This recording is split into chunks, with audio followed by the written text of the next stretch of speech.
All right. So it is 5:07. I call the meeting to order.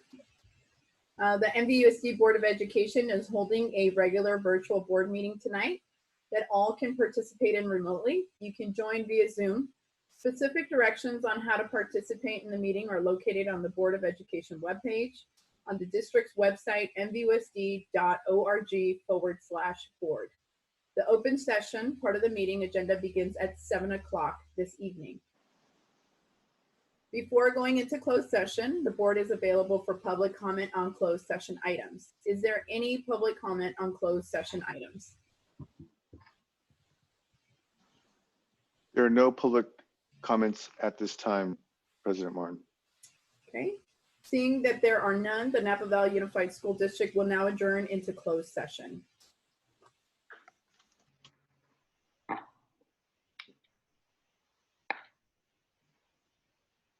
Okay, so it is 7:10 and we are opening from and reconvening to open session.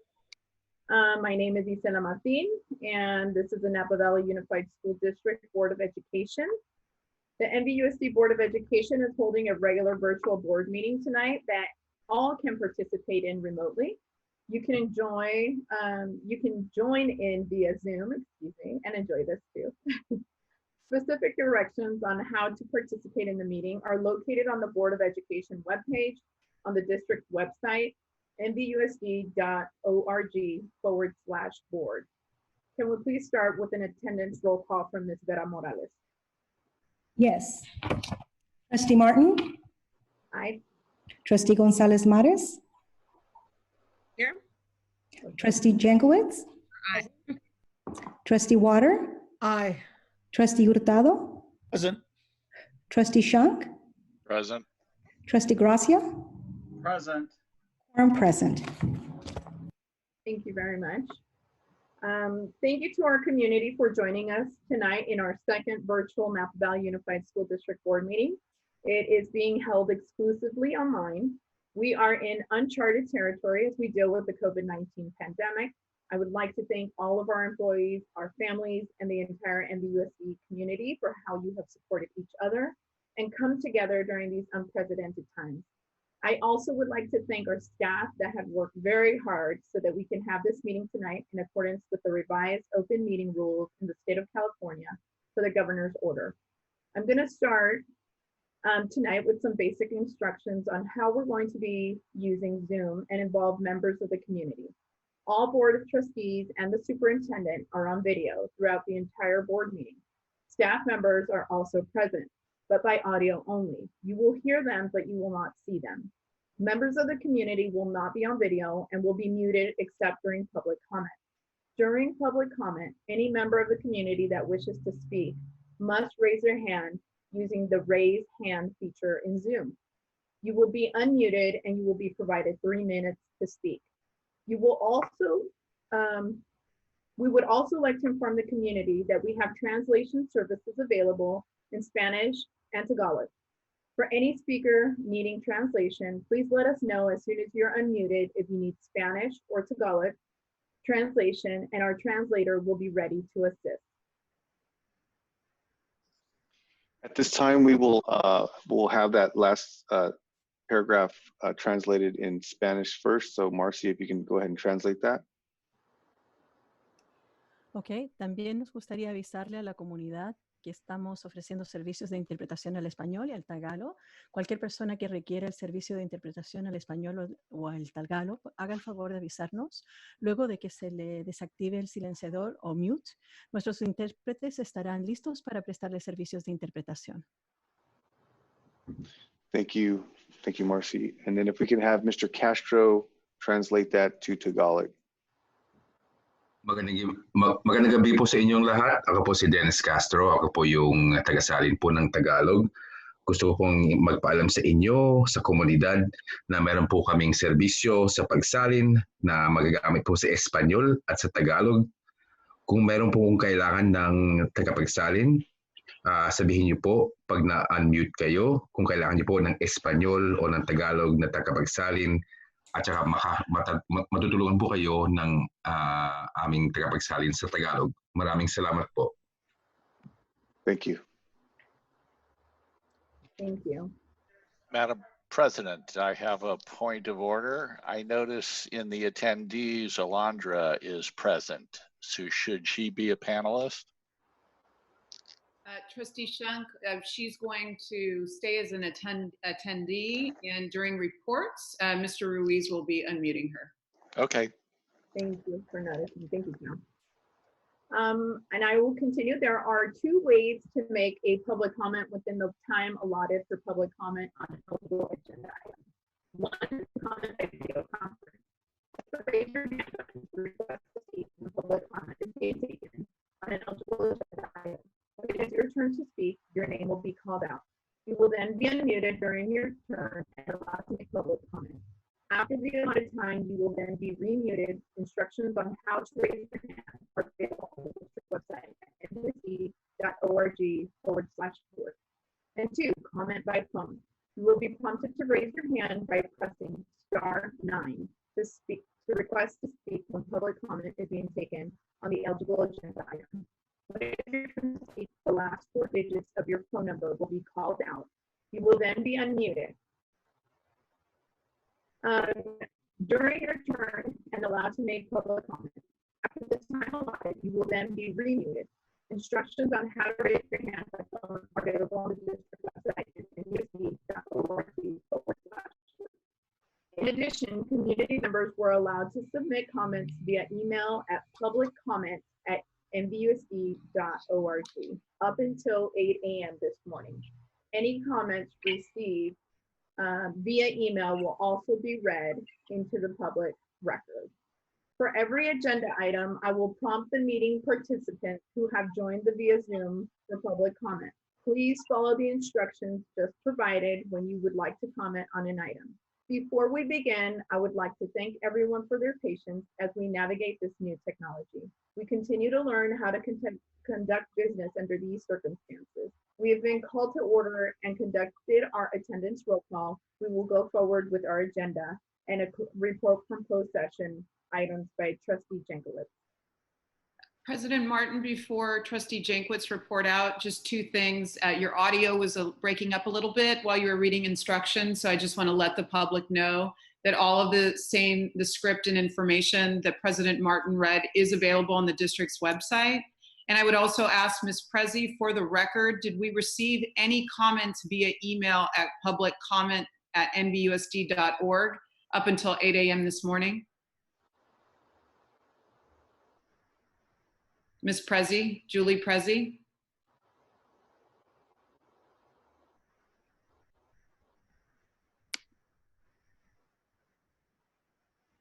Okay. I will confirm this, but no public comment was received via email. Great, thank you. So just wanted to confirm that for the record. So Trustee Jankwitz? Thank you. With respect to closed session, the board took action to approve the following staff recommendations effective July 1st, 2020. The following administrative appointments have been made. D2A1, Noreen Montgomery, to the position of principal for Napa Junction Elementary School. Congratulations, Noreen. D2A2, Peter Aboud, to the position of Director 3, Data and Assessment Services. Congratulations to Peter. Sarah Knox, to the position of Director 3, Intervention and Prevention Services. And congratulations to Sarah. Matthew Manning, to the position of Director 3, Elementary Curriculum, Instruction and English Learner Services. Congratulations to Matthew. And Peter Hartneck, to the position of Director 3, Secondary Curriculum, Instruction and English Learner Services. And congratulations to Peter. In closed session, the board approved the amendment to agreement for purchase and sale of real property and joint escrow instructions with David on Homes. The amendment was approved unanimously. And that is it from closed session. Thank you very much. So we will move to E3, approval of agenda. And we will be pulling, or we will be amending the agenda, removing J2A. Mr. Sana? Yes, Trustee Martin, I would like to advocate for amending the agenda like you said. We would like to pull item J2A, which was a notice of violation for the Napa Valley Language Academy. I just want to give a little bit of context around the item. As we all know, NVLA has been a longstanding charter school in the Napa Valley Unified School District. They have been an extraordinary gift and asset to the NVUSD community at large.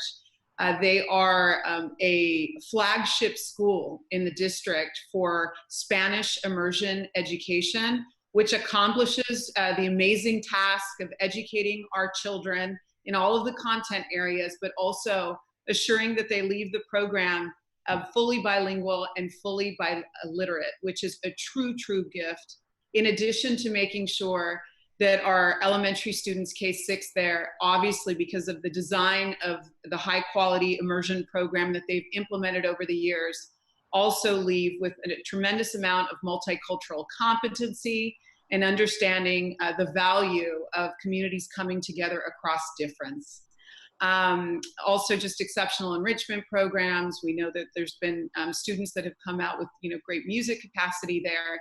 But the challenges that we're facing as a school district, that many school districts and charter schools across the state are facing, is that running schools in 2020 is very, very expensive. And so we've been working closely with NVLA since my arrival in July 2018 to find manners in which they could reduce cost in order to stay fiscally solvent. I want to recognize that Principal Alejandra Uribe, along in partnership with her charter council, have done an extraordinary job of cost-cutting strategies while preserving the assets of the program that they do bring to the NVUSD community and the NVLA community that they serve. And I want to commend them for their hard work over the last year and a half or so. However, despite those cost-cutting strategies, as the original agenda item reflected, it's very, very difficult, especially with what's on the horizon for school finance and COVID-19, for them to remain fiscally solvent as a charter school. And so through this process, I have come to learn from Principal Uribe that the Charter Council of NVLA voted last night to voluntarily surrender their charter and transition into being a traditional district school. I am very, very excited to work closely with NVLA over the course of the next couple weeks to ensure a smooth transition, to reiterate and demonstrate my personal professional support. Me personally as a superintendent is just a passion that I have, but also as our organization, and I know as I speak on behalf of the school board, that to demonstrate how much we value immersion and that we're excited to have NVLA continuing to serve that capacity in our community now as a traditional district school. So I was in conversations with Principal Uribe in advance of our board meeting tonight.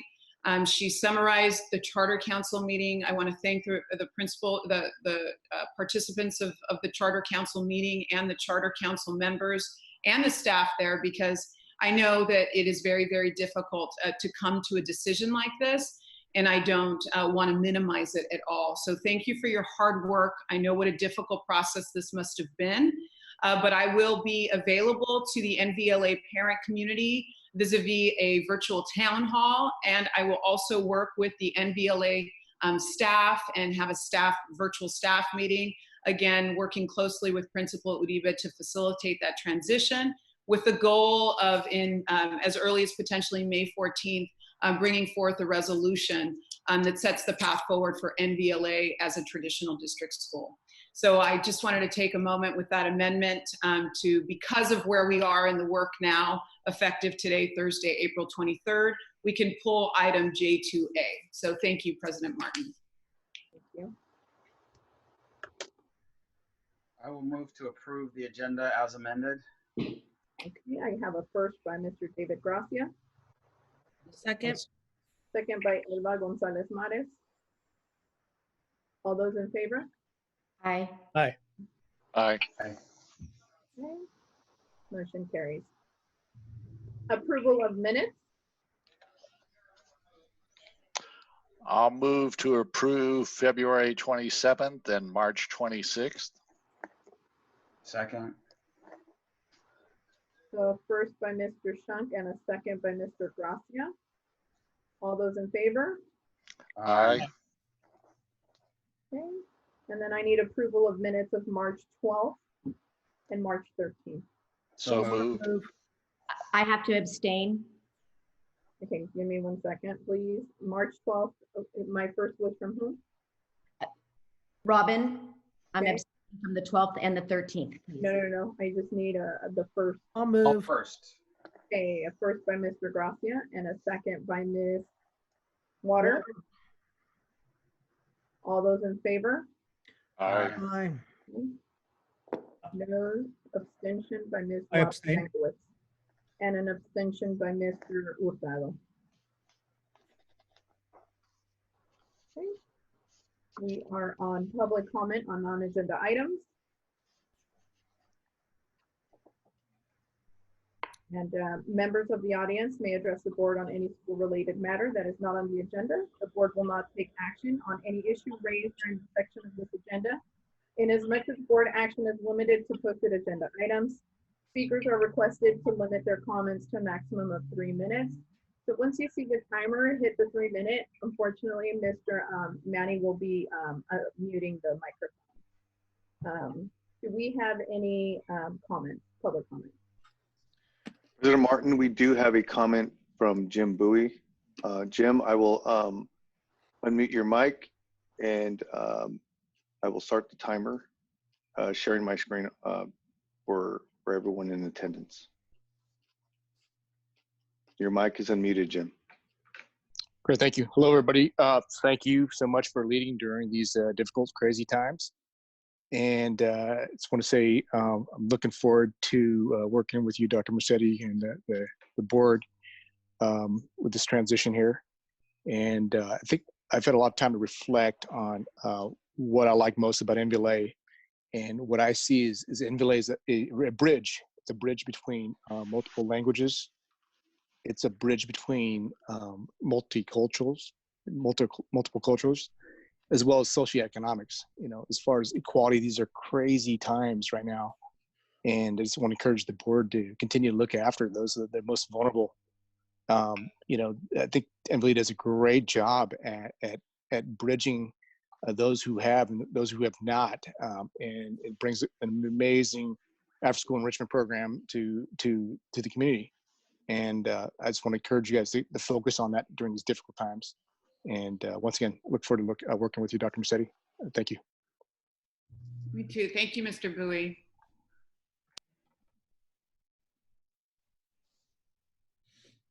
Are there any other comments? There are no other comments at this time, President Martin. Okay. Okay, we'll jump into G, reports.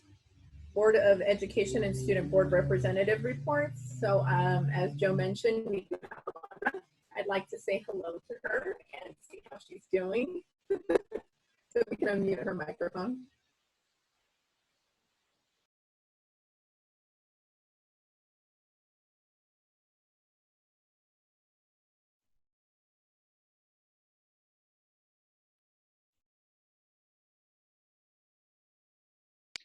You're unmuted, Alondra.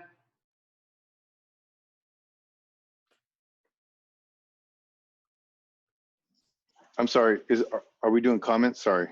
No, Alondra Madrigal, for reports, the student needs to report out. The student. Yes. Alondra Madrigal. She has her hand raised. Yes.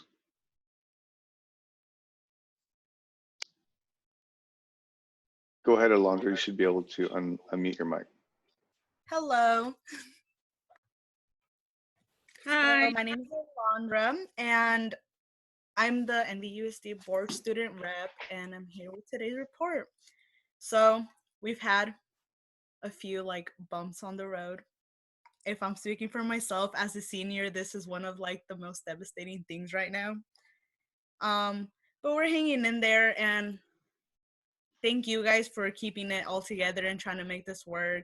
I see all the teachers are doing an amazing job at trying to keep their students on top of their work, and they're staying connected through social medias, and everything's like pretty good. I see a lot on the school's like social medias that they're staying connected through there. They're still doing a lot of like activities, school activities through their social medias, which I find really like amazing because it's a really hard time for everybody, but we're hanging in there.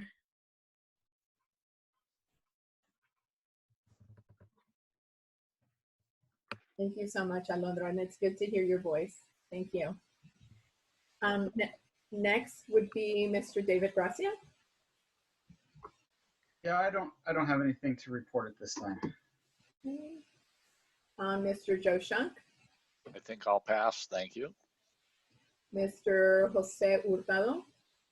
I would like to take this opportunity to welcome NVLA into the district. I received an email from an instructor and a parent stating what NVLA meant to them, and I want to assure them that as the parent of an NVLA alumnus,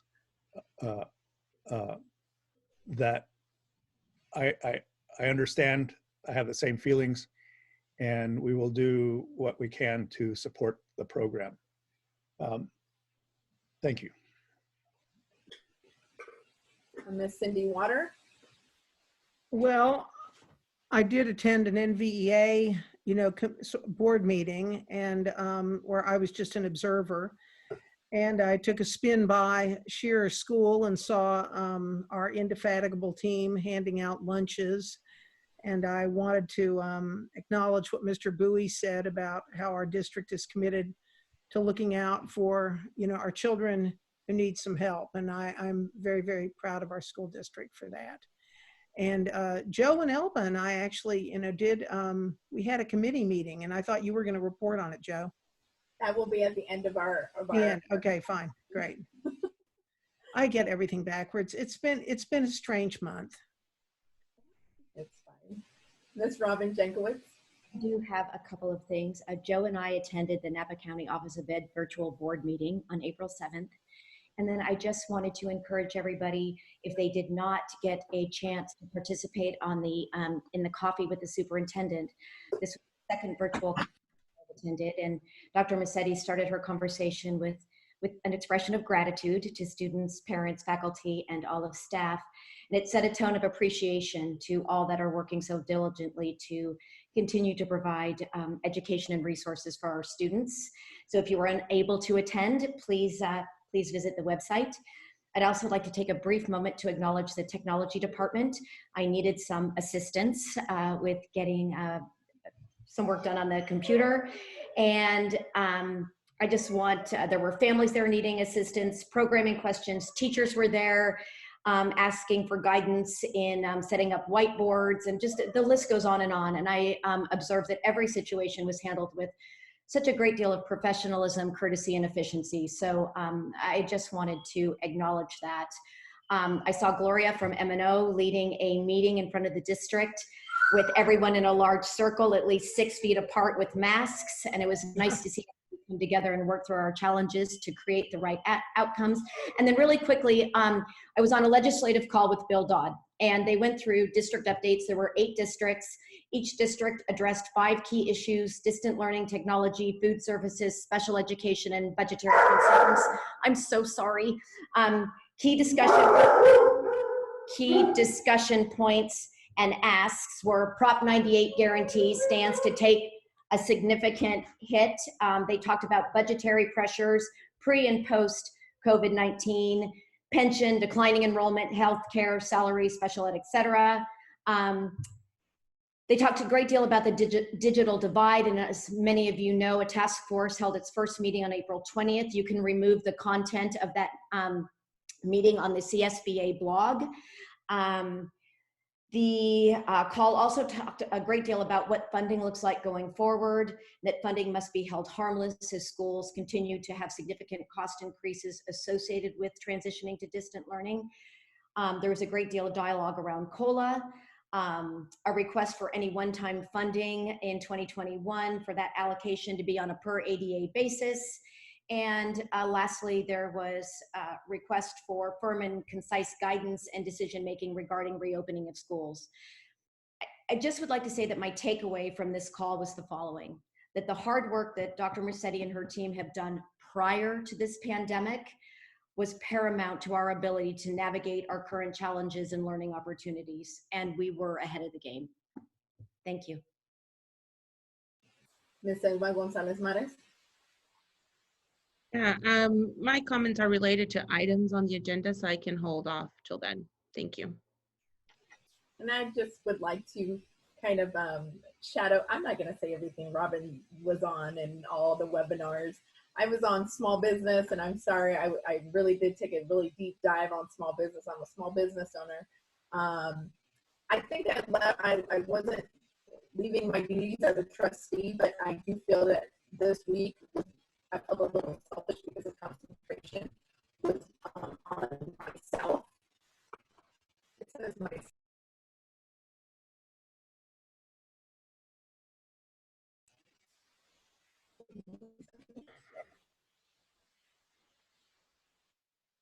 The audio's a little choppy. You know? Yeah. Okay. So I felt a little selfish this week and kind of working and deep diving into, you know, what is my business going to be like? And I felt the same challenges as an educator, so I got my feet wet into what is the new reality for some of our, for mainly all of our teachers and our students, and that is doing remote learning.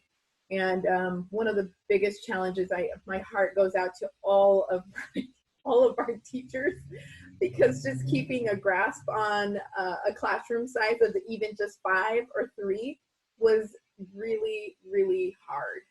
And then conducting on-site evaluations, you know, with 6 feet and not being able to read someone's lips is so essential. When you come out wearing a mask, it's really, really weird. So anyhow, my heart goes out to all of our teachers doing what it is that you do every single day, especially with the classroom sizes that you are dealing with. On another note, I did also attend a meeting with Mr. Mike Thompson, again, talking about monies and what the government is doing. And I didn't go deeper into things with pertaining to our district, but I do have to say, some of the articles that I did read about surrounding unified school districts or other school districts were that they were not ahead of the game. And that's why I said I dittoed and copied what Robin Jankowicz had to say. And that is, we started doing amazing work, even though it's hard to say it was amazing, but when we start seeing it in actions that we're pushing and pulling forward with COVID-19, you could say, oh my goodness, I'm so glad we did this beforehand. If not, we would find ourselves in a really bad position. And so again, I commend you, Dr. Massetti, and your staff for being as active and keeping us informed throughout every single step of the way. And I'm not just talking about COVID, but that is from the beginning of your superintendency. Thank you.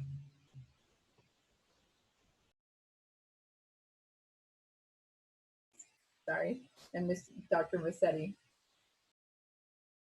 All right, trustees, thank you so much. Good evening, NVUSD trustees and the entire NVUSD community that's engaging with us remotely. I hope that everyone who's watching tonight is safe and adjusting to the new circumstances that we're all facing. I opened up my Facebook Live last Friday that Trustee Jankowicz mentioned, with, you know, feeling the weight and the sadness of accepting this new abnormal as normal. We know it's really, really challenging. And if you're feeling anxious, if you're an NVUSD parent, or you or your children are feeling anxious, please know that you are not alone. I myself find you know, many, many times where this new situation has definitely put pressure on the system, and it can cause a lot of anxiety and stress as we learn to live in this new world.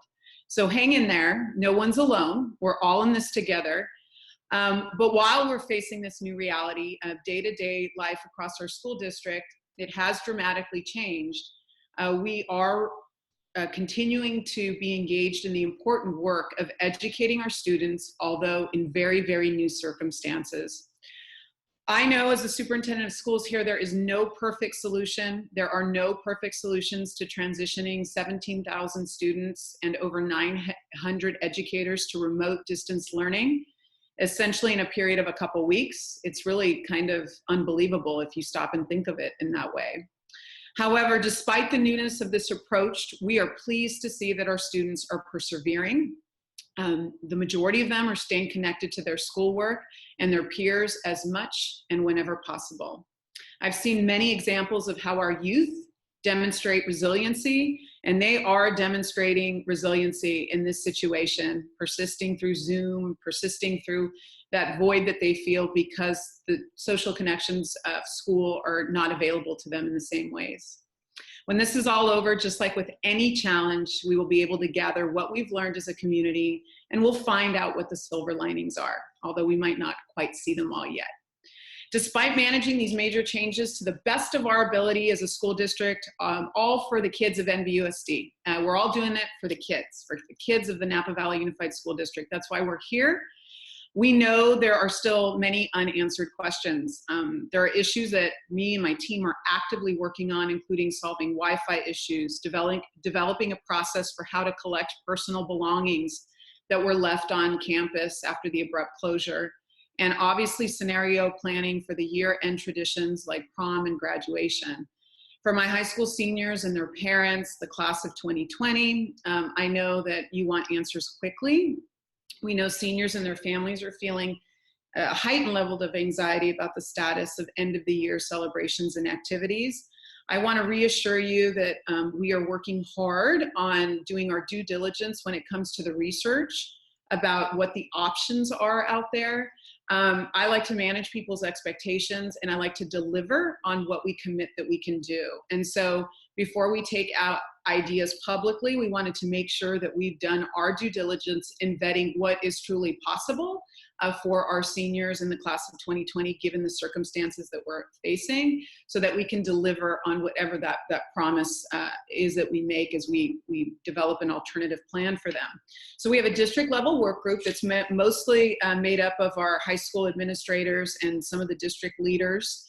And we've continued to meet regularly, a couple times a week, 2 to 3 times a week, in fact, to meet, brainstorm, and problem solve how to honor our graduates while complying with state and local public health orders.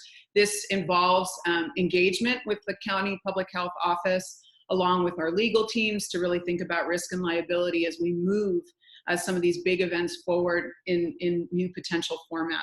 So I want to reassure the parents of the class of 2020 and their children that next week, our high school principals will be sending out a letter to all senior families with our plans and updates around the senior activities for the end of the year. And also that will include ways in which you can participate and sort of weigh in and shape the experience for your students within the parameters that the district has put out there, again, based on county public health order and considering risk and liability.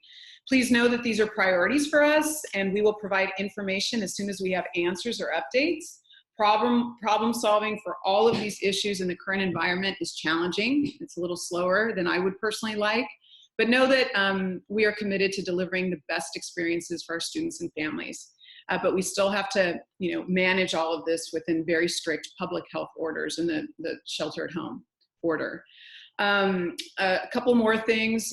We are also spending a lot of time working on the concept of fiscal stewardship, like has been mentioned by both Trustee Jankwitz and President Martin.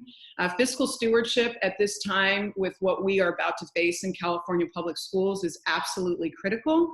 And so my team and I, with the leadership of Assistant Superintendent Rob Manguala, are really putting plans in place to make sure that the district stays in good fiscal standing, despite many of the hits that we know are going to come our way because of the COVID-19 crisis that we're all facing. Facebook Live and community engagement at this time, it's been a new format for me. So I did the first one, I'm on my second one. It gets better every time. I want to thank everybody. We've had thousands of viewers.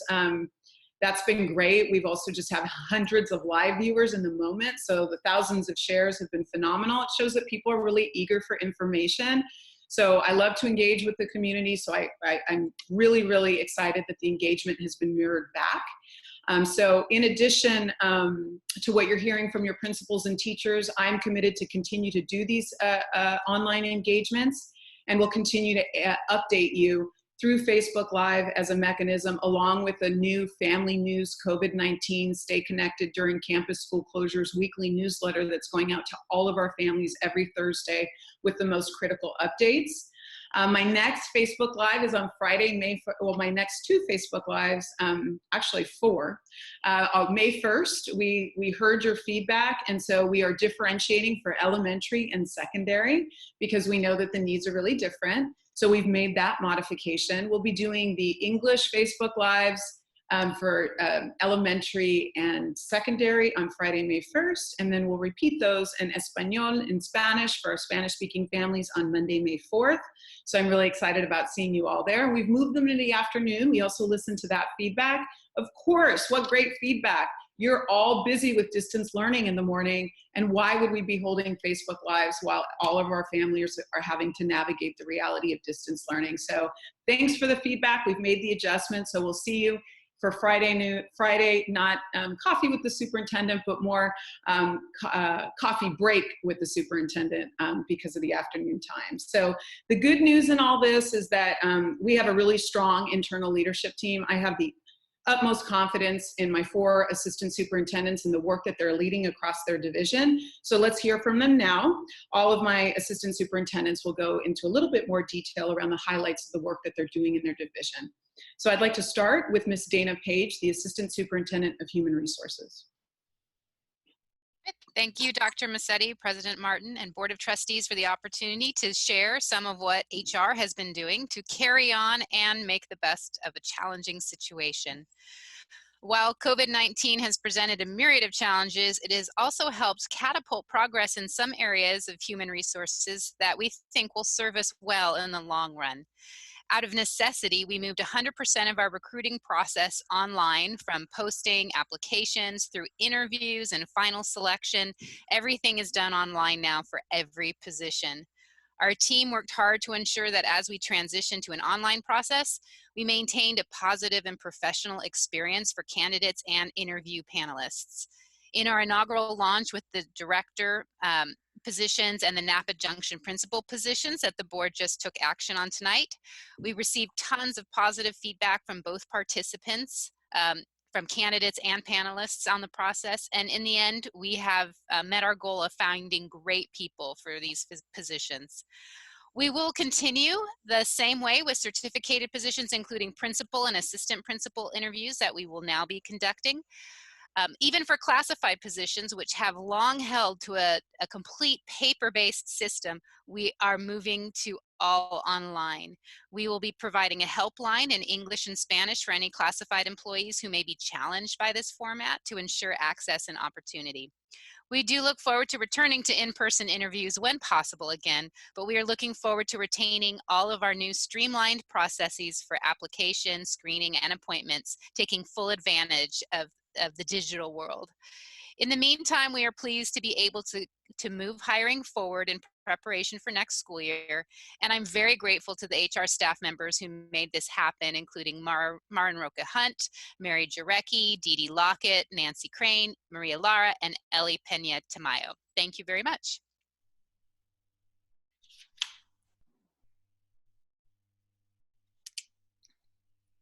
So with that, I'd like to toss to Assistant Superintendent of Business Services, Rabinder Mangla. Thank you very much, Dr. Massetti. COVID-19 continues to cause unprecedented financial challenges across the United States and the world. Unemployment rates have gone from historically low levels to double-digit levels in a matter of weeks. One of the biggest challenges facing funding for California schools is uncertainty. May is usually a time where school districts start to have a very firm understanding about the governor's budget for the upcoming year through a process called the May Revise. However, we do not anticipate receiving clarity this May, as the deadline to file state and federal taxes has been extended. We have even heard terms like a fall revise. One thing we can anticipate is that our revenues will be dramatically lower. Most likely, there will not be a cost of living increase for 2020, 2021, and 2021, 2022. There may even be a reduction of revenues of up to 5%. We should also plan for cash deferrals. California has an unprecedented revenue problem going forward. With K-12 education receiving the majority of the revenue, deferrals of revenue could occur as early as June of this year. The business office is preparing for the financial uncertainty by actively cutting costs and ensuring that we have the cash flow to remain fiscally solvent. This concludes my report. Thank you. Thank you. Our new Assistant Superintendent of Instructional Services for her first board report, Ms. Pat Andrew Jennings.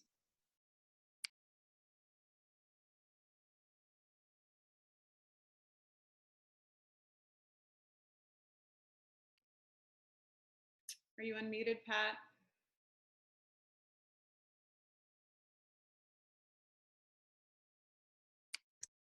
Oh, I didn't realize I could unmute myself. Oh, good evening, President Martin, trustees, and Dr. Massetti. This is officially my 9th day in the role of Assistant Superintendent, and I'm excited to share with you what our instructional division has been up to.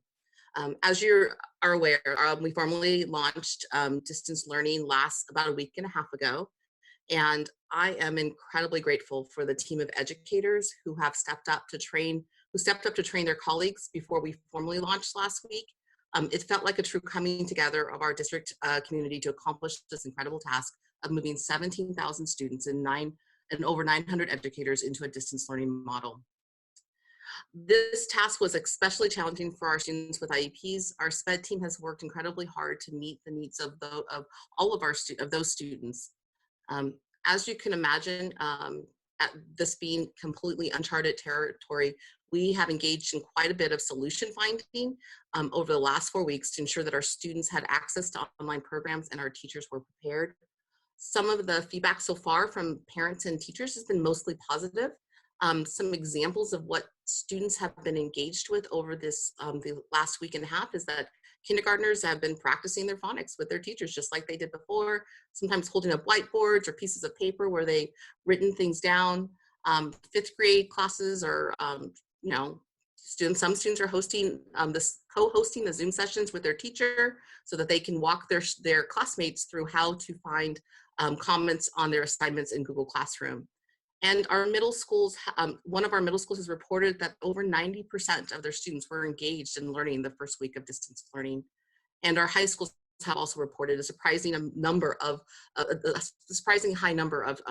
for student engagement. So I'm just incredibly grateful for the team and for all of the work that the teachers and principals and parents have been doing to launch distance learning. Meanwhile, our other major projects have continued. The work of the Math Task Force progressed with interviews of administrators last week. This upcoming week, we are going to be doing some secondary student focus groups. And later you'll hear this from Mike Mansway about the work of the Discipline Task Force. And finally, I'm eager to further the work and fully implementing the strategic plan next year with the appointment of the new directors this evening. Thank you so much. That concludes my report. Thank you, Ms. Andrew Jennings. So next, I'd like to invite Assistant Superintendent of Operational Services, Mr. Mike Pearson, who will give us an operational update along with any updates from school planning and construction in our bond new facilities. Thank you, Dr. Massetti. Good evening, President Martin, NVUSD Board Trustees, and community members. I want to thank you all for this opportunity to provide each of you an update with operational services. As usual, the focus of my report will be based on NVUSD strategic plan goal number 4, tactical, proactive, and efficient asset management. Since the shelter in place has been implemented, all directors and assistant directors that I oversee have checked in on a daily basis every day to coordinate daily and future activities. I could not accomplish what has been done to date without their collaboration, dedication, and support. And needless to say, it has been extremely busy. In food services, we've moved to 2 pickup days a week now, Mondays and Thursdays from 11 a.m. to 12 p.m. to work with the distant learning schedule that students are currently underneath. We are still serving breakfast and lunch items at Shearer Elementary School, Napa High School, and American Canyon Middle School. And I'm missing a site there. Oh, Redwood Middle School, excuse me. And additionally, we continue to take meals to Yountville and to Napa Valley Language Academy. Lastly, we started delivering meals to special education students who could not get to one of the distribution sites using our transportation. On Mondays, we serve typically a little over 7,000 meals, and on Thursdays, we serve a little over 5,000 meals, meaning that we're serving almost 13,000 meals each week. We also hand out hundreds of produce bags one day a week, and that usually happens on Thursdays. I want to praise Director of Food Services, Brandy Dreibelbis, and her staff for the dedication to make sure students and families are fed during these unprecedented times.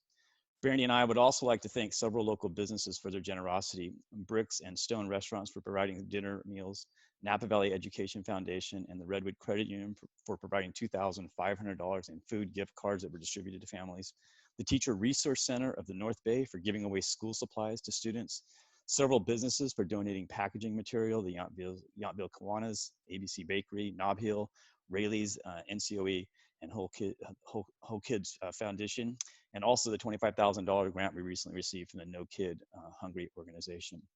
In maintenance, grounds, and custodial, directors Albert D'Souza and Gloria Aguirre have each developed a schedule for staff to perform basic essential functions, address safety-related work orders, perform regularly scheduled maintenance items, and then also frequently clean offices and restrooms, along with high-touch areas being used by staff. We are following shelter-in-place expectations by staggering employee shifts in order to address these basic essential functions.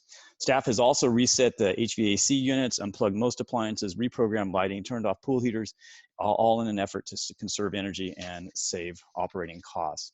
And in transportation, Director Terry Guzman and Assistant Director Justin Binion have developed bus routes to deliver meals to students, as I alluded to, in Yountville, and special education students that reside in Napa and American Canyon.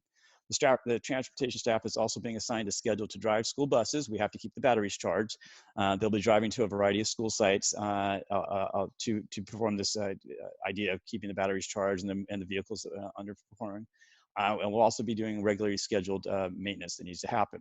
Additionally, when the transportation staff visits school sites, they're also going to be providing foot patrol as another preventative measure to protect our facilities. That will be starting next week. And finally, all employees on the operational services team are required to wear personal protective equipment and follow the NVUSD employee safeguards, and they are reviewed daily with employees by their directors reporting when they report to work in order to keep employees safe.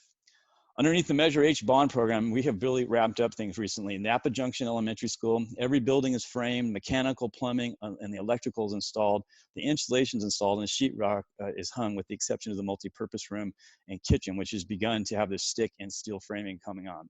This project is rapidly moving, and I want to thank to the great leadership of Ray Green from Van Pelt Construction Services, as well as the general contractor Lathrop Construction, as well as Mother Nature, for all cooperating and working well together, because we're going to move this site very quickly. In the finishing kitchens that are happening right now, phase 1 is McPherson and Shearer Elementary School. We're in the punch list phase, which means we're right near the end. In phase 2 is Browns Valley and Vichy. We're completion in 6 to 8 weeks. And in phase 3 is Canyon Oaks and Alta Heights, and we're calling for bid for that this evening. In the security fencing, the phase 1 demolition has started at McPherson, Shearer, and Donaldson Way, and completion is tracking towards midsummer. Phase 2, we're calling for bids tonight, and the following school sites would be Alta Heights, West Park, Phillips, Pueblo Vista, and MVLA. And then with the synthetic turf update, we have their Memorial Stadium's field should be installed by the end of May. Since athletics has been postponed, we've moved up the demolition sites dates at Napa, Vintage, and American Canyon. And actually, demolition started at Napa High today on their field. American Canyon and Vintage will be in the coming weeks. And we are also looking at changing the demolition dates for Redwood and Silverado middle schools from winter to fall. And then finally, with our roof and HVAC replacement, staff is still tracking for work to begin in mid to late May at Northwood, Bel Air, and Napa Valley Language Academy. And this concludes my report for tonight. Thank you. Those are all the staff reports, President Martin. Thank you very much. Goodness, you've been busy, Mr. Pearson. Okay, so moving on, we are on H, approval of consent agenda. Background information on these items was provided to the board prior to the meeting. A common motion takes action without discussion on a roll call vote, unless discussion of items requested by the board members. Any public comment?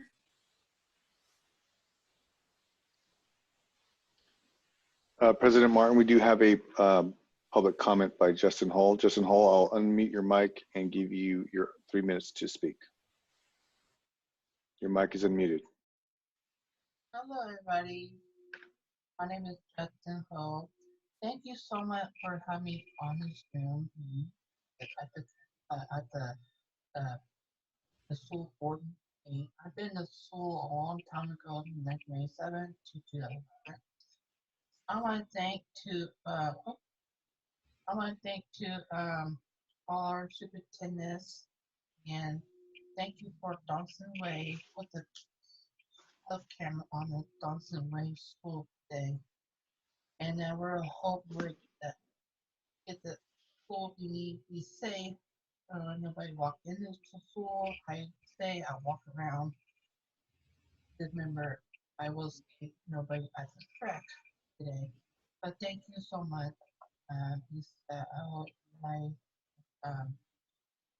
keep the update and be safe and be safe. Drive safe. Thank you. Okay, thank you so much. And that was comment from Justin Hole. Okay, do we have any other additional comments? There are no other comments at this time, President Martin. Okay, I'll entertain a motion.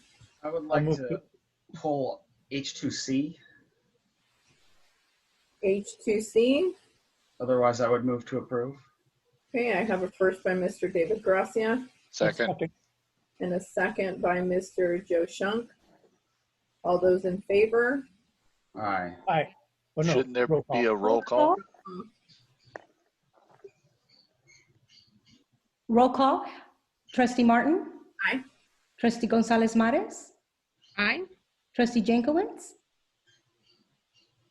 Trustee Jankowicz? You're muted. I was unmuted. Aye. Trustee Water? Aye. Trustee Hurtado? Aye. Trustee Shunk? Aye. Trustee Gracia? Aye. Thank you. Okay, proceed, Mr. Gracia.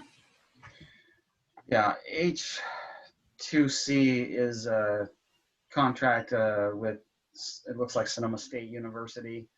I was just concerned that we appear to have been operating under this contract for 8 months already, and we're just now getting the opportunity to approve it, and the approval is basically just going to cover the next 4 months or so. And so I'm concerned that we have this contract again that we're looking at having been used for approximately 8 months already. And you know, what were to happen if we were to vote against it tonight? This does not seem like the prudent way to be doing business. Thank you for the feedback, Trustee Gracia. I'm going to allow Assistant Superintendent Dana Page just address a little bit of the why, and we could talk about next steps. Thank you very much for the question, the opportunity to clarify. So back in May, on the board meeting of May 9th, 2019, we took an approval for the contract with Sonoma State and Trellis, which was the MOU, which outlined the services that have been provided with the district since the beginning of the school year. This is to establish the North Bay Teacher Residency Program. So the recruiting of the candidates and the placement in our schools and the work that's been done up until this point was covered under that master MOU. What this is a follow-up because we weren't able to have enough students from just Sonoma State and Napa Valley Unified. So Santa Rosa City Schools subsequently had their own students in their own North Bay, or in their own participants in the program. And Sonoma State had to provide some support for those students. And so from the grant money that we have, we are, this agreement here is just a follow-up to ensure that we can pay Sonoma State for the services that they're doing with those additional candidates. And there's been some back and forth about how many candidates they've actually recruited, and some dropped out. So we're at the point where they finally were able to give us a clear amount that we're covering for this portion of the grant. So this is a small sort of subset of the larger contract that was approved back in May. I hope that helps. It was very helpful, actually. So I'll move to approve now. Second.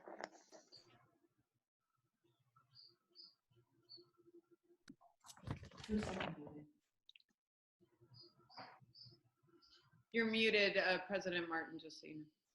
Sorry. A first by Mr. David Gracia, second by Mr. Joe Shunk. Roll call, please. Trustee Martin? Aye. Trustee Gonzalez Mares?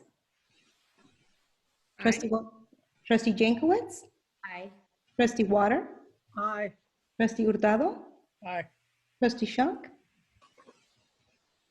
Aye. Trustee Gracia? Aye. Thank you. Okay, moving on to I, presentation and discussion items. I-1A, public hearing. It will be redistricting and transition by trustee area elections for November 2020 and NVUSD Board of Education elections in compliance with the California Voting Rights Act. Excuse me. Thank you, President Martin. Before we open the public hearing, I would like to use this as the opportunity. We're going to invite our demographer partners who are serving as presenter panelists tonight, who will present the draft maps that are the source that we are seeking feedback on through the public hearing. So Mr. Ruiz, if you can help me get our presenters going. And then I'd also like to take this as an opportunity to remind everyone that for the public hearing, we will have translation available in Spanish and Tagalog for any participants who would like to provide their feedback and provide public comment during the hearing. But we'll start out with our demographer partners.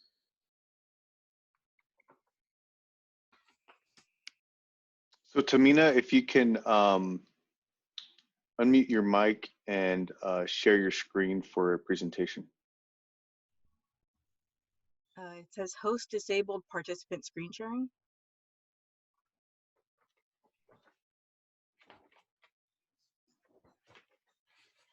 Oh, there we go.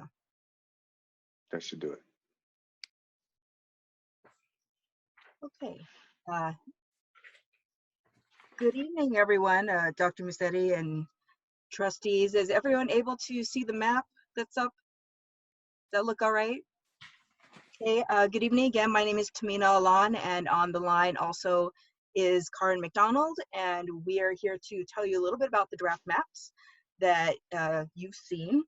Before we get into that, I do want to show you the communities of interest which have been submitted by members of the public. I'm going to go through just simply what was submitted, basically either through public comment that you heard during the hearings or through written comment that came in. The public was able to give us boundaries of what they believed that their communities of interest were. And so I would like to show you some of those so that you get an idea when we're going through the draft maps of where some of these maps came from. So the first one that I want to show you is in American Canyon.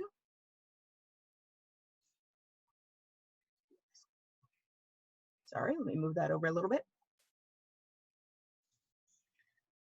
This community of interest was submitted by a public member of the public, and as you can see, it goes beyond the actual boundaries of the school district itself, and it incorporates the whole city of American Canyon and some other blocks up this way.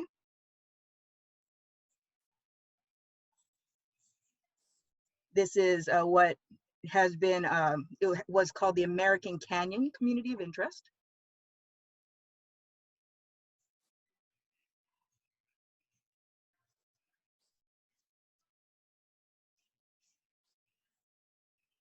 And I'd like to take you into the center of Napa over here to see our other communities of interest.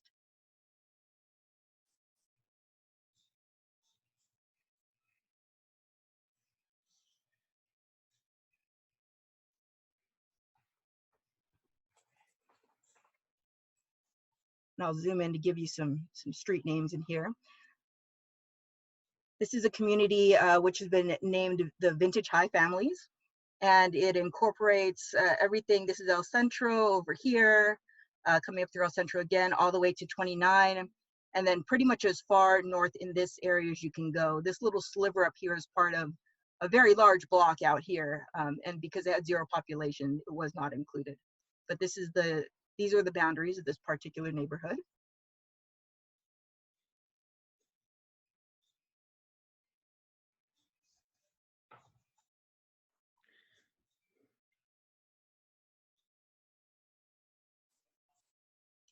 This neighborhood is called Trower Dry Creek. Yes, that's one. And as you can see, it comes Dry Creek down here to Trower, and then up Linda Vista Avenue, and would have made a square right here on Wine Country Avenue, except that this block kind of goes out and is shaped a little strange. So this whole area here was the community of interest, which was submitted.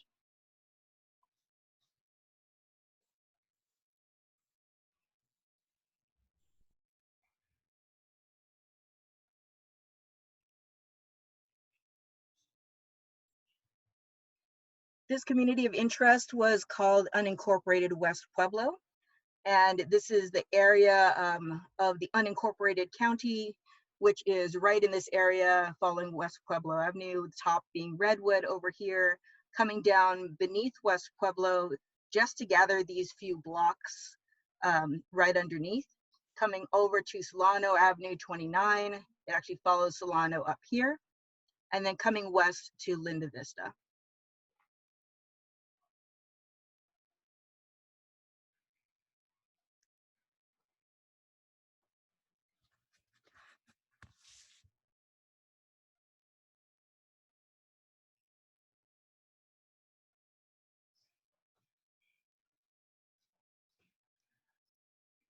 This community of interest was called Neighborhood Schools, and it starts with Pueblo on the top, coming straight down Jefferson, going down along the river.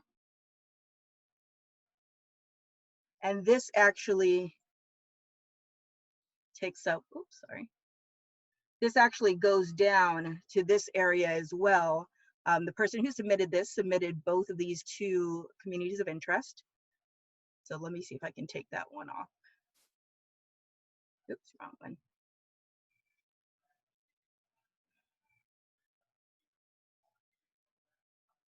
So then this is the second one over here.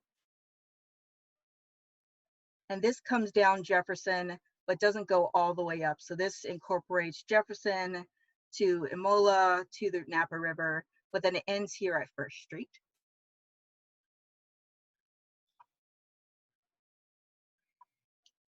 There are 3 separate communities of interest right over this area to the west. This hot pink one over here is called Westwood, and it goes from 29 on the eastern side over First Street, pretty much as far as you can go in the community streets over here to Laurel, and then comes down Laurel as it follows and makes its bend all the way down here to meet 29 again.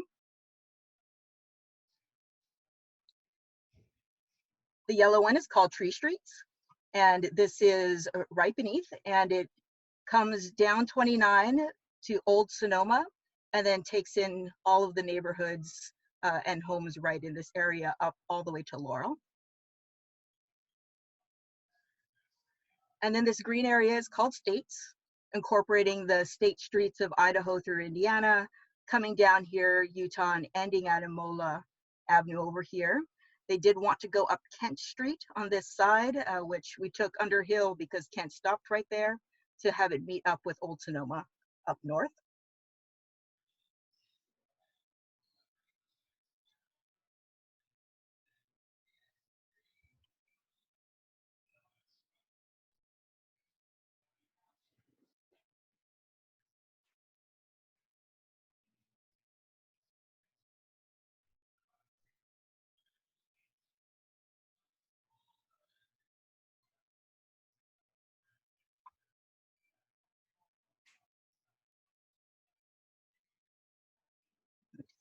Okay, we got that one, making sure none are hiding under there. And then there's one more that we received today, which was not used to when drawing the draft maps because we only received it now, but I wanted to show it to you anyway. It's this entire green area here, which is called Old Town.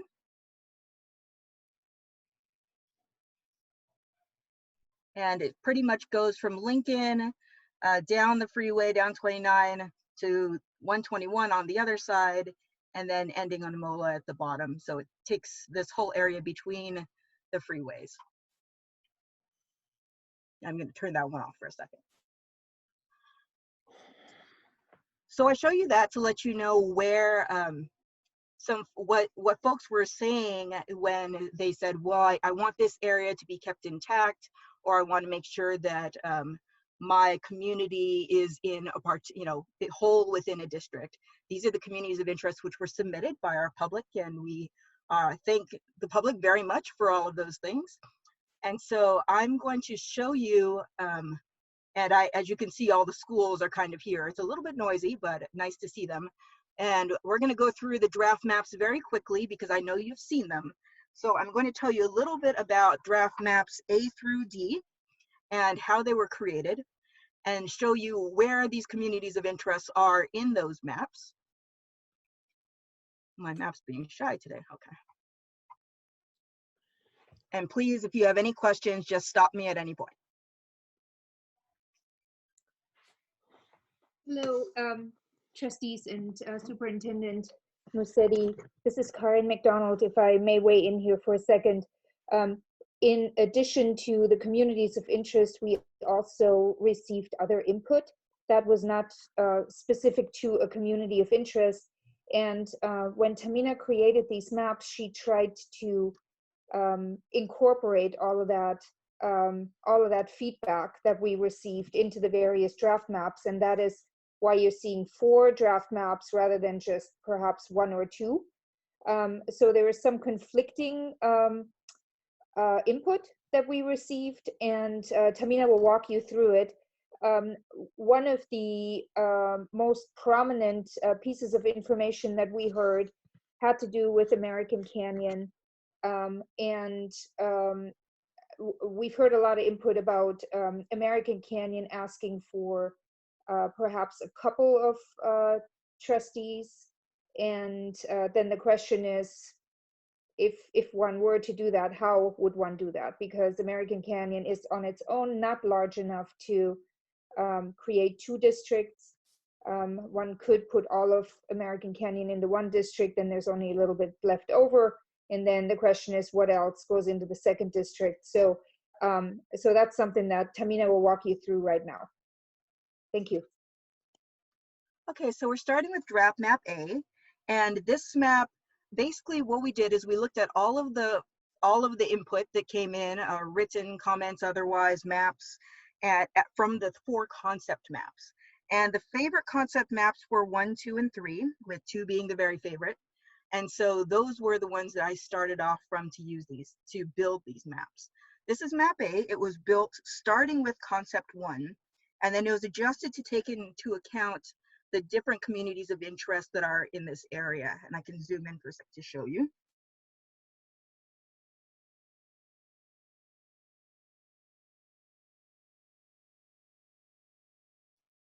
So as you can see, it kind of comes along and skirts the edges, trying to keep these different communities of interest together and not putting a line right down the middle of them. One of the things that we heard a lot about was the question of how to keep Snow Elementary up here with Napa and not connect it to American Canyon. And so this map sought to do that, and that's why you have this very interesting shape down here. This is actually part of a census block that is connected to Snow Elementary's census block, so I can't get rid of it. But that's why you have this kind of little sliver down here, which would do that. And as you can see, it keeps snow and this part south of 121 all together. There was some testimony about keeping these areas together, Snow Elementary plus the area east of 121. And then this keeps together these 3 communities of interest, and then goes up north through the ABCs, really. And so this particular area took into consideration that that the comments that said, please keep Snow Elementary with the downtown Napa block.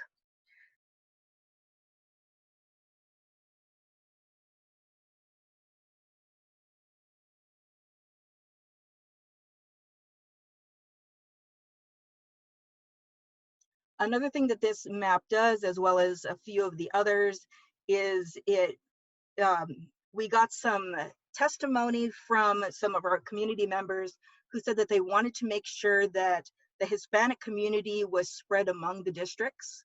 They did not want to be clumped into one district. They wanted to be represented among the different districts. And so we did our best with them telling us which areas were where to put folks in that type of particular configuration.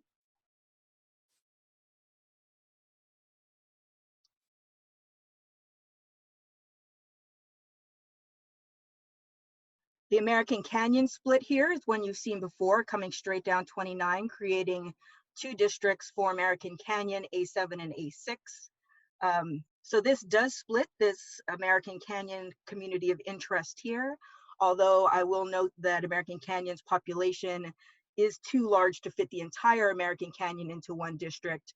Map D, we did our best to try to keep as much of it as possible, and we'll get to that one in a second.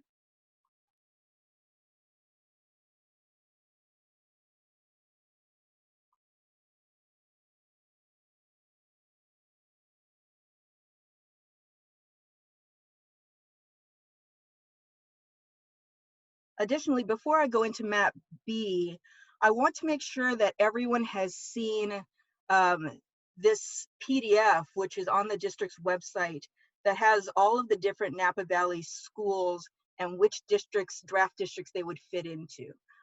So you can have that by your side as a pocket guide if you like while we're going through this. Otherwise, you can just see the schools up on the screen.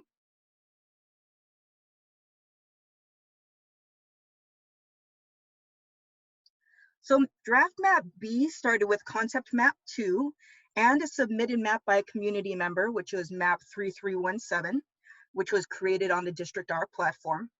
This was adjusted to take into account all the communities of interest that we received. And this one, you see the Snow Elementary area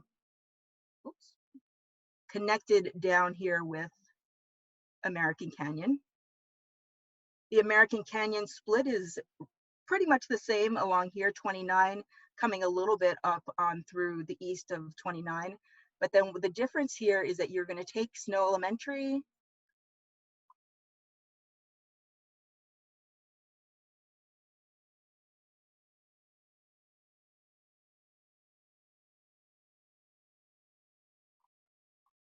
into this district. And since this states community of interest right here, I tried to keep that intact and not cut it in half. That's why this district went all the way up to here. So this is going to take Harvest Middle and River Charter as well.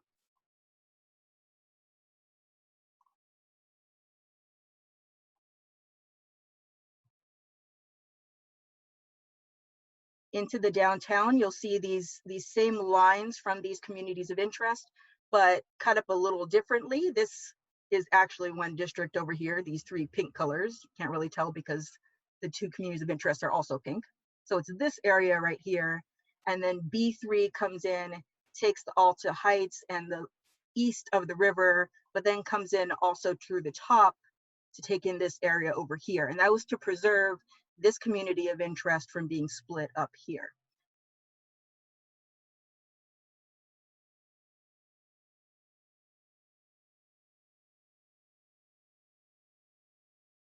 Similarly, the B3 district ends right here on 29 before it can get into this community of interest over here in West Pueblo.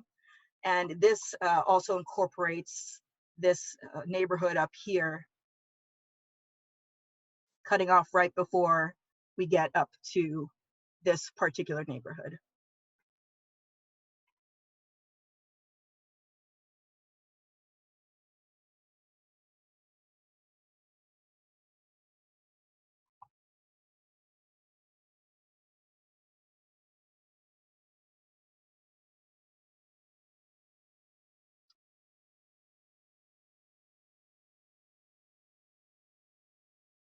This is draft map C, which also started with the concept 2 map and was adjusted for all the public comments that we received. It incorporates all of the communities of interest except for one. And it is, we also have the situation here where Snow Elementary is connected to American Canyon. Same split up, this is the split from map A that goes straight up the freeway from splitting American Canyon in half.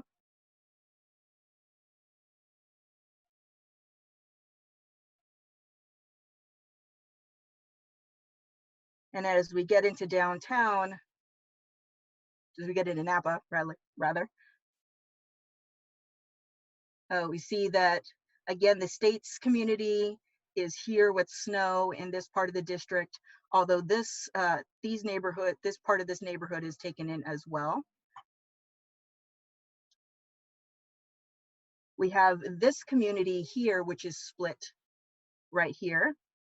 I can tell you that street. This is split along Lincoln.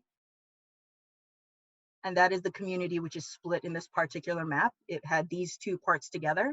And so that is where the line would be. But the rest of the communities which were submitted are kept intact. And I'll also note this little green line that you can see in the middle of this neighborhood is actually where the new river school is. Our layer that had the schools didn't have river on it yet. And so I wanted to make a little notation so we know where it is. And it's right here. This whole area right here is River School. So when you see that, you'll know where River School is in the district.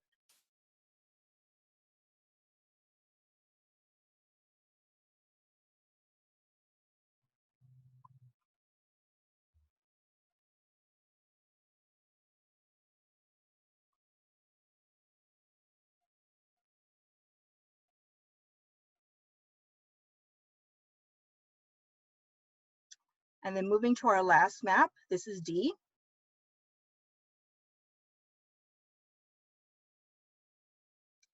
And as you can see, we have a different area for American Canyon down here. I'm going to zoom into that.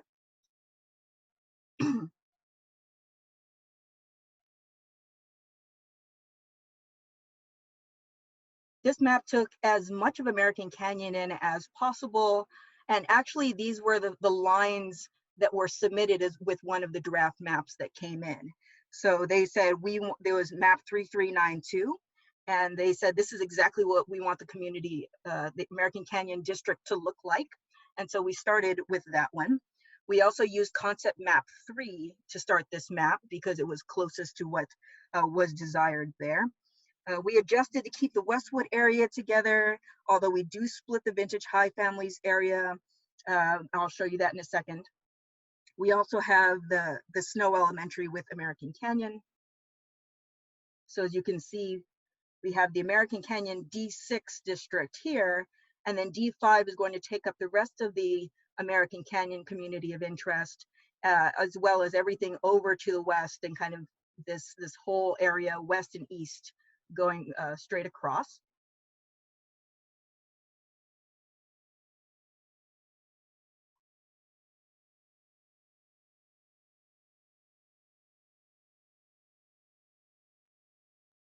So we have Snow and we have these two communities which are in this district. And then we move up again, cutting a line through this neighborhood right here.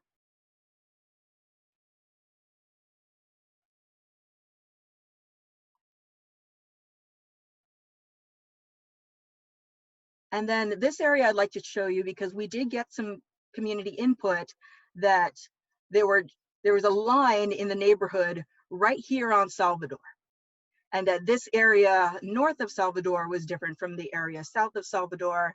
And so this is to reflect the comments that we got regarding that particular comment.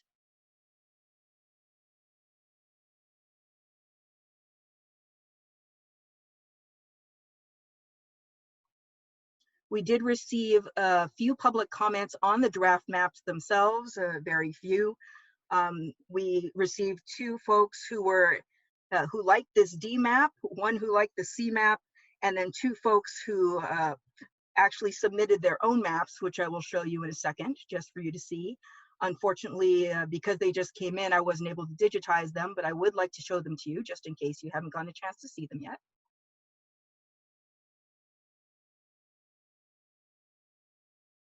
So this is the first map that was submitted.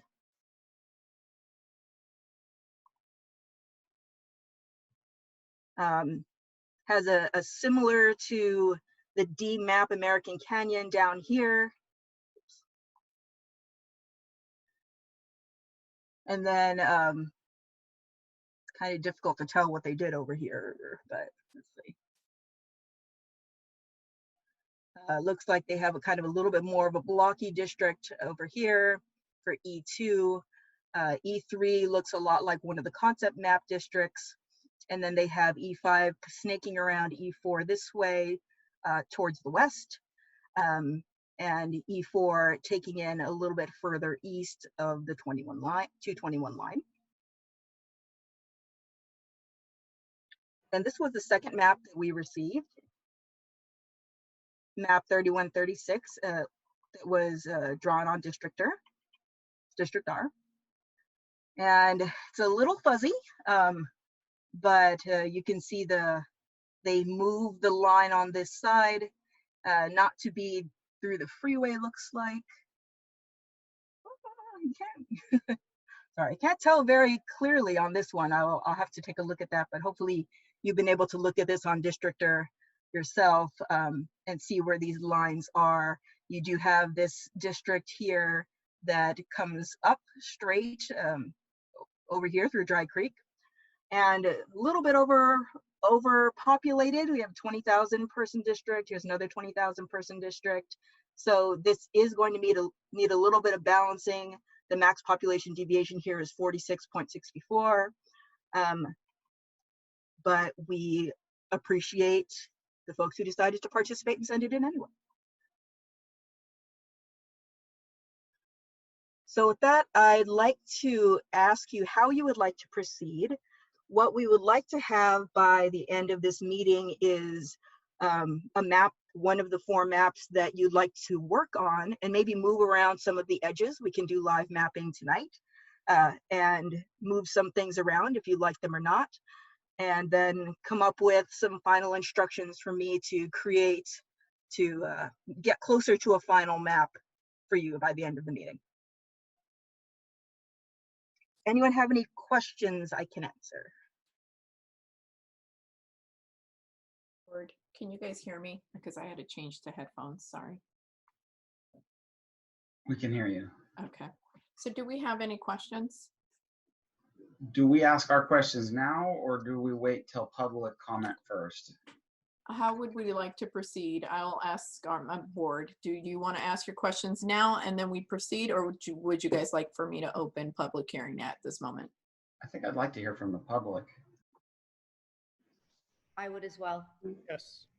Agreed. So Tamina, if you can unshare your screen, and then I will start public comments on a 3-minute timer. Certainly. Okay. So if you could just hold on really quick, and then we'll open public comment, and then we'll come back for questions. Okay. So I am now opening this for public hearing. And do we have any public comment? Mr. Martin, we do have a couple of public comments. We'll start with Gary Orton. Gary, I will unmute your mic and start the timer on 3 minutes. Your mic is now unmuted.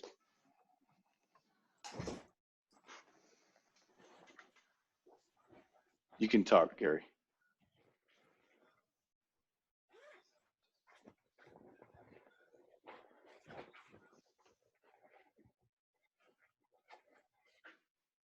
Mr. Ruiz, he's showing muted.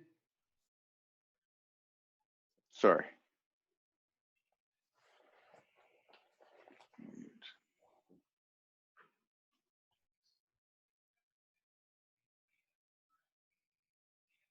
He's unmuted, but he's allowed to talk, Dr. Musetti, but he just needs to unmute his own mic.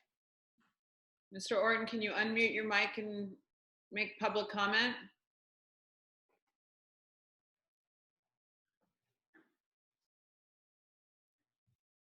I say we move on. Yes. Oh, there he is. Okay, there you go. So you didn't get any of that, right? Correct. Okay, I'm sorry. President Martin, honorable board members, Superintendent Musetti. My name is Gary Orton. I represent Napa County Progressive Alliance. This statement provides backup commentary for the map we developed in which Scott Rafferty submitted on our behalf, which can be found online at districtr.org/edit/3534. We request approximately 5 minutes to present our position. Fellow Progressive Alliance Steering Committee member Deborah Dahlman, who is waiting in line to deliver the remainder of the statement if our time request is denied, will withdraw her request to speak if this request is granted. We know that it is too late for our map to be posted and considered tonight, but we would like to comment on the principles on which it is based, which can inform tonight's discussion and direction given to staff. We request that our map be posted online at the next meeting, for the next meeting. We developed this map using the same American Canyon trustees areas contained in your demographer's map D. These trustee areas within American Canyon best serve the purpose of the California Voting Rights Act in terms of ameliorating the voting division and dilution of protected groups, in this case, Asians. However, we request you direct staff to modify proposed trustees areas for the city of Napa using what we learned from the city's recent mapping process for council districts. Namely, residents preferred voting districts or areas with identifiable communities of interest that are marked by major geographic definers as is demonstrated in our map. In terms of Southern Napa County, we believe that in the spirit of the California Voting Rights Act, you should give primary importance to communities of interest of Asians by keeping the city of American Canyon primarily intact and not dividing it down the middle as done with the other draft maps. The voice of American Canyon is strengthened by having one area that is guaranteed to have a trustee who is an American Canyon resident. Your demographer's map D and ours do this. However, regarding the second trustee area in American Canyon, we request it be shared with Western Napa County instead of Southern Napa. The second trustee area in American Canyon and Western Napa shares the feature of combining rural areas with suburban neighborhoods. Similar to map D, voters could elect a second trustee from American Canyon or one from the city of Napa or unincorporated Napa County, depending on their preference. Similar to the demographer's maps, we combined Yountville, the Vichy area, and the avenues with Yountville and Mount George elementary school closings. And these areas being so remote, we felt that they constituted a community of interest. If the urban portion of the city of Napa, in the urban portion of the city of Napa, we found higher than average Latino neighborhoods in the southern U-shaped district area that share local everyday shopping needs in the center. Even though it transects the two main north-south routes, Highway 29 and Soskel Avenue, it is walkable and has much vehicular east-west traffic accessing local everyday shopping needs on Imola Avenue. Between the two north-south routes it has a strong community of interest.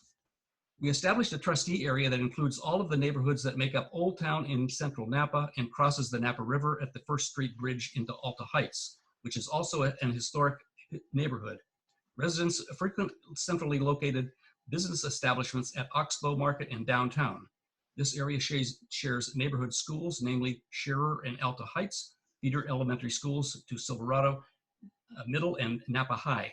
In addition, this district is similar to Napa Valley College Board Area 2, so it actually represents Mr. Gary, your 14 area.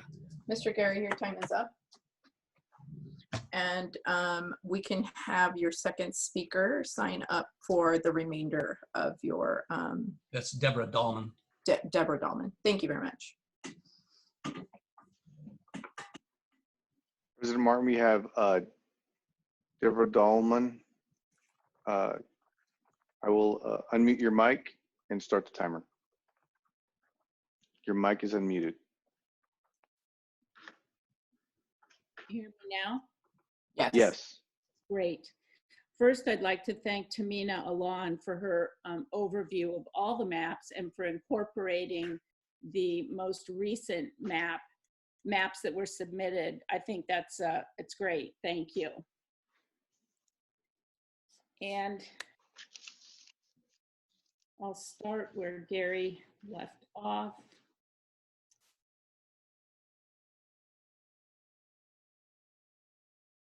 And I think that was the two trustee areas to the north of central area depicted in our map were found in several of the maps submitted to the city of Napa, a widespread acknowledgement of their communities of interest.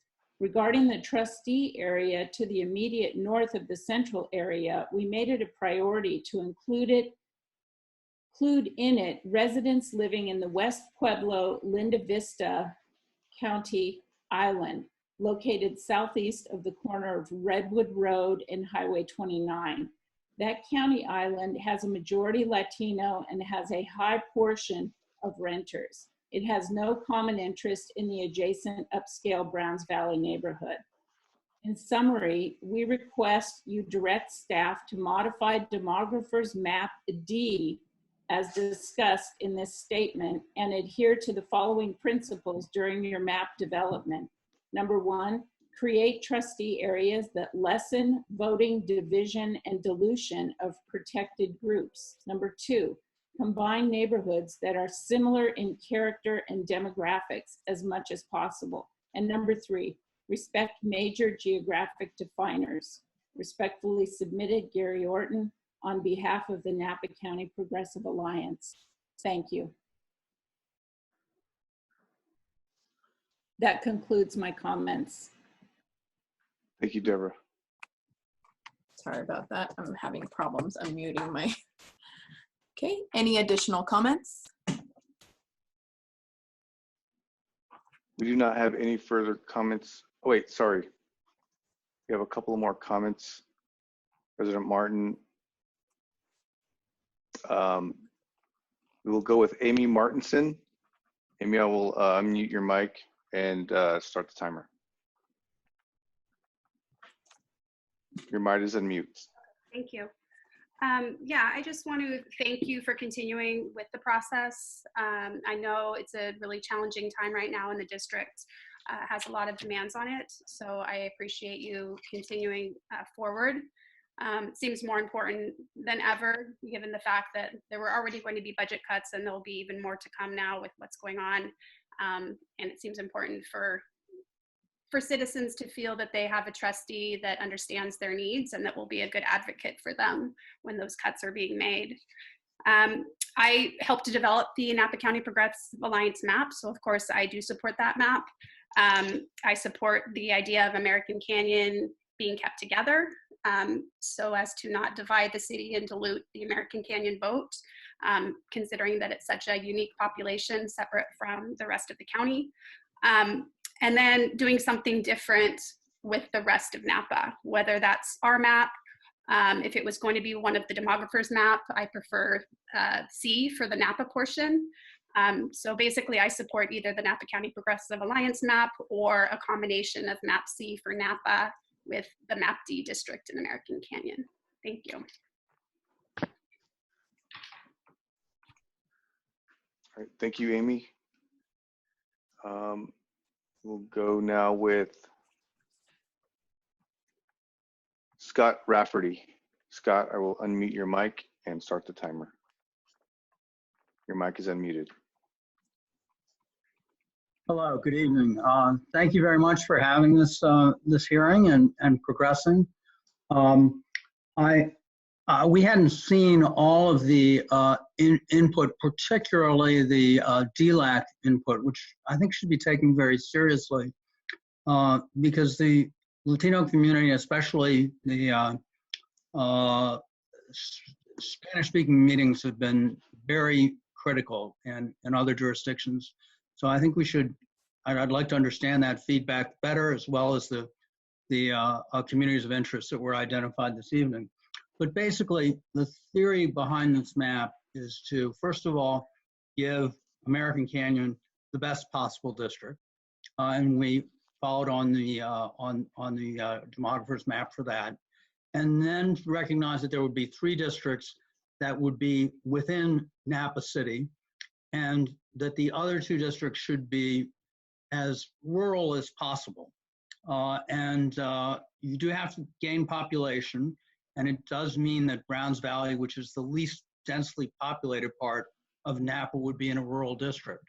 The 3 districts within Napa are informed by the city's redistricting, and in particular, that bottom district has a very similar socioeconomic, and as Mr. Orton pointed out, they shop in the same places.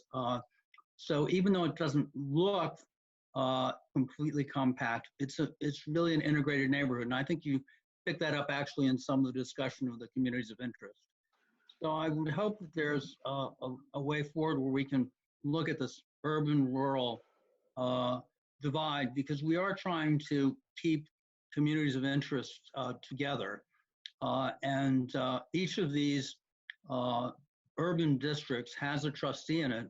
And I would come back to a point that was made in the city redistricting, which is, although this is about voters, I would ask the incumbents to look at the districts in which they're located, and this test of when you create a turf to go out and campaign, you know when you find a line that maybe requires a different message or a different messenger when you're canvassing, that's probably a boundary for a community of interest. So that's one question that I would ask you to ask yourselves and kind of inform the conversation, because you do understand these, they differ. Focus on communities of interest, not just looking at lines and Thanks very much, and I look forward to completing this process with you.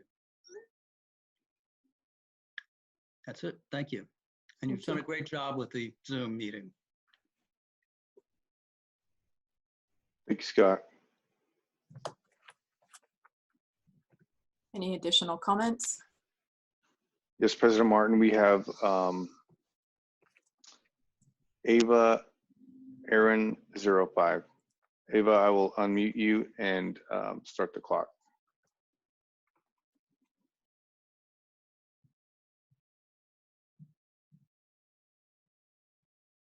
Oh, Ava, you have an older version of Zoom and it's not allowing me to allow you to speak.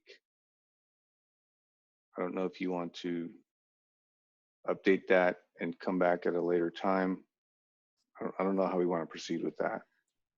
Could they just call in, Manny? They could call, yeah, if Ava wants to call in. I think also an option might be for Ava to close the program. It will spur an update, and then she could log back into the meeting with an updated version. There's also the districting email on the website if they'd like to, if Ava would like to provide us input through that means as well. Won't be in the public hearing, but we'll see if we can problem solve it. I think we should move on. All right. Norma Ortiz would like to, is our last public speaker. I will unmute your mic, Norma, and start the timer.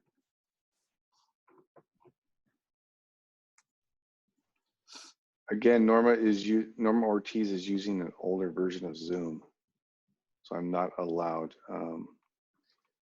to unmute her mic. Ms. Ortiz, would you like to call into the meeting via cell phone? The instructions are on the website. Do we have the phone number that we can just say out loud right now?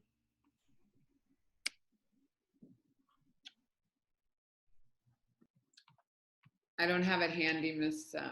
Trustee Gonzalez Mares. Let me see. It's not a phone number. They have to use their phone to log in is what I mean. It's not that they call into a phone number necessarily. Okay. Yeah, no, it's because of security reasons. Why? Oh, here I found it. It's 669-900-9138. And there's a password as well. It's a lengthy password, 960-5244-1184.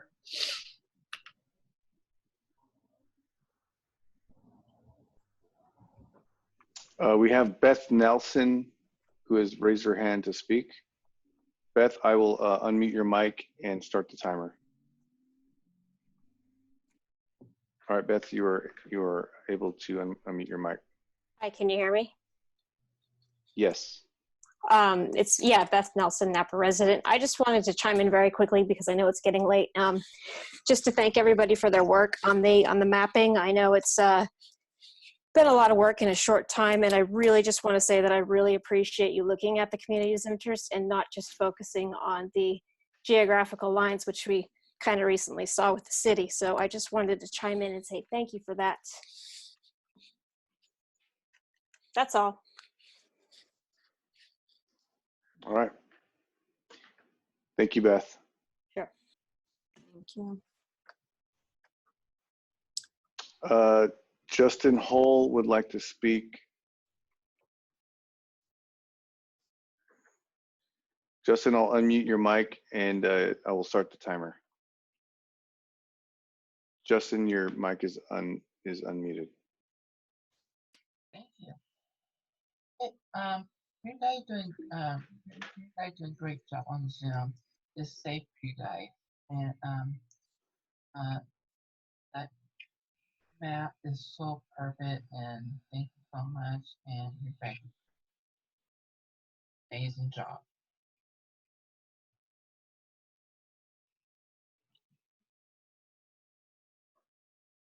Does that include your comment, Justin? Yes, it is correct. All right, thank you. Thank you.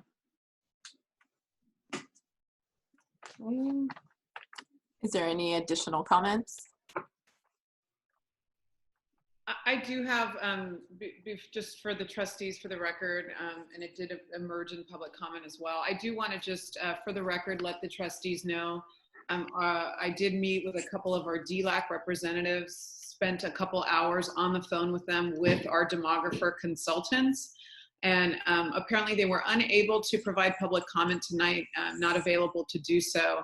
I do want to summarize some of the key points of their comment. These are our Spanish-speaking Latina mothers, 2 representatives from the DLAC, and they've been in the community for a long time. And of course, they also represent our English learners in the NVUSD community.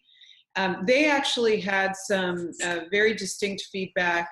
I think Tamina alluded to it a little bit, is that they, first of all, if I were to be very candid and honest, they were concerned that the district was being threatened with litigation.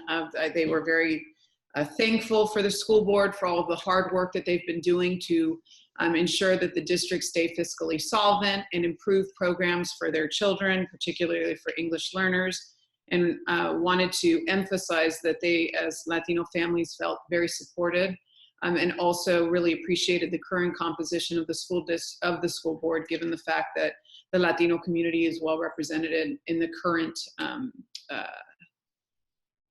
with the current trustees that we have. So I'd like to say that. And secondly, they were also just really, really kind. They felt like it was very, very difficult given everything that the school district's dealing with, and now with COVID-19 that they had to also deal with this. So that was definitely asserted repeatedly by the representatives.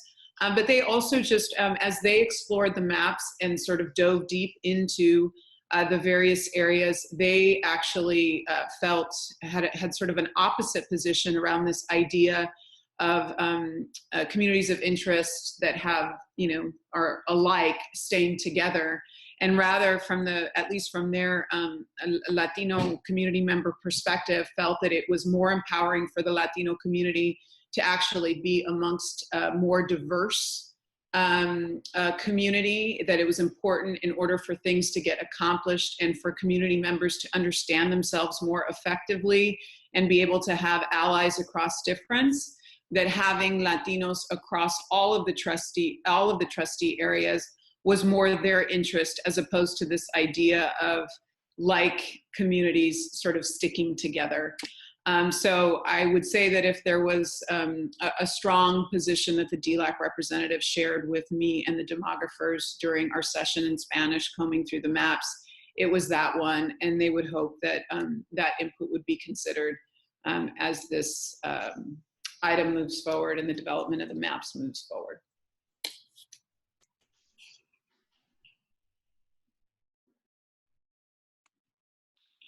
Any additional comments?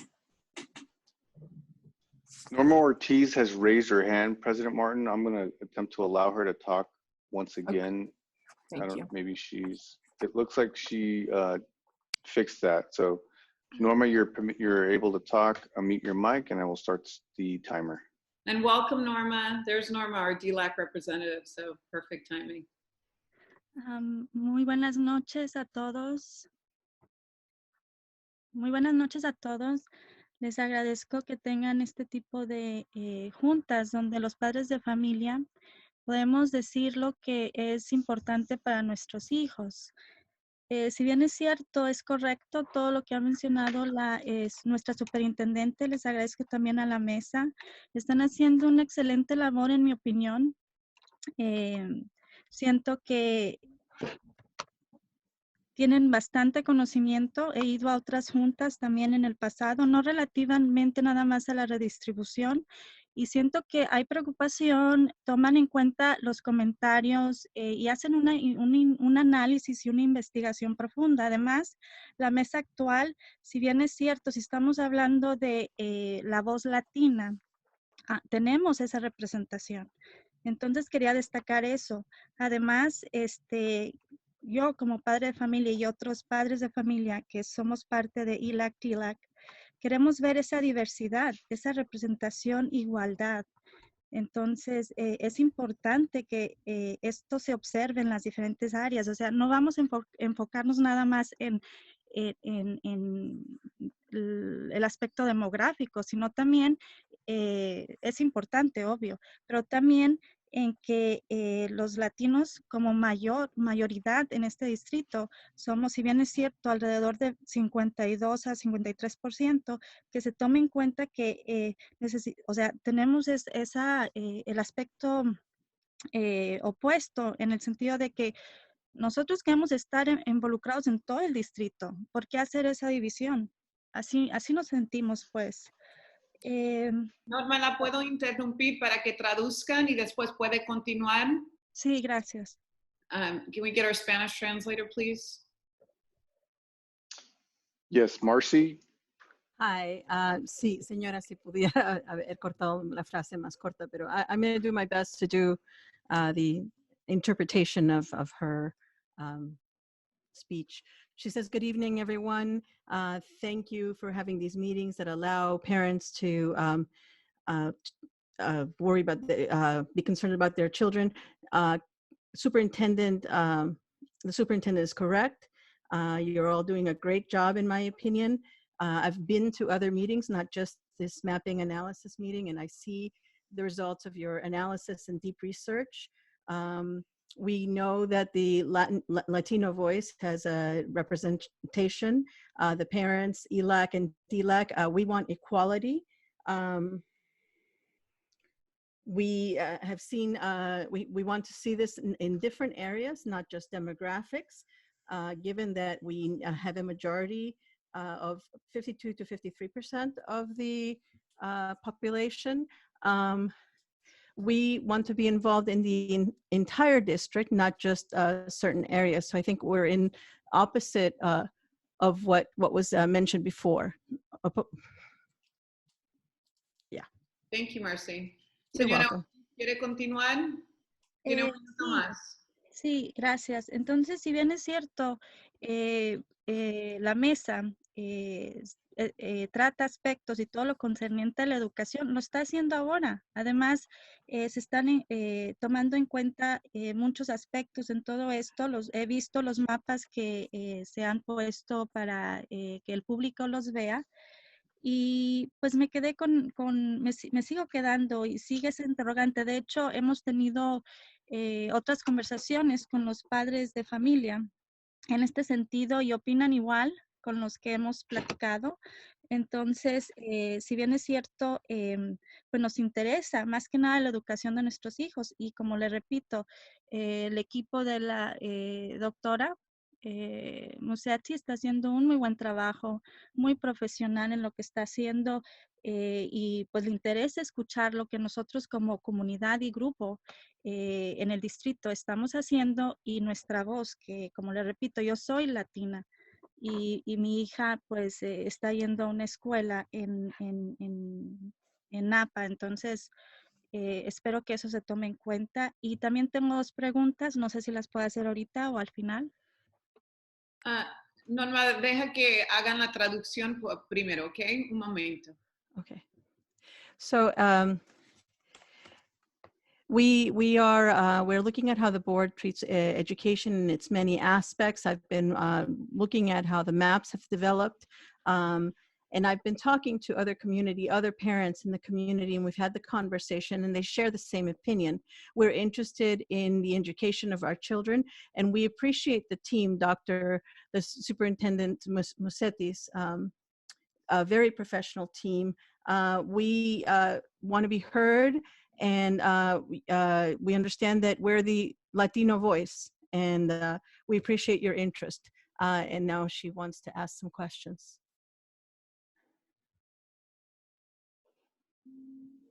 How would you like to proceed, President Martin, with questions? The time is up on the public comment almost. I'll ask my board. Norma has two questions she wants to ask. Correct. I feel like part of her time was taken up by us getting to translation, so I wouldn't be opposed to a few more seconds.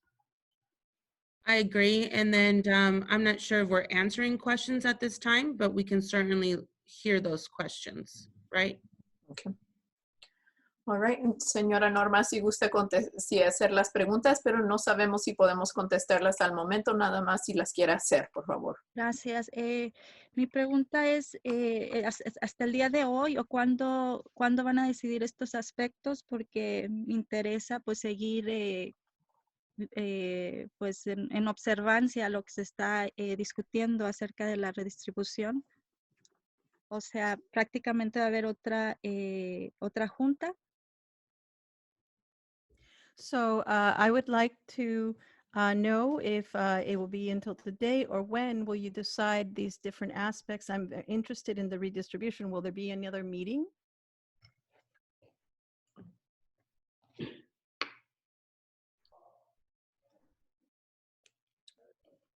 Y señora Norma, si quiere hacer su segunda pregunta, por favor.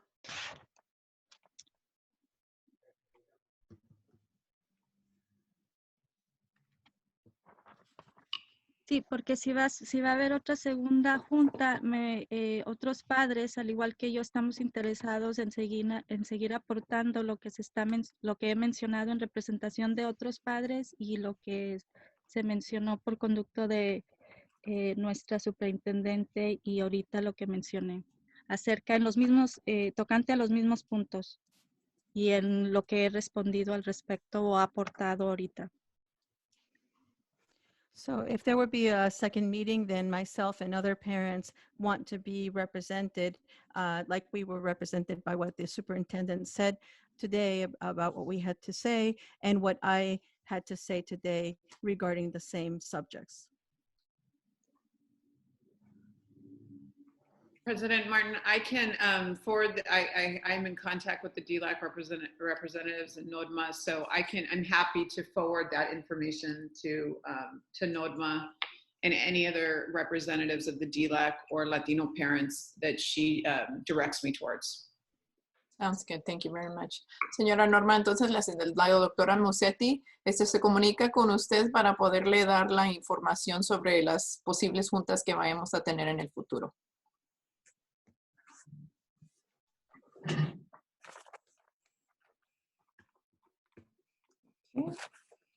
Is there any other public comment? President Martin, we do have one more VSH Mom 46. I will unmute your mic and start the timer.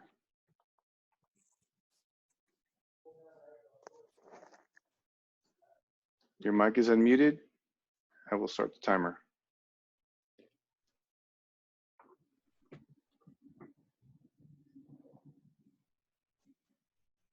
VSH Mom, right there. Hello. There you go. Hi. Hello, this is Katie Aaron.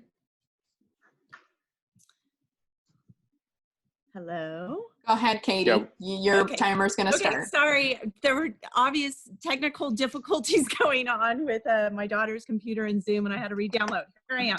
Okay, I had a couple of comments. The first comment was in regards, I did submit a map, and my interest, having been on numerous committees and participated on the Parent Advisory Council, my number one interest is to have American Canyon representatives also have areas into the city of Napa. I think it is extremely important that, of course, we want their community of interest, American Canyon, but also to have a little bit more of a wider perspective on the whole district.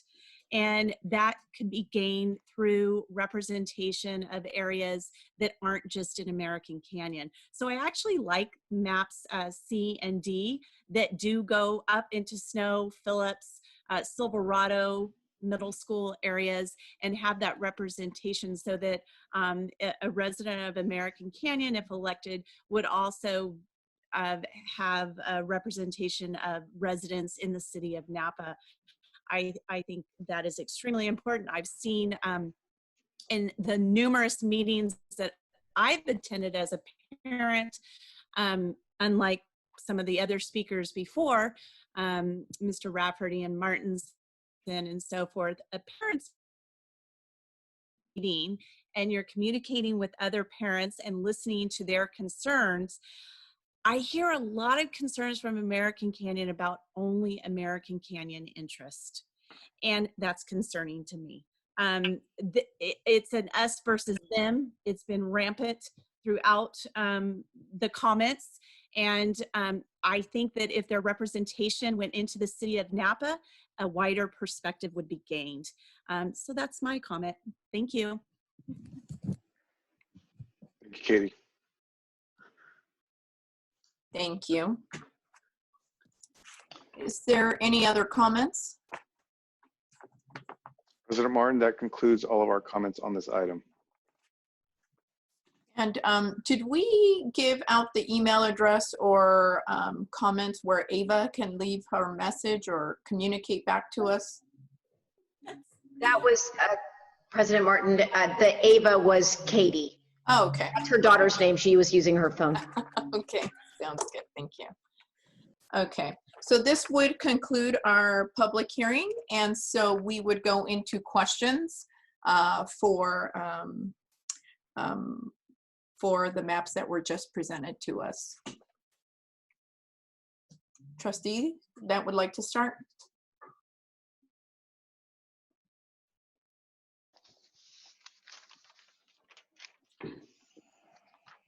I can begin.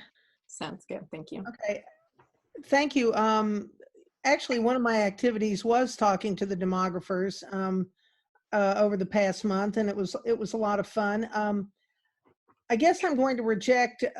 I'm looking at a bunch of things. I'm not as enchanted with A and B as I am with C and D, but I just like for map A, the person who represents District 2, Area 2, would only have one school.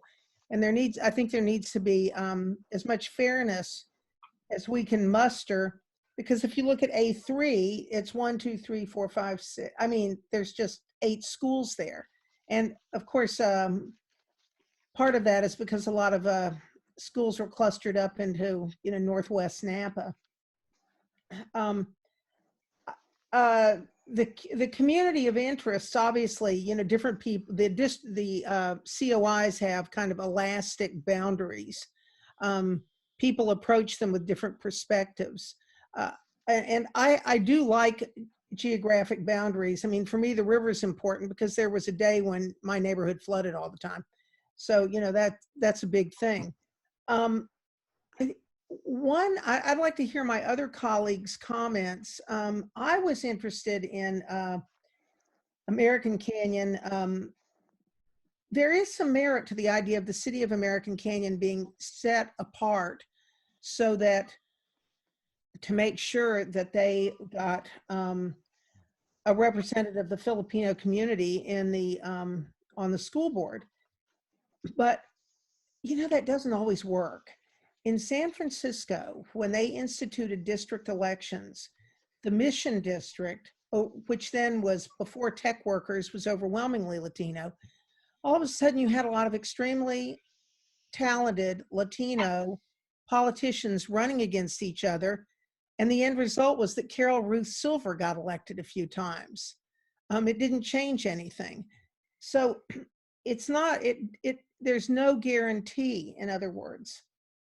But, you know, it's something, it is something to be desired that, that an underrepresented community gets a seat. But I still think that that can happen with American Canyon somewhat divided because into two more equal pieces, because many people would vote for that candidate who were not necessarily Asian, I believe.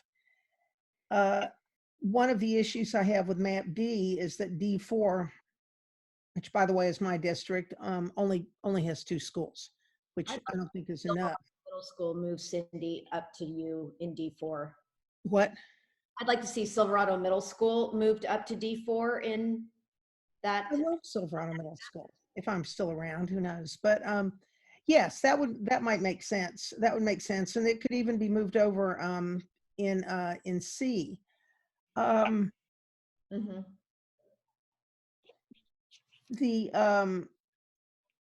I mean, I am looking at the schools. I don't to get back to A and B, I just don't get the putting the Lake Park neighborhood together with the Old Town neighborhood. I don't understand the linkage there, but obviously somebody, if that was someone's opinion, it's not really obvious to me and would have to be explained. Anyway, that's it for now. I'd like to hear, you know, what other people say. Anybody else would like to comment? Sure, I'll take a stab. Yeah, I had a lot of thoughts. I would echo Ms. Water in that I prefer D and then C, and B and A were distant preferences. I did not care much for either of those. I thought that A weirdly splits the downtown neighborhoods in half along Jefferson Street, and it didn't make a ton of sense. And then it weirdly chops up the Shirt Left neighborhood between A6 and 7. I thought that some of the divisions along Terrace Drive between A4 and 6 separates a neighborhood, that Foxborough and Chellerbrook seemed like they belonged with their neighbors across the street. And if we were going to break up the West Park area, I thought a more natural division was West Pueblo rather than West Park Avenue between A2 and A3. And I thought that A6 was very oddly shaped with a strange circling around to get into part of South Napa. It just seemed odd to me. And that one of the big problems, as Cindy also mentioned, was that the A2 area only has a single school in it. It does a poor job of breaking up the schools amongst the various district areas. And I thought that this map did a poor job of keeping like groups together and makes weird artificial breaks in the populations of the town. I similarly didn't like B. The shapes of Bs 2, 3, and 4 look weirdly contorted, and I'm not sure that they passed the eyeball test on this.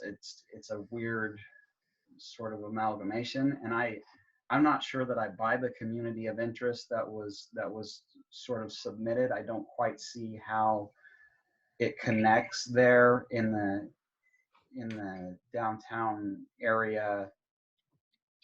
As far as the northern one that they gave us, it seemed like that community of interest actually separates what would be a more natural community of interest in the McPherson area for people that attend McPherson and go to that school. It sort of chops that in half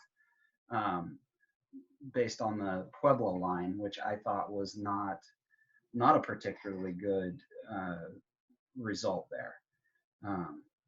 There's the B6 and B4 boundary by West Imul and Old Sonoma and 29 that separates a little piece of the community that seems like it needed to be included in B4.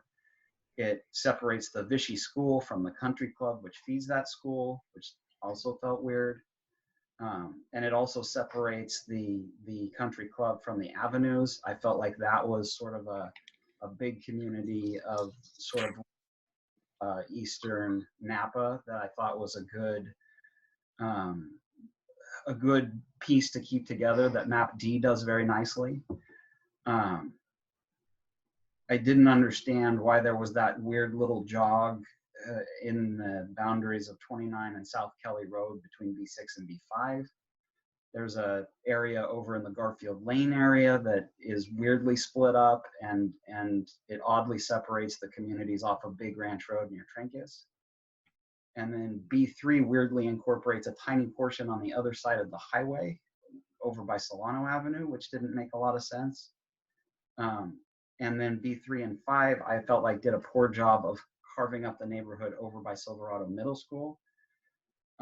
It even chopped one street down the middle. So if you lived up on the other side of the street, you were in one area versus across the street, you were in a different area, which seemed really, really bizarre to me.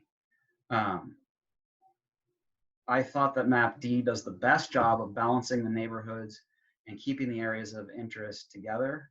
It really respects both geographic boundaries and community boundaries.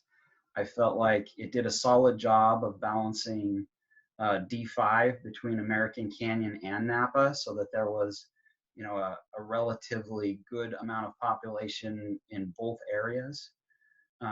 And it's the only map that guarantees at least one representative will be from the American Canyon area, because all the others had the possibility that all of the trustees could possibly come from Napa, right? There's a possibility in all the other maps that we may not have someone that actually lives in the city of American Canyon. So I felt like that was a benefit to D. And I did like that it kept the avenues together and it kept Garfield Lane as a community together. And I tend to agree with Ms. Water as well, that I don't see in the B map how the Lake Park area is anything like downtown. So that also was sort of a weird outlier for me. So those were kind of my thoughts. I really did think that the communities of interest that were put forth in the southwest part of Napa actually made a lot of sense. I agreed pretty much entirely with those three communities of interest. I felt like whoever was giving that feedback pretty much nailed it. So I do think that those are important.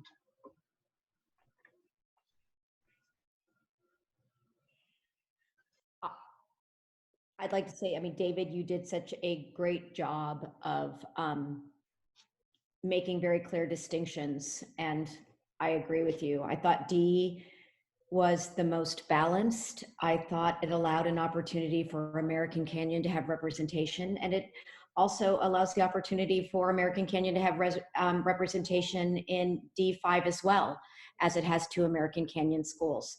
So I think it provides opportunity. I think it's balanced. I do think that a school there needs to be a little adjustment for D4 for Cindy's area. I do think that D4, whomever, whatever that looks like going forward, I think there needs to be a shift there moving.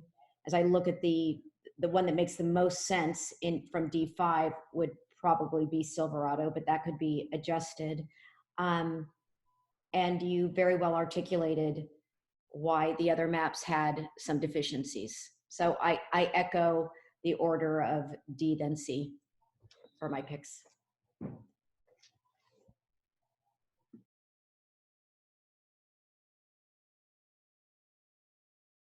I can go next. I also echo, I think it's, and I keep saying this over and over, it's hard for me to not have more community input, but I do feel that we're fortunate with a board already that is diverse and representative of our community, and that we also hold really strong, not only opinions, but experience, and that we live here, right? We were already divided by districts, but voting at large, and obviously, definitely some areas where this would provide more voter representation in an equitable manner, which I fully support.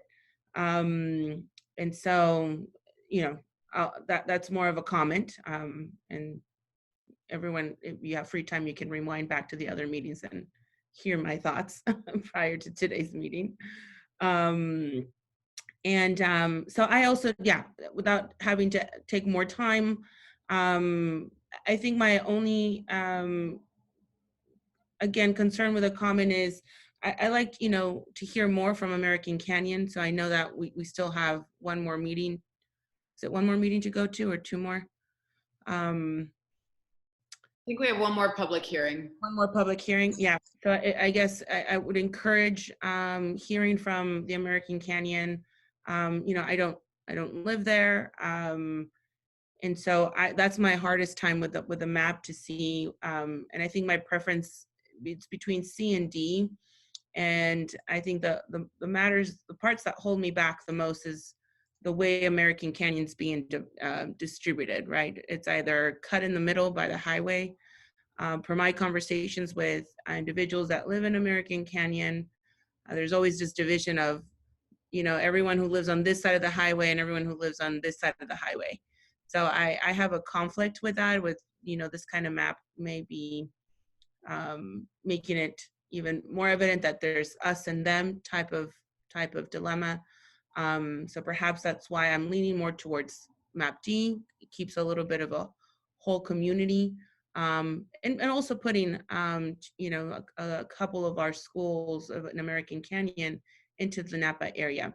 And again, right, just for the general public, whenever we make decisions, it's not solely, as a board member, right, we're not solely looking at our own district.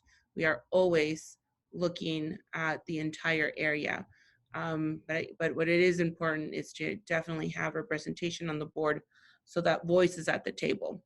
So I certainly hope that goal gets accomplished. Again, not hearing by a lot of people, again, concerns me, but I'm hoping that we make a good decision and knowing that we're gonna have to do this all over again, right, next year. Mm-hmm. But let's try to get it as right as possible, perhaps, right? So yeah, those are my thoughts. I am leaning more towards D. I do concur with the district area, and we're moving a Silverado. I think that makes more logic, not so much for as indication of what's in our individual areas, but for is how it looks for our community. So I agree with that as well. And I think I think between now and then, I'm going to dive down a little bit deeper on the streets. I do appreciate Trustee Gracia's, you know, detail on the streets. I was looking at it more general. There's lots of maps to look at, but if now hearing my fellow trustees kind of where we're looking at and paying attention to the community interest groups, I think it's time now to look at the details. That's so it's really good to hear that input. It was really, I also want to thank the DLAC parent representative sharing those thoughts of the intention is not, you know, not necessarily to divide and our communities, is to bring everyone together. So I really appreciated that comment today. In looking at the maps and listening to my fellow board members' statements, the one aspect of our current board system that I don't know that it's unique, but it's what really is our strength, is that by representing the whole district, we have all the children as a priority for making decisions. So there is no competition among the board members to protect their area. And so what I like about, say, D, for example, is that every area but one has a piece of Napa in it. So that, again, I think one of my other esteemed colleagues mentioned that, or I think it was Ms. Aaron, said it continues the broader concern over the school district than if we stuck just to geographical areas. So as I delve deeper into this after this evening, I think that will be my focus. And if we're expressing some preference, I believe that D and C would be mine. I'd be interested in the changes that are incorporated as a result of some of our public input this evening. Thank you.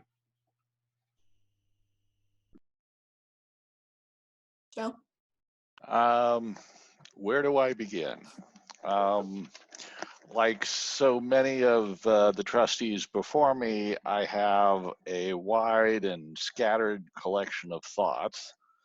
I'm not sure they have as yet coalesced, so if you'll bear with me for a minute. You know, at a high level, American Canyon is basically too large not to split in some fashion. However, once you accept that as a premise, there's some need for the various one or more American Canyon districts to reach up into at least some portion of the city of Napa to reach the to accomplish the goal of equal or roughly equal population numbers. I knew from the get-go that I would rely on my fellow board members who have a much finer sense of the neighborhoods in the city of Napa, as I don't spend nearly enough time up there and have only a general feel for it. Before getting into specific maps, I sort of want to make sure that I get into the public record a couple of observations that are map independent. Trustee areas govern who has a say in electing a trustee, assuming more than one candidate runs. But they also govern where trustees can live. So that while one part of the county may have an outsized say about who gets elected due to population density, it does not say that the trustee can't live elsewhere in that area, perhaps even remote from that population density. And while by trustee area makes it easier and cheaper to run, as I think it was Ms. Waters' allusion, it does not ensure that anyone or more people run. It is a belief that it is easier and cheaper will yield more candidates and more contested elections. But the more candidates, need not be so, especially with the challenging decisions ahead for the district for the foreseeable future. It is hard work. That if a trustee area attracts only one candidate, there will be no election.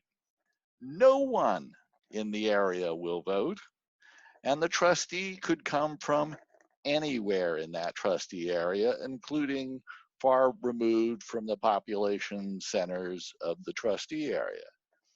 So it really becomes incumbent on the public to consider running.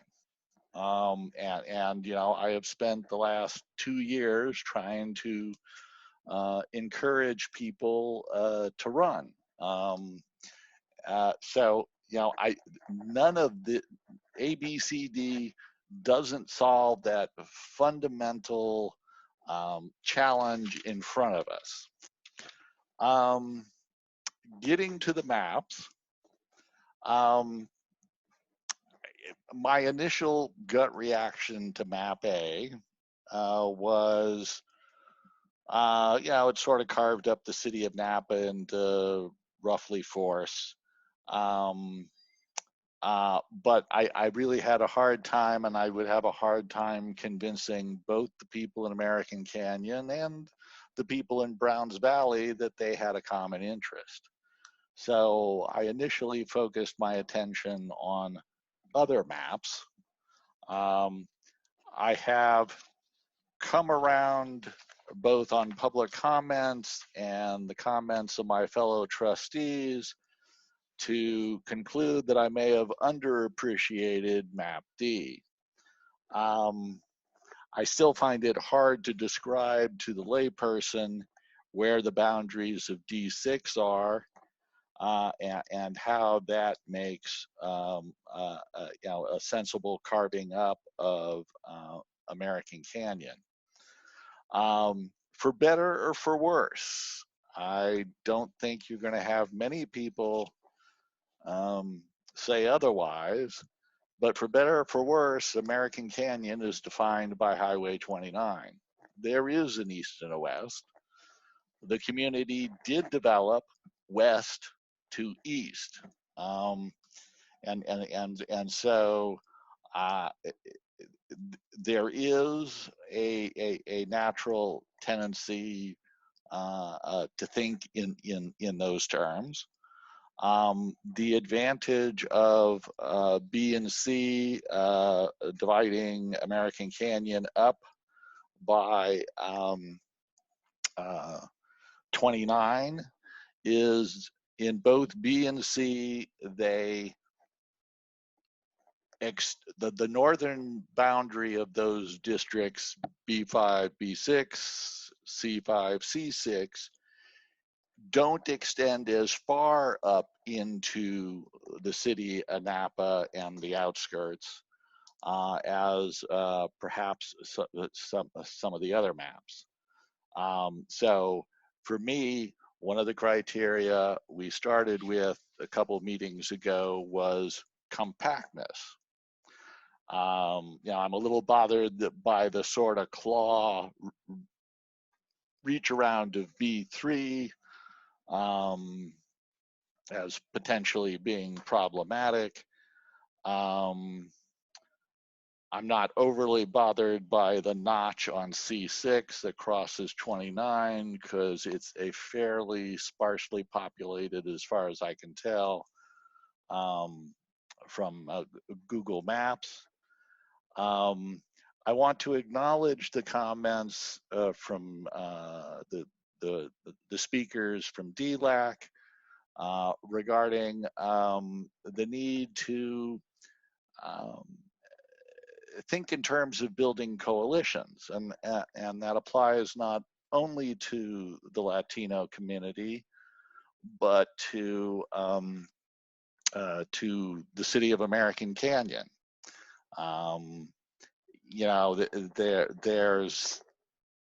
They cannot accomplish what they want unless they build coalitions with parts of the city of Napa and the immediate outskirts of it. So while I can bring myself around to D, it still looks a bit odd to me. I'm a little concerned, and I'll have to zoom in on D a little further, since that seems to be one that we're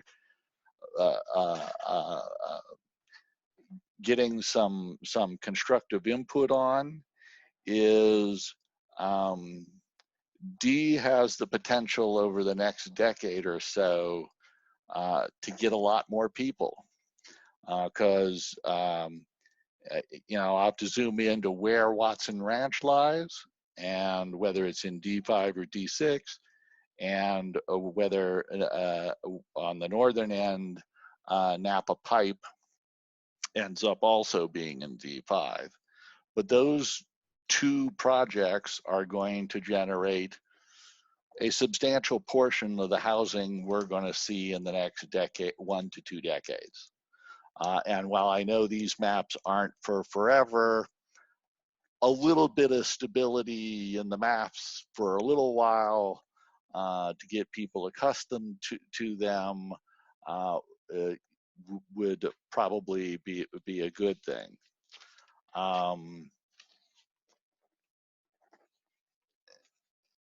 The other thing I guess I'd bring to people's attention, I acknowledge the comments on the citizen voting age population around the Asian community and a draft D.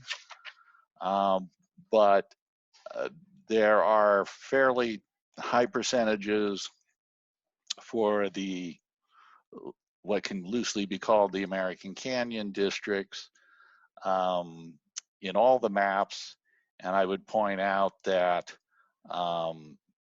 draft B has a nearly as high percentage of African American citizens of voting age population as D. We have multiple minority interests that could be at play. So I want to make sure we get that out there.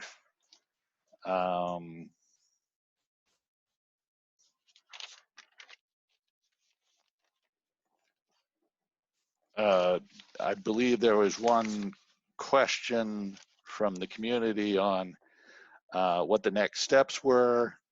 I believe we have one more public hearing on our end, and then there's a public hearing at NCOE as the final step.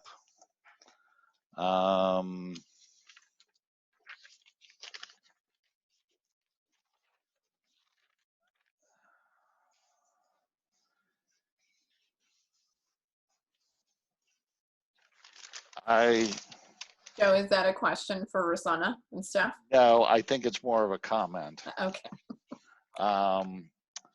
And I think I've gone through most of my notes, so I'm gonna stop because I can't find anything else. Just to affirm what Trustee Shunk said and the question I think brought forth by Trustee Gonzalez Mares. So yes, May 14th is the last and final public hearing. And following that public hearing in that same board meeting, the board will vote on the adoption of new trustee area maps. So that's the current timeline that's published on the website. And yes, Trustee Shunk, May 15th, submission of the area boundary maps to Napa County Committee on School District Organization. And then June 1st goes to Napa County Elections Office for the 2020 elections on June 1st. Okay. And I'm just gonna be brief because I think everybody, we've kind of shared the same thoughts about A, being a little hard to kind of digest. From my notes, I know that we were kind of looking at, and some of the comments, and I'm just speaking out loud, but I did hear something like schools were not in certain areas. I think it'll be easy to kind of understand the maps that I don't think you have to have a school. We're representing the population that's going to be going to all the schools as a whole. So that's something to kind of consider. Not having a school within your district, your area, excuse me, doesn't necessarily mean you're not going to be representing, because you're representing the entire school district. It's just kind of my concern. One of the other comments, and kind of with reference with DLAC, how they wanted to be included into the, not kind of like, I hate to say the word, a little bit segregated. I did see that with one of the community of interest maps, and that was highlighting, I believe I think it's Foster Road behind, gosh, I don't know what it was called. I didn't write it down when she described the area of what it was called, but it's the Foster Road area, and it really does carve out the lower income minority non-voting area in Napa. And so, and really what happened there, it's kind of funny, they kind of carved me out of there because that's where I live. So it really felt weird that I still represent that area and I maintain the equity lens here. And so being carved out kind of like jabbed me in the neck really quick. So I just wanted to, like, when I heard the comment, I'm like, oh, wow, you don't want me to represent you. So it felt kind of hard. And I could see the difference in the community where it is an economically disadvantaged community compared to across the street, you have homes that are 500,000 plus.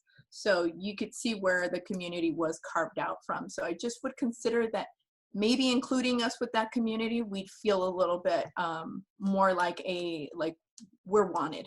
So I would just say that that is just one of my notes from the community interest. Map A, okay, I talked about that. B, sorry, I'm scrolling through a different screen here. Yeah, map B, I do agree that having that line down the middle through Highway 29, like Joe said, it does divide. It's unfortunate the city was built from the west to the east, and it's just kind of how they found their growth. Unfortunately, I'm not going to go into too much detail about B, but I do find that, is it B or C? Excuse me. I'm sorry, I have too many maps up. I'm getting flustered here. I'm seeing that even with map D, excuse me, we're going to D. While I see everyone kind of going to that,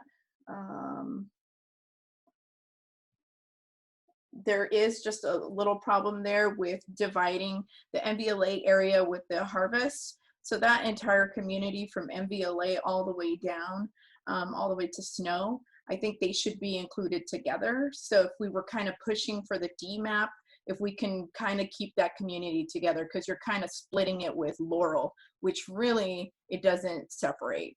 It's all one big, huge family there. Yeah. Another one with D5 is that even though it's highly concentrated with D6, I would just consider a little bit of more leeway.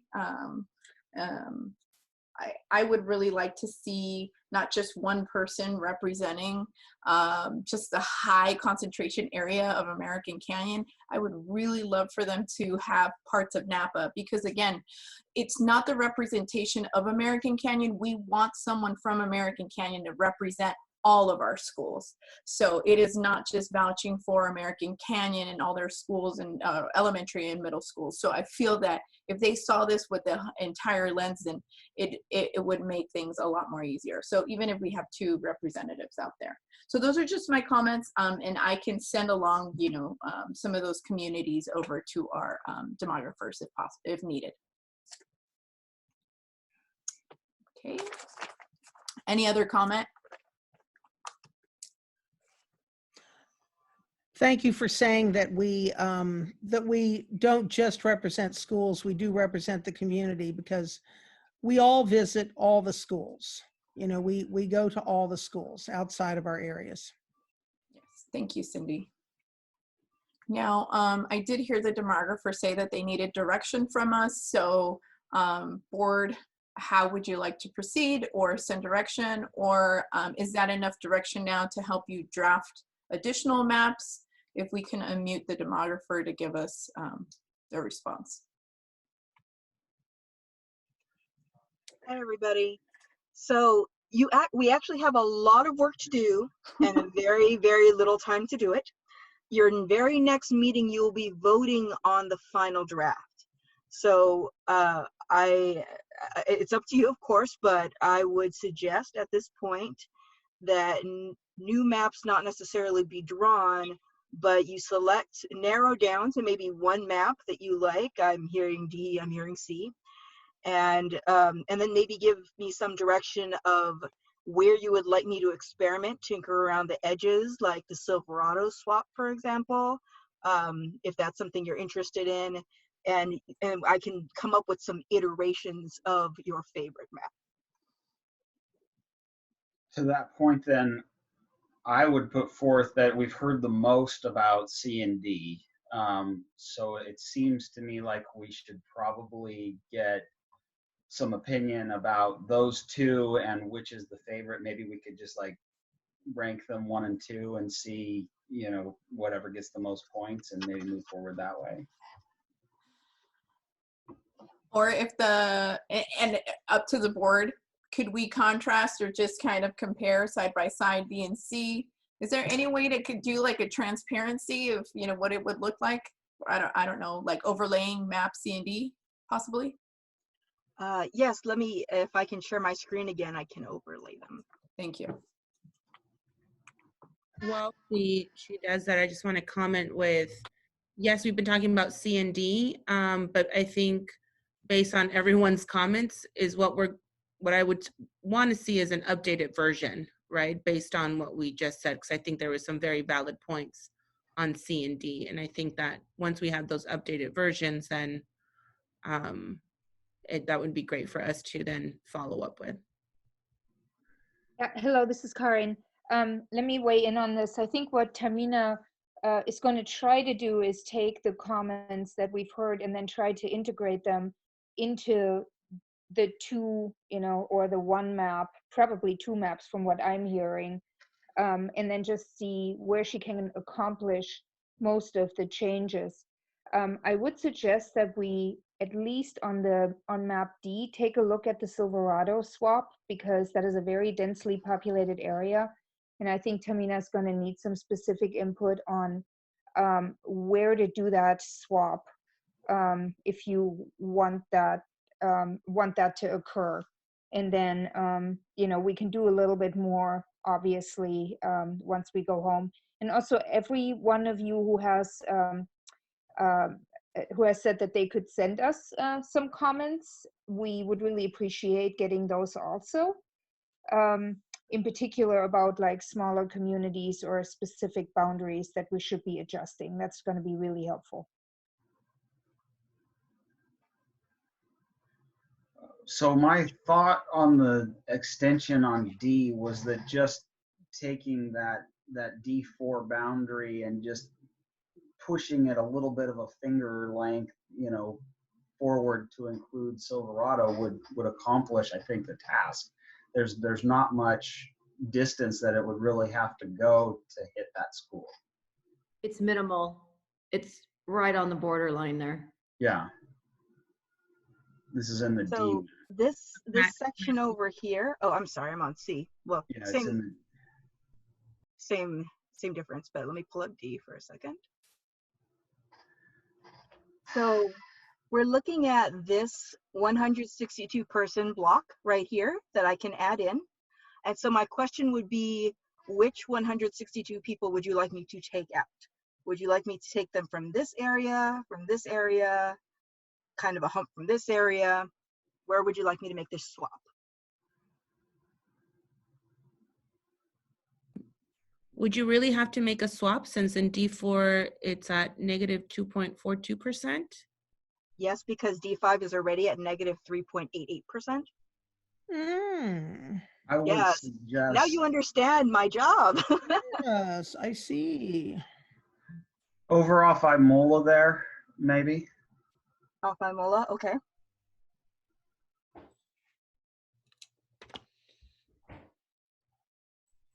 Maybe just could you pick up the little pieces in what is that, Wildwood Court and Navarre and Granada? Would that work as an exchange? You know what? Let me open up the D map and let's do it right now.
Okay, so I am going to take into D4, which is the orange district right here, this block. You'll see me do it.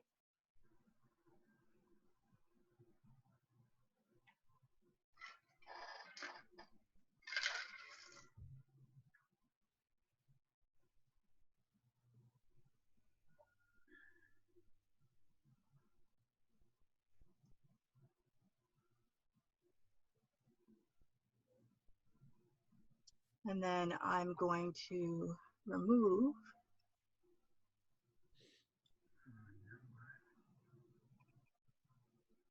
where's my label so I can, here we go. Okay, so we're negative 4.86 over here, which I guess technically is under 5%, but I can take some out of D5 and let's see where that, how that goes.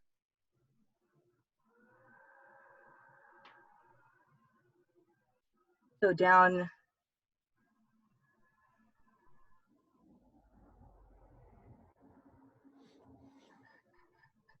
was the direction to take it kind of from the bottom corner over here, or? That was my thought, but I'm having a different thought now. Okay. That maybe actually this little piece that's 115 up here, that would cut it off. Yeah, at Shirtlift. Okay. Maybe that would be a better choice. Because Shirtlift is sort of a divider. Okay, so now we are at negative 2.13% for D14 and negative 4.16% for D5. So that actually works. You could leave it right there because we're within plus minus 5%.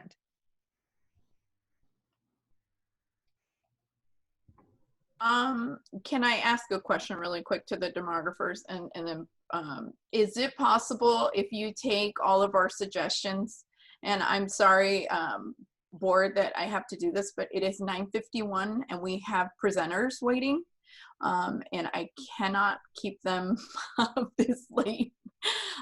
So if we can still give you input via email to, or we kind of zoom into these maps, because we cannot do this way. We're gonna run into midnight and we probably won't be finished. I support that. Okay. So do we want to at least allow them to lop off maps A and B and focus on C and D? Yeah, I think that was kind of the agreement. We were kind of going to concentrate on C and D. So and you guys can correct me if I'm wrong, if the direction is for them to accept our comments via email to concentrate on maps C and D. Is that okay? Yes. Yes. Okay. Seems reasonable. So just so I'm clear, the direction for me would be, are you directing me to wait for comments and then make another iteration of C and D, or is everyone going to be sharing comments with each other? What would you like me to do? I think she could take the comments that we've given her tonight and work on a C and D, and then see what we've got. I think that would be a reasonable process, because ultimately unless we're going to schedule another one of these public meetings, we've got to push this process forward. So I think if she just works on what we've said, maybe that would be the best solution. I agree, and this meeting is recorded, so they can always go back and check on our comments, or reach out to us individually if there's clarification needed. I might go a step further and say to work on D and C, since most of our attention has been focused on map D. I would agree, Jose. Yeah. So just eliminate C altogether and focus only on D. And then, but with under the guise that there can be modifications made, I think Joe made some comments that need to be addressed in the makeup of the map. And so if we can make true modifications within the confines of D, understanding that you take, you give it, you take it away, focused on that one map, I think will streamline the process, but still allow us the opportunity to give feedback. All Joe, right. would you like to Thank you. share anything? Thank you, trustees. I think that in that case, I will focus on D, and I will take a look. I will keep my eyes peeled for any comments or any other changes that you would like to send me via email, and then I will work on an iteration of D. Okay. Joe, any closing comments? I'm sorry. No, I'm still not 100% convinced on D, but I recognize the challenges of all of these maps. But it seemed certainly a consensus has coalesced. Right. So I wanted to, and this is, you can chime in too, Joe, that I wanted to kind of work on 2 maps to kind of consolidate it and make me have a firmer decision, because I'm still split between C and D. So I'm not. I did too. And that's fine, Isela. We can do that. Okay. So it's okay for demographers to work on both C and D with our emails that we'll share with them. And it won't be shared with all of us, just with the demographers. So it's your private conversation you have with them. Okay. Okay. All right. Okie doke. Okay. Thank you so much. Thank you. Thank you. Okay. And so we are moving on to introduction of revised board policy 5112.5, open closed campus. This is a discussion item. Chair Martin, I don't know if it's because of the time I did not propose this earlier, but is there any way for item I1C to go next, just because I know that, and I can see in the list of participants, speakers who do have little ones, not to say that maybe there's speakers on the open and closed campus one may have comments, but just making that suggestion, if I may. I1C, you said? Okay. I wonder if we should take stock of what items might reasonably be moved to a future meeting, considering that we're already at 10 o'clock and we have a lot of stuff still to go.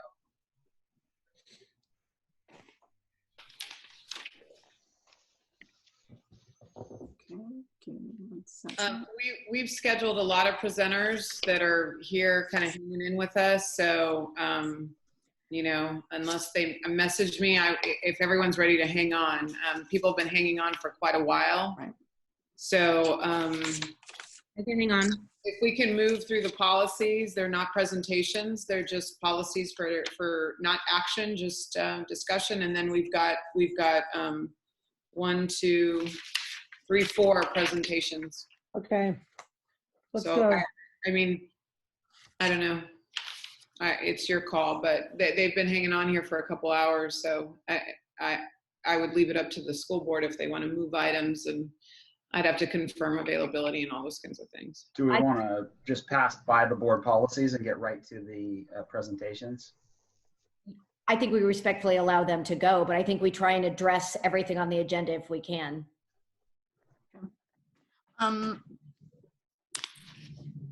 So do we, who would like to proceed? So I know Ms. Gonzalez Mares suggested to move I1C. So can I make a suggestion? I have presenters affected at all of these. So I would say if we start proceeding with I2A, I2B, yep. I3A. I mean, all of these folks have been waiting, and all of them probably have reasons that they're ready to get to bed. I think that makes sense. Why don't we skip the board policies and get right to the I2A presentations? Agreed.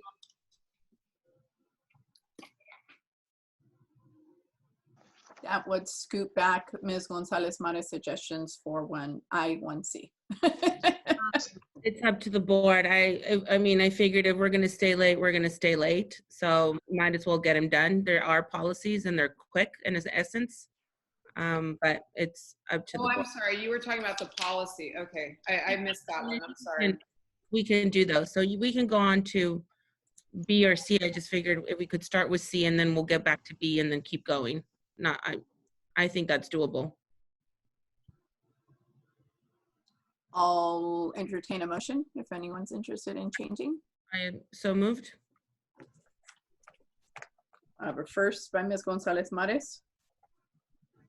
I didn't quite understand what her So she's just moving I1C above I1B to go next.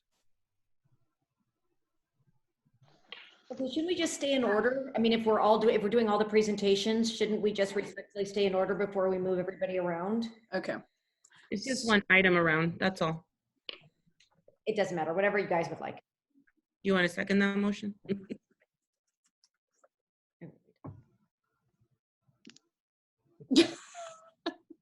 Okay. I didn't mean to cause a ruckus here, guys. Just a quick switch, that's all. So no one will second the motion. Okay, so motion drops. So we go back to I1B, introduction of revised board policy 5112.5, open closed campus. So I think I can introduce this item pretty quickly.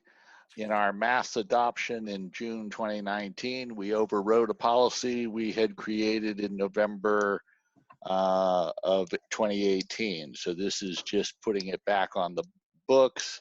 You can think of it as the American Canyon exception for a closed campus.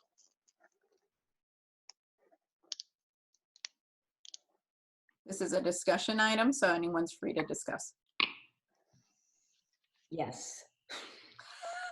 It'll come back to the May 14th meeting for action. Okay. All right. Okay, no more comments.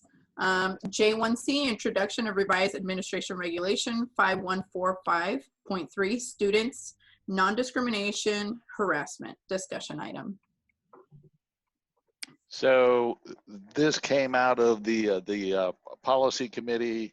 It's a revision to the AR 5145.3, non-discrimination and harassment. Specifically, recognize it. It feeds off of the request we got about this time last year from the LGBTQ community, students and staff. The AR ties the district's efforts to existing non-discrimination and harassment policies, ties it to our curricular mission and to existing state curricular frameworks, and does not open a potential public forum.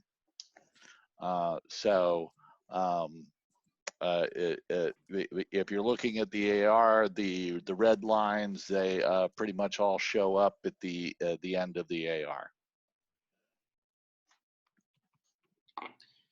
You do have public comment, Mr. Ruiz. There's a couple of hands up. Yes, Dr. Musetti, there is a couple of, are we taking public comment now at this time, Dr. Martin? Yes. President Martin?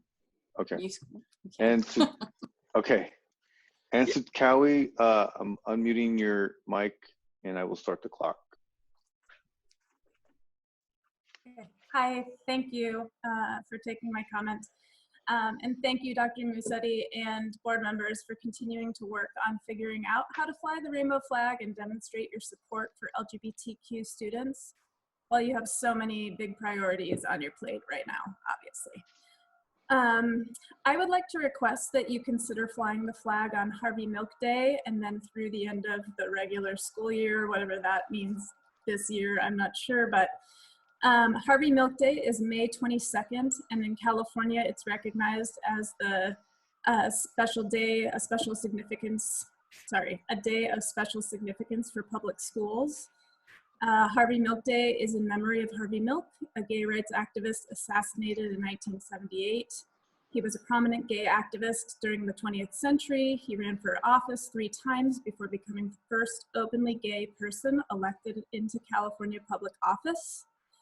Harvey Milk Day has came about as a day to remember and teach about Harvey Milk's life and his work to stop the discrimination against gay and lesbian people. During the COVID pandemic, many LGBTQ students are stuck at home with families who don't accept them, who don't support them, and who don't allow them to be who they are. I personally know NVUSD's trans students that are not open to their families. So right now they are home and not able to be who they are. They need to feel extra love from their community and their schools, and NVUSD flying the rainbow flag would be a great way to demonstrate this love and support. So I just want to say thank you again for your dedication to this issue, and I look forward to seeing that rainbow flag flying. Thanks. Thank you, Anne. We also have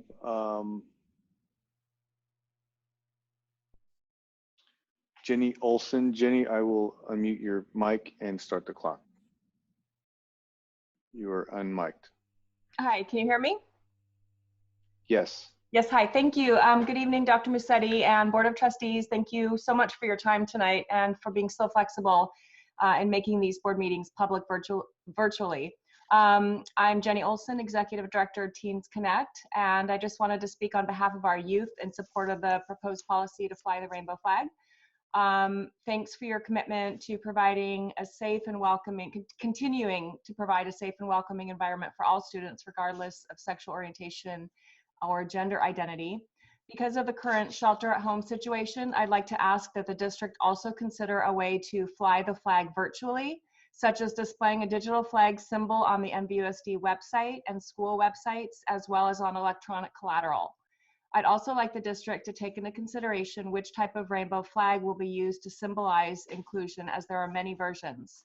Last year, we recommended that our city halls display the version with the brown and black stripe, which symbolizes people of color. I'd like to quickly share with you what the colors of the rainbow flag stand for.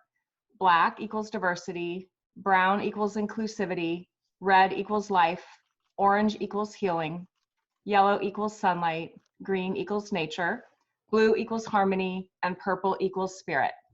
These qualities are especially important during this pandemic, as we all need sunlight, nature, and healing in order to get through this time. Thank you.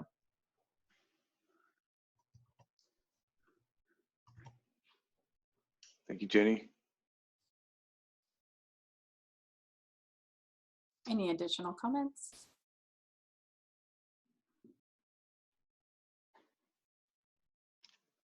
President Martin, that concludes our comments on this item.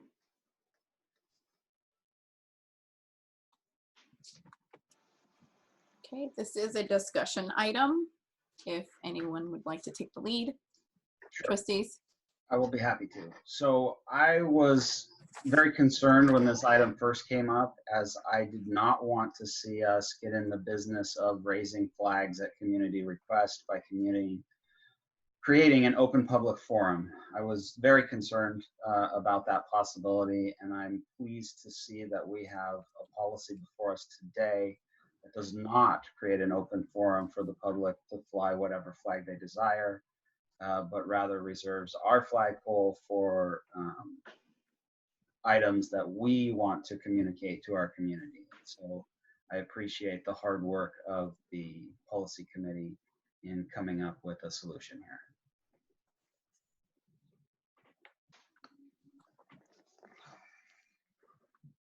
Anybody else?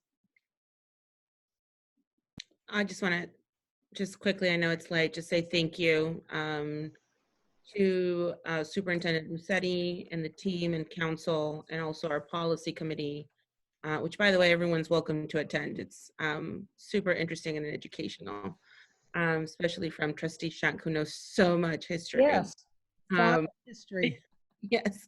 So going through this policy was just, I thought it was brilliant. I think it touches exactly on the area that we need to address, and I also appreciated just reading this whole policy.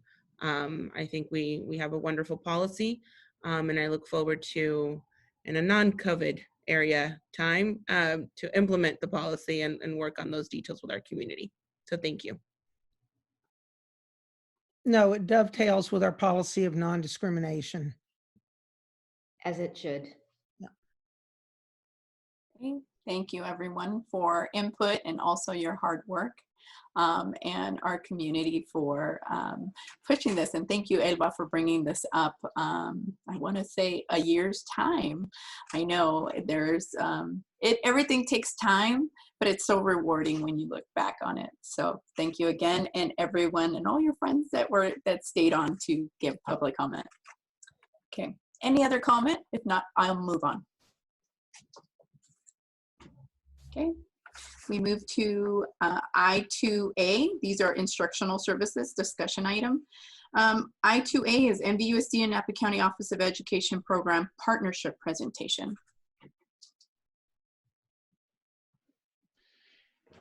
Yes, so Mike Mansway and Mike Wilmars will be presenting on this presentation, or speaking to this presentation. No, Manny, Mike, Mr. Hughes, no, wrong presenters. That's the next one. So we have the staff. oh, I'm sorry, Pat and Julie McClure. Sorry, yes, ma'am. Dr. Musetti. No problem. Thank you. So good evening, President Martin and board trustees. Tonight I'm here with Julie McClure. She's the Associate Superintendent with Napa County Office of Education. We will present on the programs and services NCOE provides in partnership with NVUSD. And I think, Manny, you were going to share the slides. Yes, ma'am. Okay, thank you.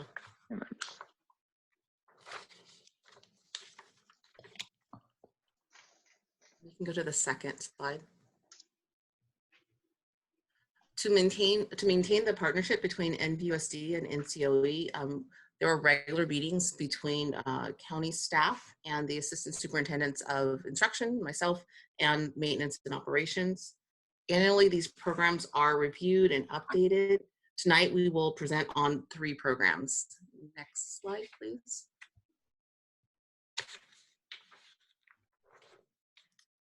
Ms. McClure will share more details about the Career Technical Education Program. It's also known as CTE. These 14 pathways, ranging from culinary arts to digital design, serve over 1,700 of our students. Next slide. Also, she will spotlight the early childhood services NCOE provides students from birth to 5 years old, and this applies to both general ed and special ed students. Next slide, please. And lastly, she will share about the before school, after school, and summer school programs that collectively touch over 4,000 students. I'm now going to turn the presentation over to Julie McClure, and she will start with the next slide. Thank you, Pat. Good evening, trustees. I want to thank the board for inviting me today. I'm here with Pat to talk about the programs NCOE works on collaboratively with NVUSD. And as Pat indicated, these programs fall into the 3 categories: career technical education, early childhood, and expanded learning. So we'll start off with CTE, with Career Tech Ed. These programs operate in NVUSD high schools and serve 1,700 students. And if we could move to the next slide, these programs consist of pathways or course sequences that provide students the academic and employability skills that lead to success in the workplace. Our director, Gilly Miller, worked with CTE to develop the CTE model curriculum standards for the state that we follow, along with these 10 quality elements established by the California State Plan for CTE, and they're outlined here on this slide. Moving to the next slide, we have some summaries by school of the services offered. They're broken down into the primary program components, which include the pathways, along with their A to G course designations, industry certifications, and articulation agreements with the Napa Valley College. As we go through them, I'm going to go through them quickly, and I'll just note a highlight in each of the cases, but the information is there for you to read. So if we can go to the next slide, this is the information on American Canyon. They have 4 pathways. One of those pathways is construction, where the highlight I want to share is that students there are working on building a very impressive tiny smart house. where they're employing the latest in sustainable construction technologies, and it's a really great hands-on project for the students. So moving to the next slide, Napa High pathways include engineering, and this pathway sponsors the Cellar Rats Robotics Club, and the Cellar Rats have participated very successfully in robotics competitions locally, nationally, and even internationally, and has very strong parent support. And moving to the next slide, this is New Tech. New Tech has our computer science and digital design pathways. And a highlight from the digital design pathway was the award-winning Napa Lighted Arts project, which culminated in an animated light art piece, which was projected on a 70-foot wall and was featured in this year's Napa Lighted Arts Festival. And moving to the next slide, Vintage has a print shop that's run out of the printing and graphics pathway, where students take on positions to run the business while also learning how to design and print products like t-shirts, banners, and stickers that support the school community. So this course has a great blending of both the technical and the soft skills.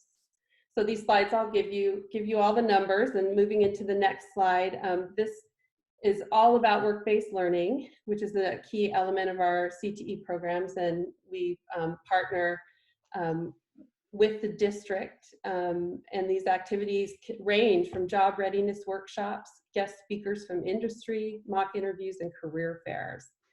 And an example of this occurred when all seniors at American Canyon High School had the opportunity to participate in a workshop to create resumes and cover letters, as well as receive guidance on maintaining appropriate social media presence. So moving to the next slide, just give you a sense of how these programs are funded. We bring together several different sources to implement these programs. The majority of the teachers are funded through NVUSD. NCOE funds all of the management staff, and that staff has applied for and received grants that fund the majority of the equipment, supplies, and additional teaching staff to support the programs. And as you may know, the equipment needs for some of these programs are extensive and pricey, so those are important sources of funding. In addition to the cost of the program management covered by NCOE, our structure allows for cost savings and flexibility. We're able to make changes in programs and staffing quickly and be responsive to student needs and job market demands. And just a little word on what we're doing during these unprecedented times. Our CTE teachers are currently fully participating in distance learning and developing lessons that focus on essential work skills. Yes, so moving into early childhood programs, we'll go to the next slide. We serve 760 children across 27 classrooms. The majority of our students have NVUSD as their district of residence, as you can see. Over 35% have IEPs and are qualified for special education services, which are required to be provided by the district of residence under IDEA. We have preschool programs at our Imola site, as well as classrooms at McPherson, Phillips, Shearer, Bel Air, and Napa Junction, enabling children to go to preschool in their neighborhood. And moving to the next slide, we run full inclusion programs that combine California State preschool and special education resources to enable us to provide developmentally appropriate, high-quality learning environments for all students. And moving to the next slide. So NCOE assesses all referred and identified preschoolers for special education eligibility. And this is just a breakout of where those disabilities lie. We see the highest percentage of disabilities in speech or language impairment and autism spectrum disorder, which mirrors what you all see when they get to elementary. And the services that are provided for these students include specialized academic instruction, speech therapy, motor therapy, behavioral support, or other specialized services. And moving on, we work closely with Terry Lynn Rossetti and her staff to support effective transitions for special education students. from preschool into elementary school. And you can see that this is a year-long process that includes parent communications, transitions, team meetings, and classroom observations. Moving on, we measure results in this program in a variety of ways. One of them is the Desired Results Developmental Profile, or DRDP, which looks at a variety of measures relating to appropriate development. We also monitor closely the progress towards IEP goals of our special education students. And moving to the next slide, you can see the results. The percentages indicate students who are performing in the top 3 tiers of the DRDP, which is growth, which is the growth we want to see in children entering kindergarten. And then the next slide, we mentioned earlier that we combine funding sources to put together our model. The sources include funding from districts to support special education, California State preschool program contracts from the state, and additional grants from a variety of sources. And this blending of funding enables us to provide high quality inclusive learning environments.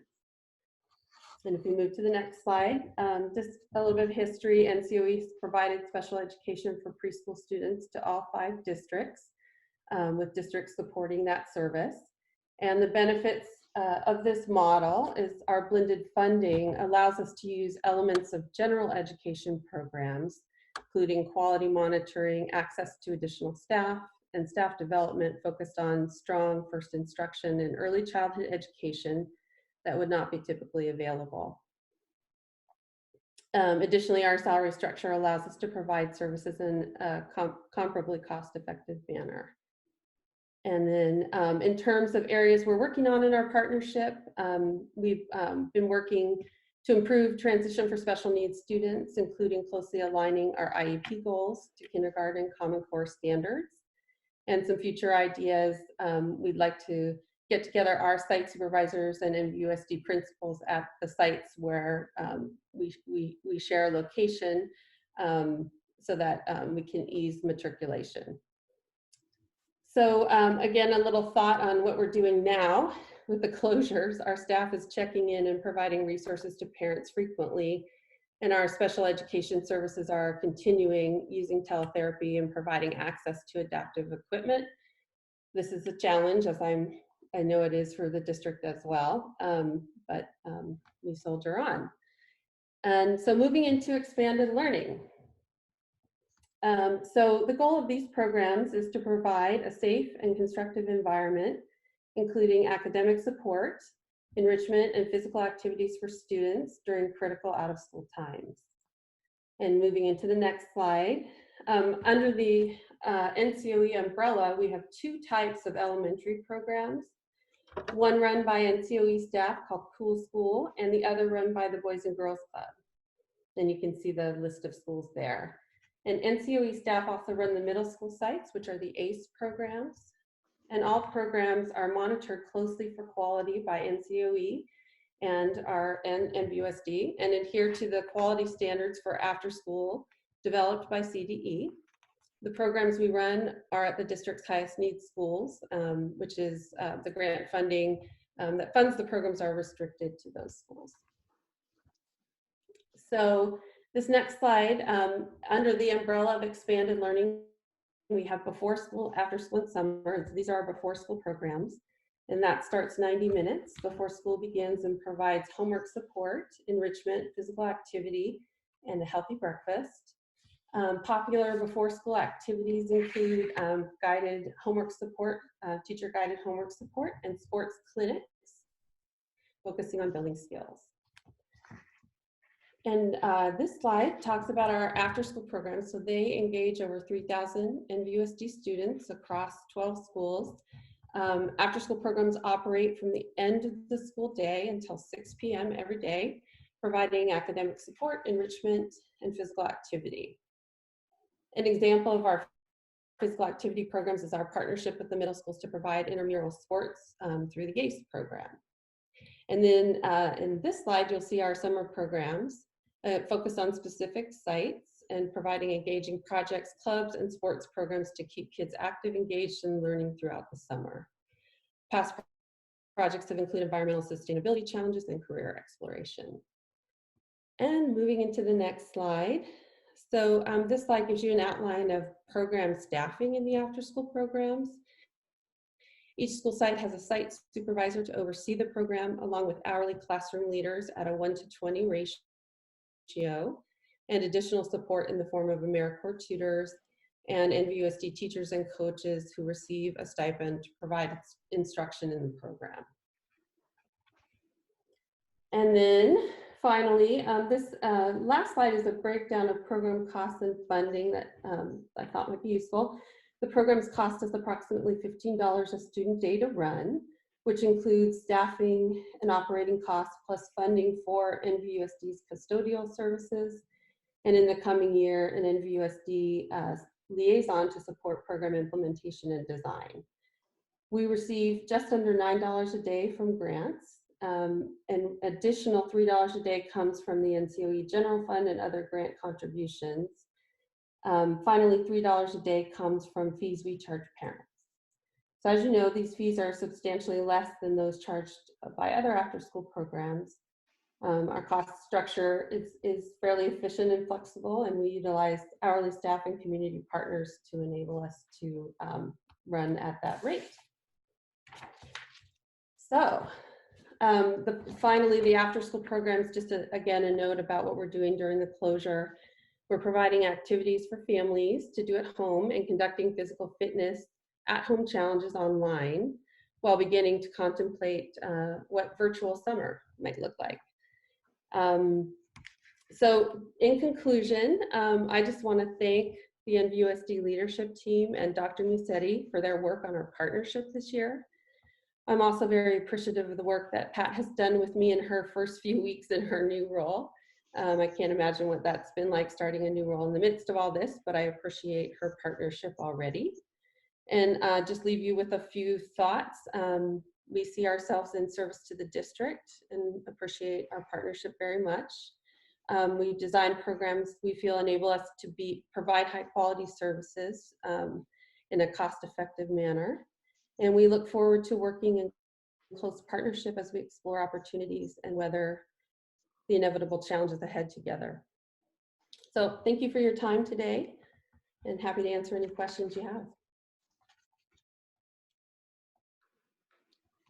I do have a couple questions. If anyone would like to go first, you're more than welcome to. Questions also. So one of my questions was, in your presentation, I did not see any before or after school services provided to River Middle School, which is a district school at this point. Are they getting services? What's happening there? They are. We actually just started at the beginning of the year serving there, and they were not on that bar chart, but we are there. We are serving at River. Were some of their service numbers included in the harvest numbers then? They probably were, because we just transitioned over in January. And we used to serve River kids, you know, when the schools were co-located.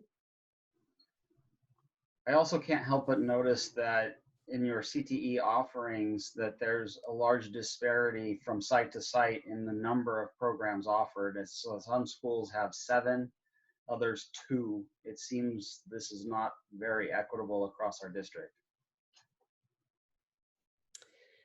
And I think, you know, that's those kind of have bubbled up historically, and I think you know, are based on we're based on what the school's interests are, what the kids' interests are, what the focus of the school was, and I think we can be flexible in how we approach that. So I think that's something, you know, we're happy to work on with you all. And then just a final comment, I have experienced some of the exciting work done by the Napa High robotics team, and it is really impressive, some of the stuff that they're building in there. Yeah, they're really great. Doing great work.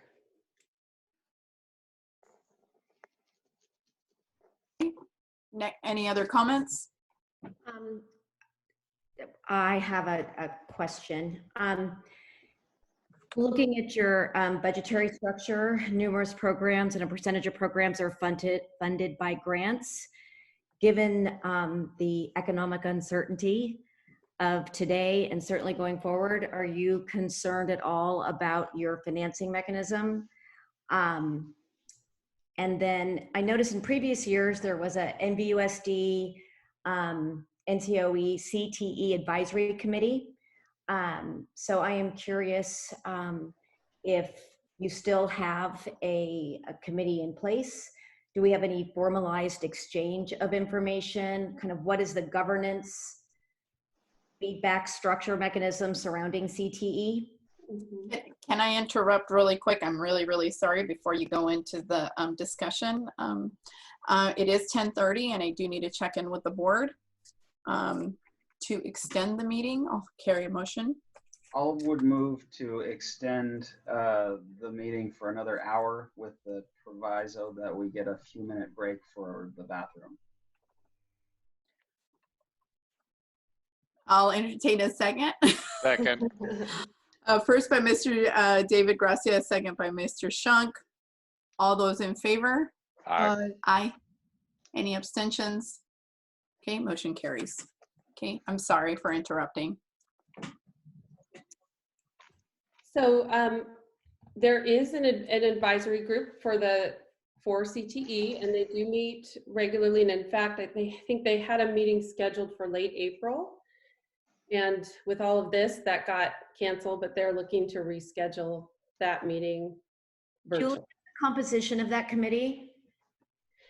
It's a variety of stakeholders. There's business partners, there's principals, school district folks. So it's a mix of different stakeholders. Okay. And in terms of kind of feedback loops, so we meet regularly with district staff, and that's shifted a little bit over the past couple of years, and we've had some different folks in and out. We used to meet with the person in charge of secondary, and then it was Marianne for a while, and so we've switched around a little bit, but we meet regularly with the district monthly, and I meet with Marianne before, and now Pat, and then Gilly Miller, the program director, meets regularly with principals as well to make sure that we're staying in close contact and meeting the needs. And is there a evaluation done? So is there a kind of a feedback mechanism where these programs have self-evaluation, and is that evaluation then submitted to the committee for review just from a governance standpoint? We do evaluations of all the programs. We do them for community stakeholders as well as for our funders. So that is something certainly that would be shared with the advisory committees. And then the grant situation, is that of concern? Well, I mean, I think everything is of concern funding wise right now, right? But I think at the moment, we're feeling pretty solid, and the funding that supports the after school programs is, in the legislation. So it was a proposition voted on, so it would have to be, I mean, anything is possible these days, but we're feeling pretty solid at the moment. Okay. And can we, would it be appropriate if we had additional questions and we didn't want to,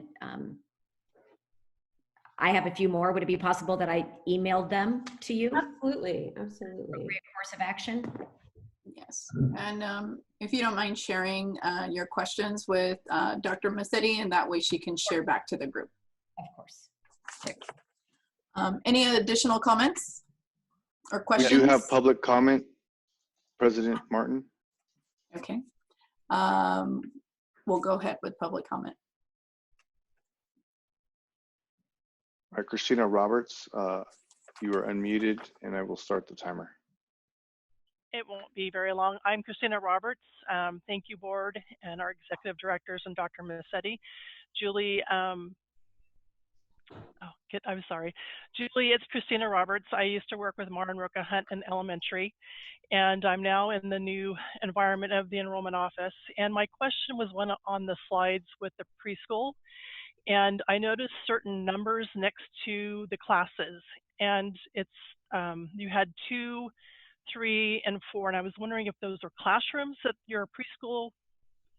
They are, Christina, Okay. they are classrooms. Yes. Okay, so for Napa Junction, are they taking on more than just low-income families? Because I know American Canyon is an area where we don't have a lot of preschool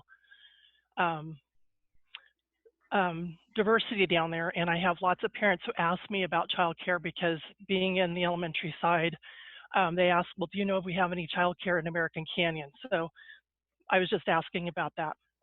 Right, and the programs, the program slots do fill on the basis of income eligibility and special ed eligibility. It's something that we have had some discussions about. Is, you know, could we open up a fee-paying model in American Canyon? I think that's something, you know, we can continue to look at in the future. I know that there's need there. Yeah, there's a lot of need. So thank you for that. That's all I needed to was asking. So thank you. Sure, sure. Thank you. Thank you, Christina. Do you have any additional public comments? That concludes our comments for this item. Okay. President Martin. Additional items or questions you'd like to ask? Yes, this is Joe. Okay. A real quick technical question on the after-school program. Classroom leaders hourly, who exactly are those people? It sounds like they're separate from teachers who are getting a stipend. Right. So the program's organized into classes by grade level, and then each class has a classroom leader who is an hourly employee with us.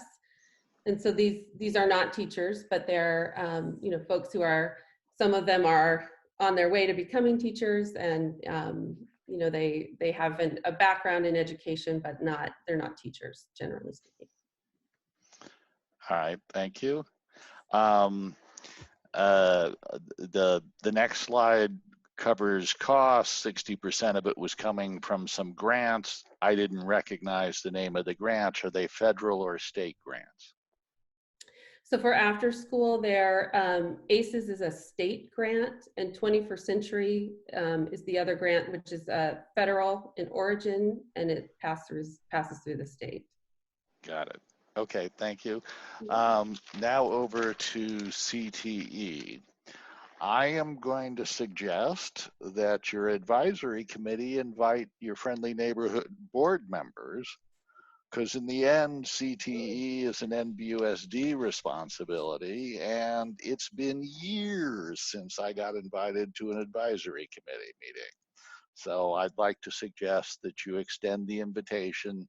You can run it through the superintendent's office, and they'll get it out to us. And I would, I think a number of us would show up because I think we have an interest in this area. Absolutely. I would take a slightly different take on David's comment about the number of classes. The takeaway I got from the slides that went into each high school was that basically Napa High is underrepresented, and I'm not worried about the number of classes.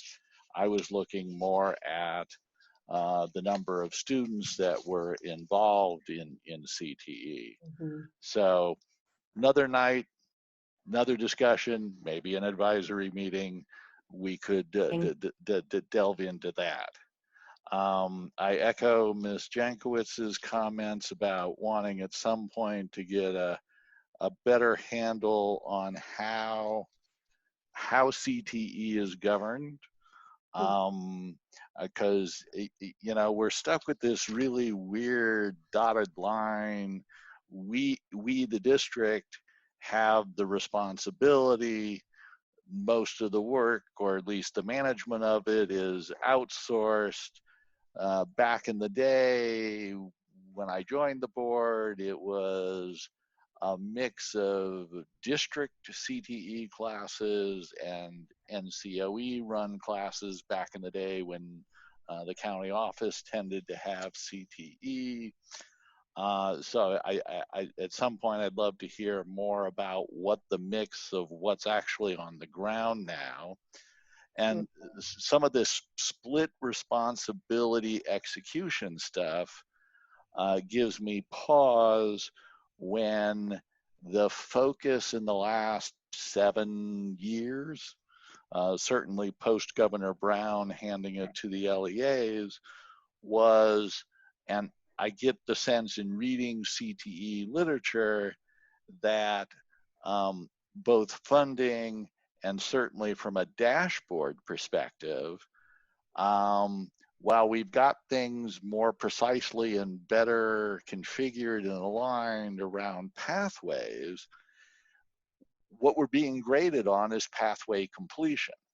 And that used to be a problem, and I simply don't know where it stands now.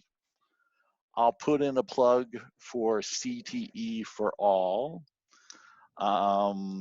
You know, I'd love to have time to do a deeper dive into how often IEPs and 504 plans mention CTE.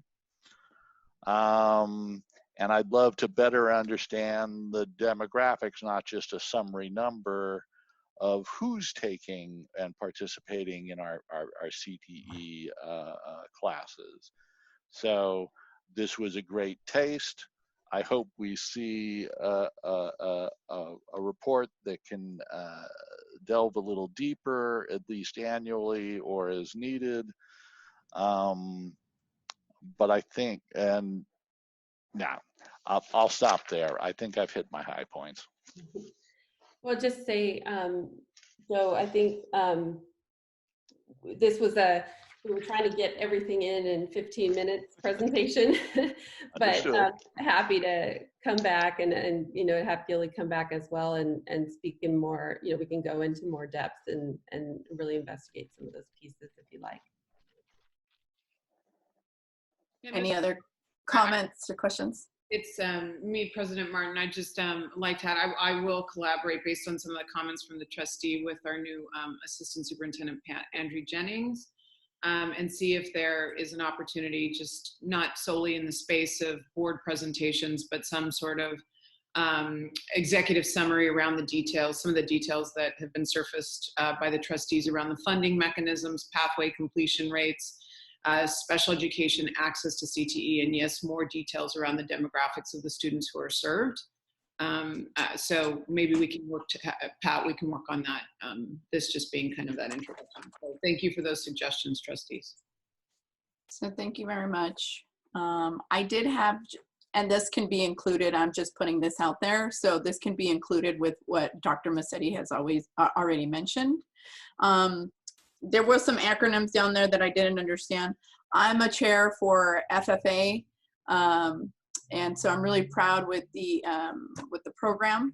Unfortunately, due to fires and now COVID-19, we haven't been able to meet for the year. So it would be really nice to meet beforehand, especially Vintage Farm being a subject here in the near future. Also, I know that you had mentioned something about the funding, and that's something that I would like to see details about, because it's very vague. That NVUSD contributions, teacher salaries and benefits, what that looks like, and then NCOE contributions, program management, operating costs, what those really look like, given the fact that we have been looked at as charging for our facilities. So I would like to see if we're also charging what we need to the program where there's wear and tear, of course, because the facilities are being used prior to school and also after school. So what that looks like. And I think that's it. And then breakfast program. I know that there was you had said that you provided breakfast. It was my understanding that NCOE didn't have facilities to create breakfast. So are these being purchased through the district? They are. Okay. And so that I just kind of wanted to see what our costs were for, adding that extra piece to our food services. And then when you provide data for the highest need, where is that data coming from? Does the district collaborate with you to provide that data, or do you collect your own? Assuming you mean in terms of qualifying for grants? You said, let me bring that up the slide. For the after school programs? Yes, it was for after school programs, and you said that it was a concentration on schools that had the highest need. It's actually based on free and reduced price meals.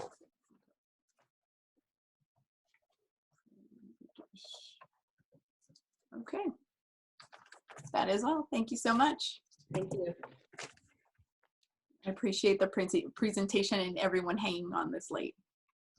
Can we go another presentation and then we'll take a break? Once we go on break, if it's okay, do we just turn off our TVs, excuse me, we turn off our cameras and we mute our Zooms, please, okay? So we will proceed to President Martin, I do have to ask if we can get through I2B and I3A. We have our Bond Oversight Committee member who's a volunteer. So I really would just like to get through those 2 items if it's possible. Okay. Everyone okay with that? I2B and I3A, is that right? Okay, so Student Discipline Task Force update, findings and recommendation. So Mike Mansway, Director of Student Services, and Mike Wilmarth from Napa Valley Educators Association will give us an update on the process, key findings, and recommended next steps of NVUSD Student Discipline Task Force. Wonderful. Good evening, President Martin, Board of Trustees. This is Mike Mansway. And oh, good. I see, Manny, you've got that up already. I'm joined tonight by Mike Wilmarth, who's from NVEA and also a distinguished math teacher at Redwood Middle School. We had the privilege of co-facilitating the Student Discipline Task Force. So what we want to do this evening is just give you an overview of who was on the task force, what our charge was, what our process was, and what our next steps are. So this shouldn't be more than 10 minutes, but it is important to us that you understand where we've been and where we're going. So we put together a task force that consisted of a number of teachers from throughout the district. They represented all levels, elementary, middle, and high. We also had site administrators, again, representing all levels, elementary, middle, and high. We had district administrators. We also had a social worker join us and a counselor as well. And we worked, Mike and I facilitated this process, but we also worked closely with Gail Young and Marianne Bias. I like to refer to them as advisors through this process. If we could go to the next slide, please. All right. And so as you can see with this slide, when we brought the group together, we collected interests at our very first meeting. And the group agreed that if we were going to develop as a district a respectful, effective discipline policy, it would need to include these characteristics. It would need to be consistent, cohesive, progressive, equitable, trauma-informed, and very, very clearly articulated to all stakeholders. Correct. And we spent much of our first 2 sessions. I want to back up a little bit. The plan was for us as a task force. No, you can stay on that slide, Manny. You can, thank you. Sorry about that. The plan was for us to spend 3 full days together as a task force doing this work. Well, we did get 2 full days in, and then the school closure hit us. So we spent our 3rd session virtually. But we did get the work done. We spent much of the first 2 sessions calibrating the group around the law related to student discipline. We did do a quick review of the history of PBIS and restorative practices in our district. We looked at some PBIS perception survey results provided by Hanover Research, and we dug into 2 years of student discipline data by level. And by level, I mean by elementary, middle, and high school level.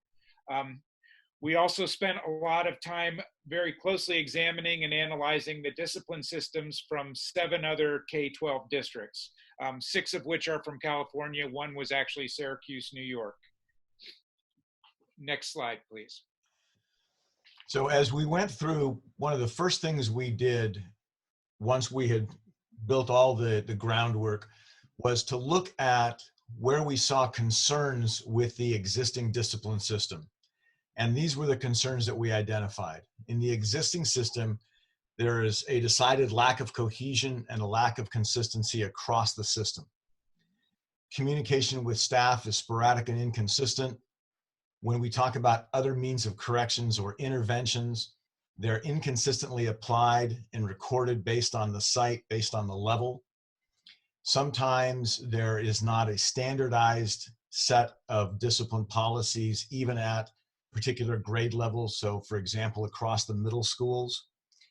And one of the problems we saw with the transition of students from elementary into middle school is that there was an inconsistency in the way that discipline was recorded at the elementary sites, which meant that in some cases, students arrived at the middle school who had had issues that should have been a cause for concern and should have kicked in interventions with counselors, but they weren't recorded in a consistent way. And so we lost that opportunity to get kids off on the right foot. We also saw that there were, contrary to the belief that some staff have, there is a high number of suspensions and expulsions. And unfortunately, there is an overrepresentation in our Hispanic group of students, and that was a cause for concern. I'm going to skip to the third bullet and go to the fourth. Professional development has been insufficient to address discipline concerns, and as those board members who have been in this system for a while realize, what our students are bringing to us as concerns have changed over time. We have not been good as a system of having professional development, which has kept our staff addressed to those changes. And then the last thing, that third bullet, we recognize that a majority of staff are aware of PBIS. They understand the goals. They understand restorative practices. Unfortunately, there are times when PBIS was incorrectly perceived as a discipline program, which it is never intended to be. And as a result, staff felt like necessary discipline wasn't being applied, and again, wasn't being applied with cohesion or consistency. Thank you. And Manny, at least what I'm seeing, Manny, we can't see the bottom bullet, but that's okay. So we identified some needs and next steps. And so we recognize that there's a need to design a discipline system which reflects our strategic goals and initiatives. We also, what we decided was there's a need to develop an elementary discipline matrix, kind of a progression of what discipline would look like. A first offense for a theft might look like this, a second offense might look like this, a third offense might look like this, and do the same thing for secondary as well. We want to standardize our approach and our response as much as we can. We saw a need to create a standard office discipline referral system. So in addition to the actual office referral, the system of communicating what was done as a result of that referral back to maybe the teacher who had referred the student. We need a standard system of doing that work. And as Mike Wilmarth alluded to in the previous slide, we need a discipline data entry protocol for ARIES so that all schools, doesn't matter whether it's Silverado, Redwood, American Canyon, Middle River, we're all entering data the same way in ARIES, and it's all reflecting the same thing. And then we also have a need to identify professional development needs. So then as we look at what our next steps are, and we made a decision early in the process, as Mike said, we had 3 days turned into 2 days in a distance learning session. We realized that we weren't going to actually create the discipline matrix. That was work that was going to be left to an administrative work group. As you can see, there are 2 administrators from the elementary level, 2 from the middle school, and at least one of those will probably be an assistant principal, as those are the people at the middle school sites who are most often in the position of dealing with discipline issues, and then 2 from the high school. you might look at that list and ask yourself why there aren't teachers in that group. What we acknowledged was the initial work of that group developing the matrix should be done by administrators because they are ultimately the ones who handle discipline. However, this is an ongoing process, and whatever they develop in the summer will come back to the discipline task force with its cadre of teachers, administrators, social worker. Hopefully Dr. Musetti, who joined us for all of our sessions, will be able to join us again. And that group will then vet the work of this administrative work group. We recognize that a program like this, we don't expect that what we develop initially is going to be our final product. We expect this to be a living document that over that first year of implementation has some modifications, has some changes as we recognize things that weren't addressed or as some of our realities change. And that concludes our update, and we thank you for your time, and we're open to questions. Board, any questions? No questions. I would just like to express my thanks for the work you've done, Mike and Mike. I see the precision that Mr. Wilmarth has brought to a number of our discussions over the years in this particular one, and it sounds like things are well on their way. And thanks for the update. Yeah, he's a good partner. As is Mr. Mansway. No, I'd like to thank you too. This was something that we talked about when I first, I guess my first year on board, but I used to be a teacher, and things are very different now. Even in the 5 years since I retired, we no longer write detentions for people who fail to hand in homework, for example. And I think you're on the right track. And one of the keys, as you pointed out, was consistency. And good luck, and I'll be interested to see what the results are after this summer. Thank you. Thank you.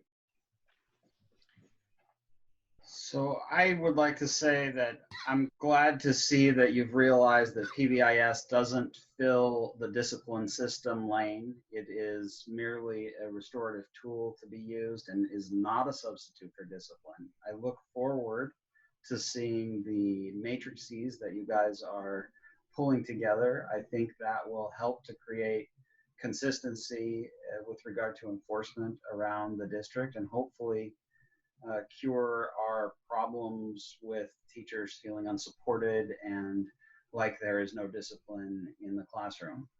I do worry about your administrative group that doesn't include teachers, because let's be honest, the first line of discipline happens in the classroom, and it happens with teachers, and it's only when they are feeling like they need to escalate the matter that it hits the administration at that point and then gets reported higher up. So it does seem to me like that could be a mistake by not including teachers, because again, they are the front line and they are the ones delivering this implementation in the classroom day to day. And it's only when things get escalated that the administrators then get involved. So I do have concerns there, but I'm at least encouraged that we appear to be recognizing the mistakes of the past, our lack of adequate training for our teachers and administrators, and are on the path now to what looks like rectifying some of those problems. So I am optimistic that hopefully this task force will produce some useful and positive results. I also want to thank the task force for their work. I am part of the board advisory, and I know that in March, closing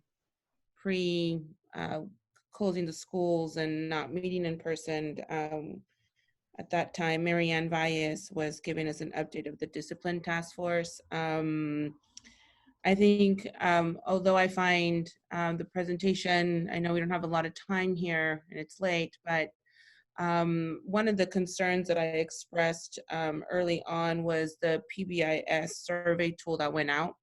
It was my understanding that it did not go out in Spanish, that it was only in English. And seeing that there's overrepresentation, and I guess for my preference, I prefer the word Latino, so I will use that word, that they're overrepresented. And we know that, right? Because we see as board members, the paperwork come in front of us. And so I just want to raise that and making sure and really emphasize on the equitable piece of our work, because I was concerned that the survey went out in English. I don't know. We want to, one piece that I would like to have seen it come up more up front here is, yes, coming from the school district's work, but really also emphasizing on what also the parents are experiencing. This is a two-way thing, right? We can't do this alone. And it does require working with our families and working with our parents.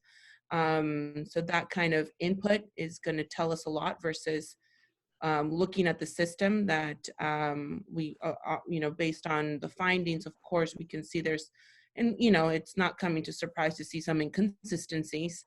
And part of the conversations that we've been having. So it's good to be able to know that the key findings is being shared by this very representative group of our task force members. But I do just wanted to bring that up and making sure that what is it that we're doing to make sure that that voice is being heard from our Latino community, especially because they're being overrepresented now. That's one of the key findings. And just making sure that their input, that we're hearing from our families more so.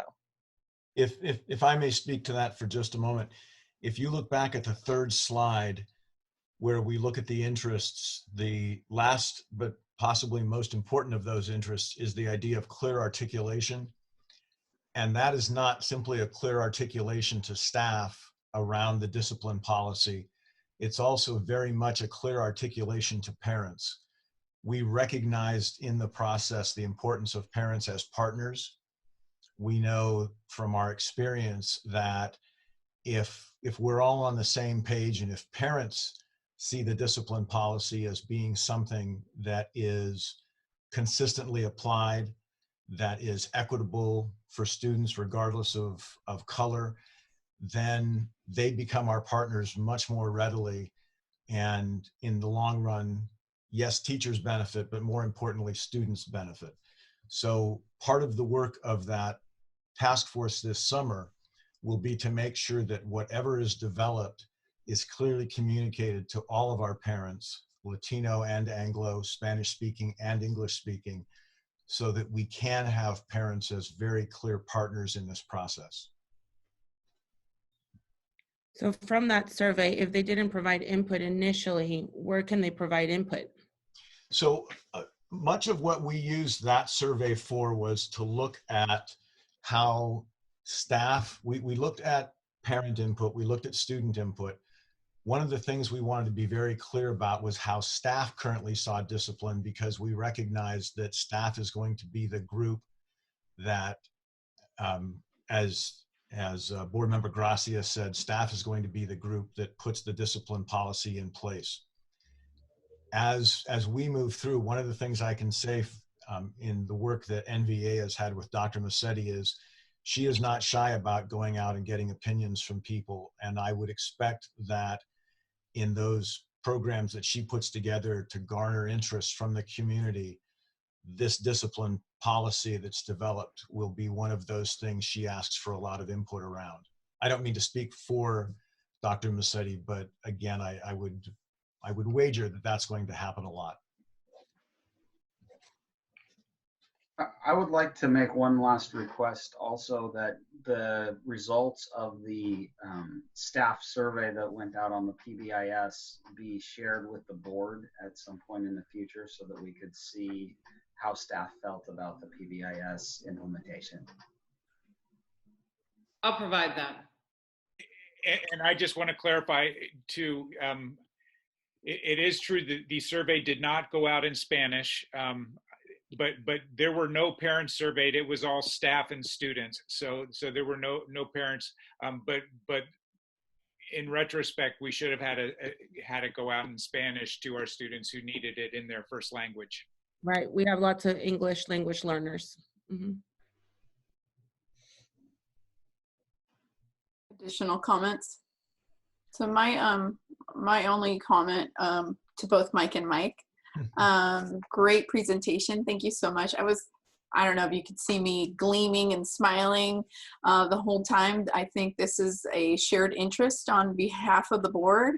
We were all kind of looking forward to seeing something like this. We were asking for this for quite some time.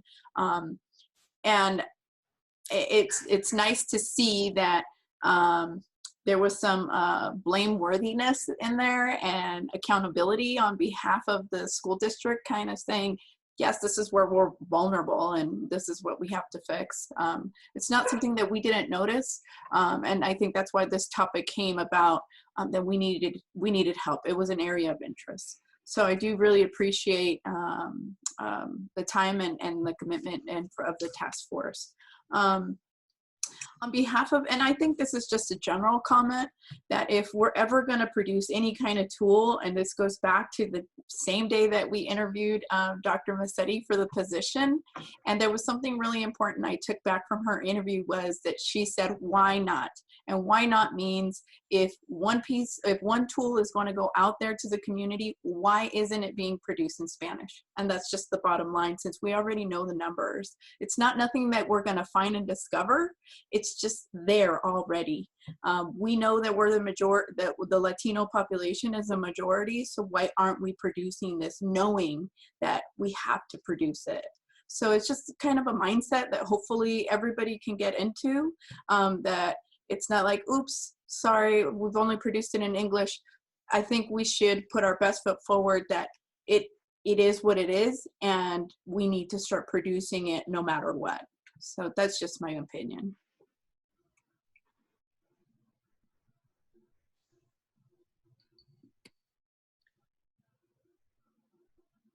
Additional comments? Jose, did you want to say something? You highlighted yours. Well, so I think it was, I'm going to date myself here. I think it was 2006 when Francis Ortiz Chavez and I asked the district to review its discipline process, because we were finding that we were disciplining Latino students at a much higher rate than any other students. And we found several things. One, that discipline followed personnel. But the other thing we found was that something that you, Mr. Wilmarth and Mr. Mansway mentioned, that there wasn't a clear path to understanding what the discipline process is. And I think because of that, not everyone was clear on how to discipline students. So the fact that we're talking about clear articulation of the process is absolutely essential for everyone. Once that's done, I think that it's the district's responsibility to hold everyone, teachers and administrators, to the process that's been developed, vetted, and implemented. Because I think that what we found over time was that that whatever process we put into place after the 2006 review of discipline was hit and miss. And, you know, we put a bow on it and never went back to revisit it. So, you know, I'm glad we're doing this. I think that Mr. Mansway and Mr. Wilmarth are perfect for the job of kind of steering this. And again, I think we have the people in place who can really make a difference in doing this, producing a discipline policy. Thank you. Yeah, and I'd just like to respond to that, Jose. You know, Mr. Hurtado, the key to this is going to be the professional development, and the group that we put together in the summer is going to be responsible for actually designing that professional development. We're going to be very strategic and intentional about that, and they're going to be putting modules together for that professional development. And I was here in 2006, so I know exactly what you're talking about. We never really had that systematic learning around what our discipline system was, and so that's probably the biggest thing we've been lacking. And so just systematizing this and then being very clear and teaching this is going to help us a lot. And I know what you guys see when you meet in closed session, so I do know the issues that are coming up, and we have to fix it. So so I think this will be a good thing. Thank you. Thank you. And you know what? I personally can't wait for the kids to come back to school and start making mischief again. Well, you know what? One of the things. No, we're not encouraging that. if I can just jump in, one of the things that is very encouraging to us and to me as a middle school teacher is the idea that if we can produce, and we will produce, a clearly articulated plan that will start with students at the elementary grades, and students will understand that there are consequences if you don't behave the way that you need to help everybody be a learner, yourself included.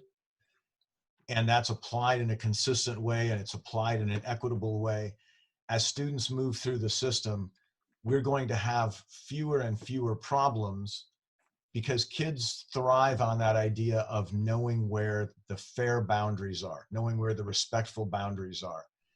And as they see those boundaries and they see them delivered and explained in a respectful way, I really believe we're going to have students who feel much more comfortable being in our schools as they move up through the grades. Well, fairness. Thank you so much, Mike. I appreciate your presentation. And board, we have to move our meeting along. Again, I thank you so much for sticking around. We have to get through 2 more presentations. Yay. Thank you so much again, Mike and Mike. Need to insist on that break, though, in all due respect to our bond oversight committee. Trustees, do we have, do you guys want to take a small break? 2 minutes? 2 minutes. Okay, please mute your mics and turn off your camera for 2 minutes. Mr. Gracia now.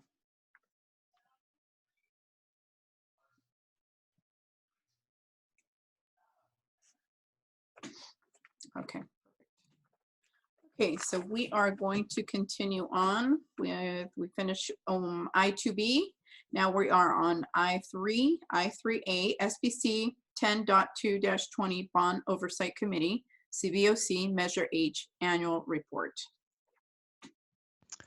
Yes, Trustee Martin, I'd like to introduce Chairperson for the Citizens Bond Oversight Committee for the Measure H Bond Program, Mr. Kevin Brooks.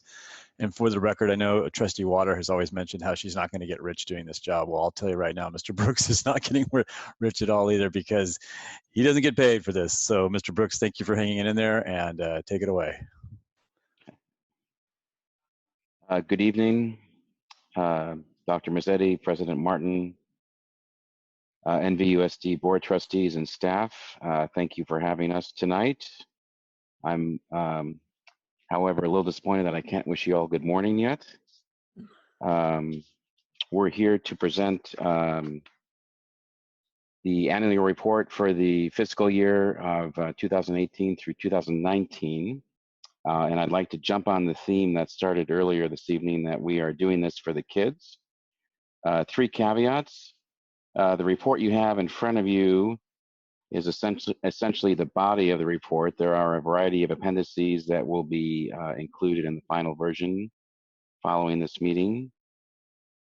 Secondly, due to some social distancing requirements that everyone has become all too familiar with of late, The PowerPoint you have in front of you has some typographical errors, which we will speak to as we go through this. And then finally, I am a paper person and not a virtual person, so please bear with me as we go through this.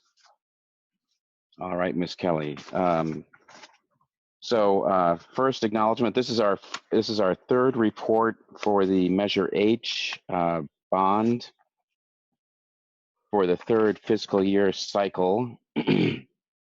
And just as a point of reference, this is one of the slides that did not get quite updated. And as a point of clarification, these members listed here are from the 2017-2018 cycle. And as a point of reference, Leon Browning, while it is shown here that his term ended in October 2018, he actually resigned in July of 2018.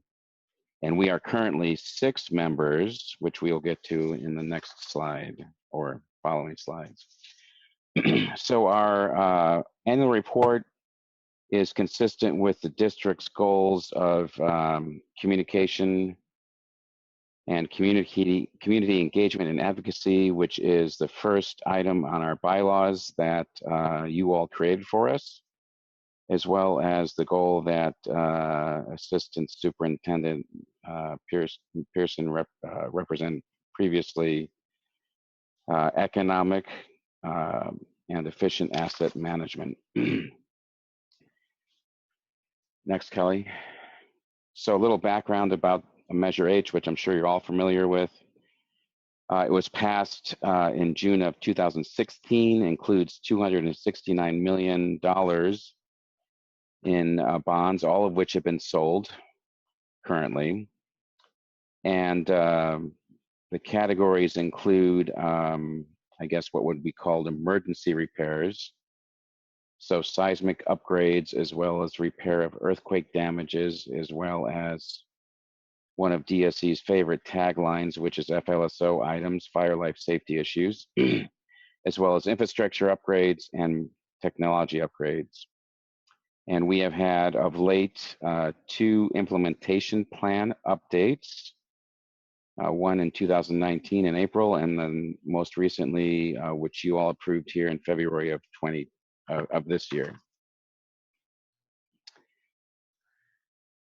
So who are we? So we're some volunteers invested in the community, the participation of which is stipulated by the bylaws that you all created for us.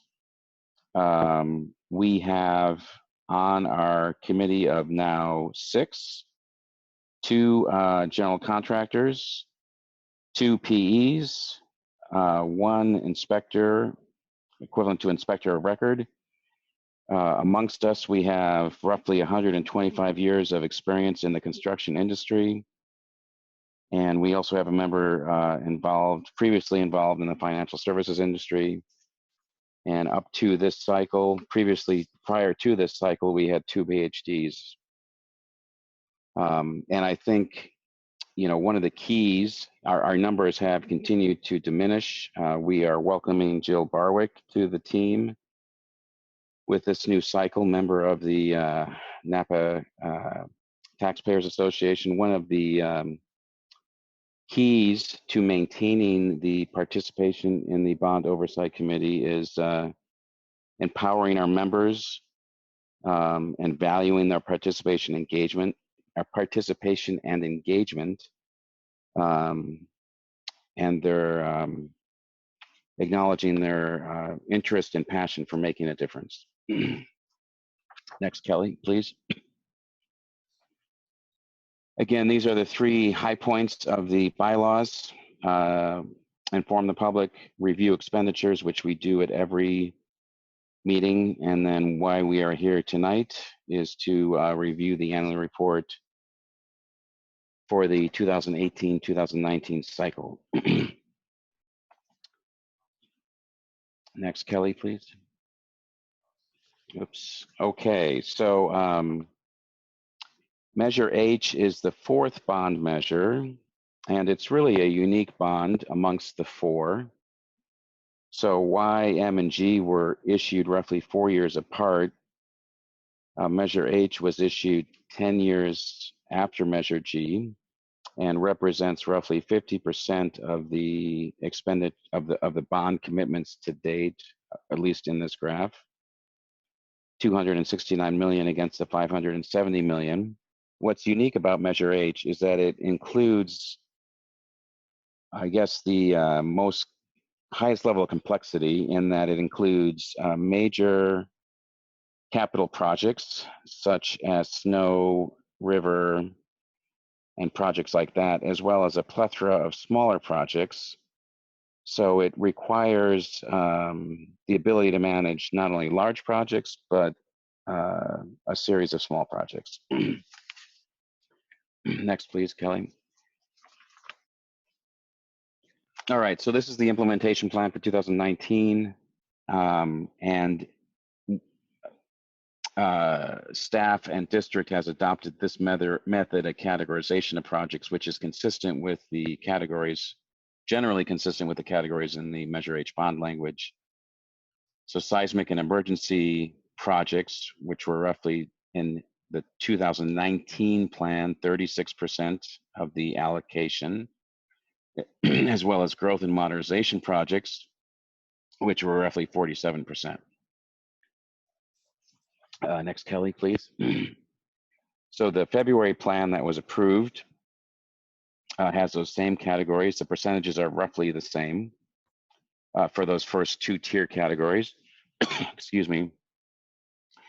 Of note is that the modernization category, modernization and new construction category, is roughly 50% as compared to 47% in 2019. That consistency is due to, I guess, a campus-wide or a program-wide modernization program being rolled into that category, including mechanical, roofing, and other extra site work.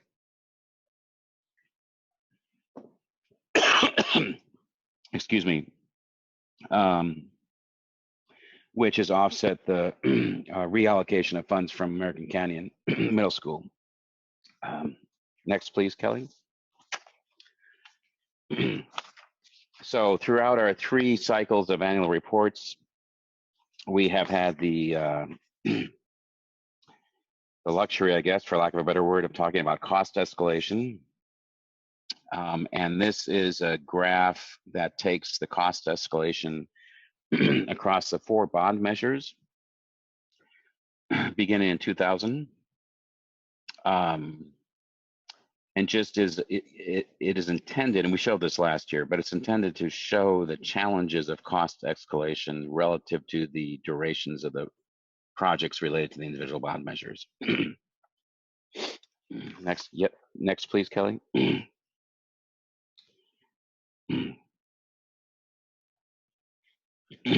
So again, about escalation.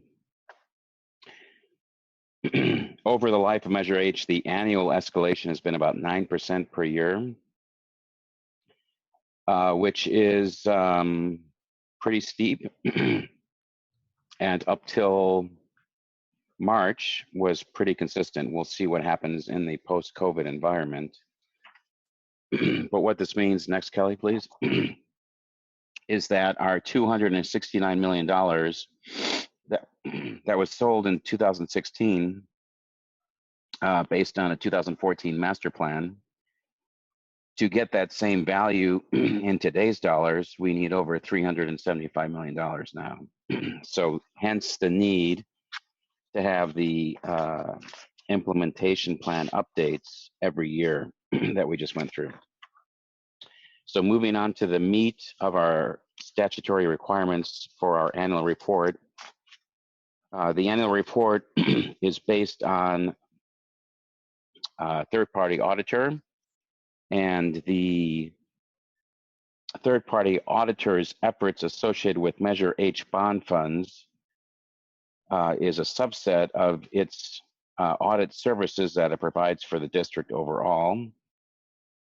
And simply stated, the third-party auditor found no findings associated with Measure H, which is good news for us, in that it represents that based on their sampling of data in conjunction with the overall larger audit that it performed for general district services, everything was in compliance.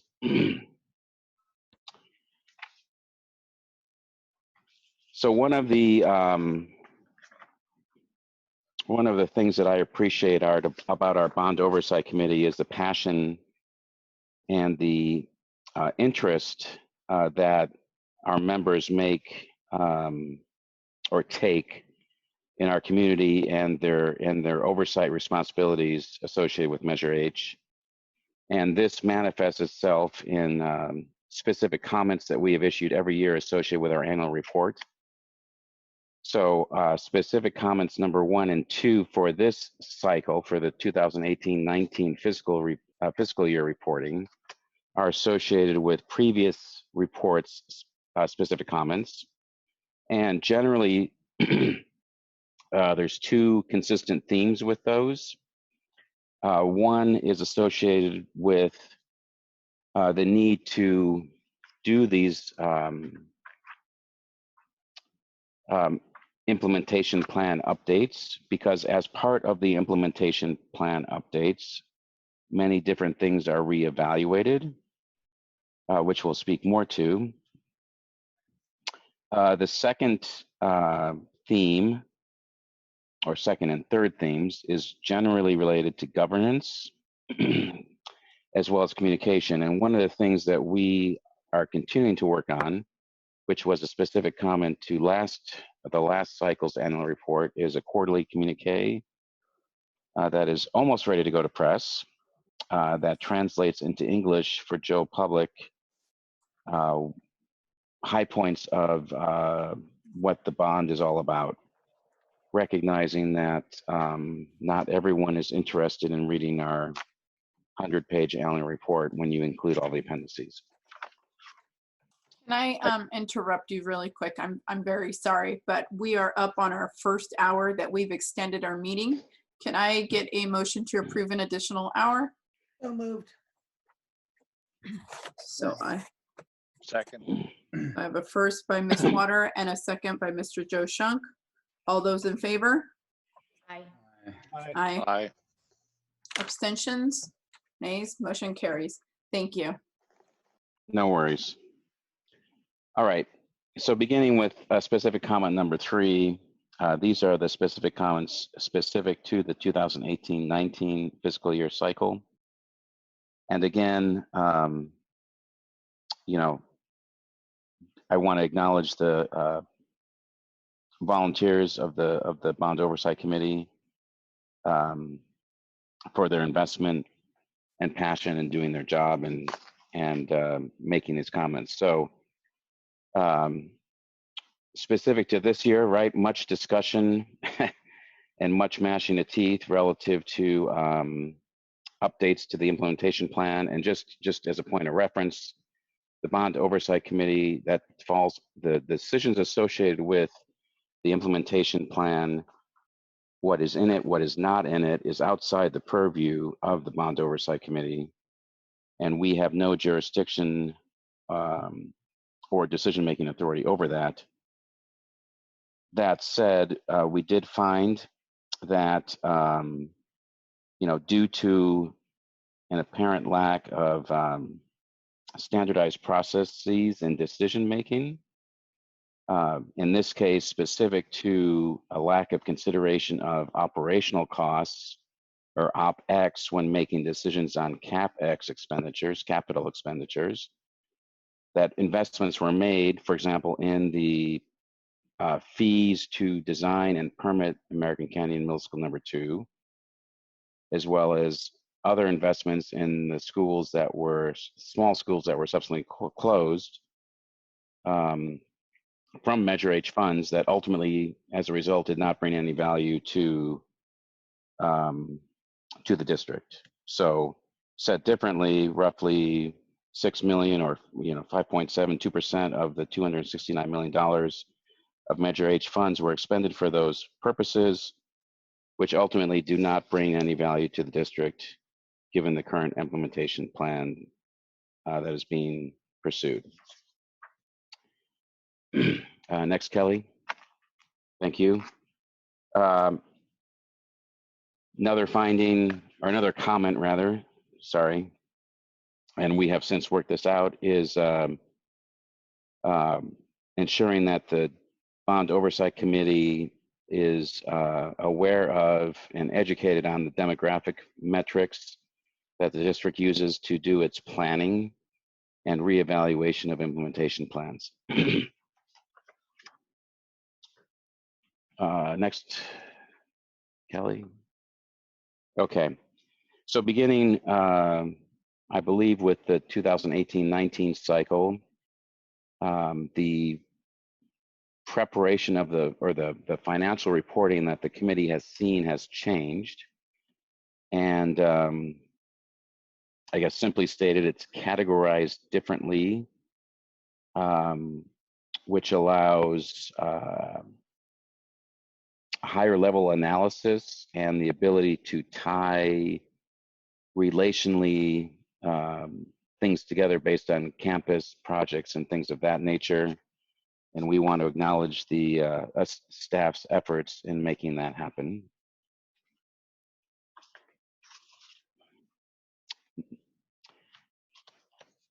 All right.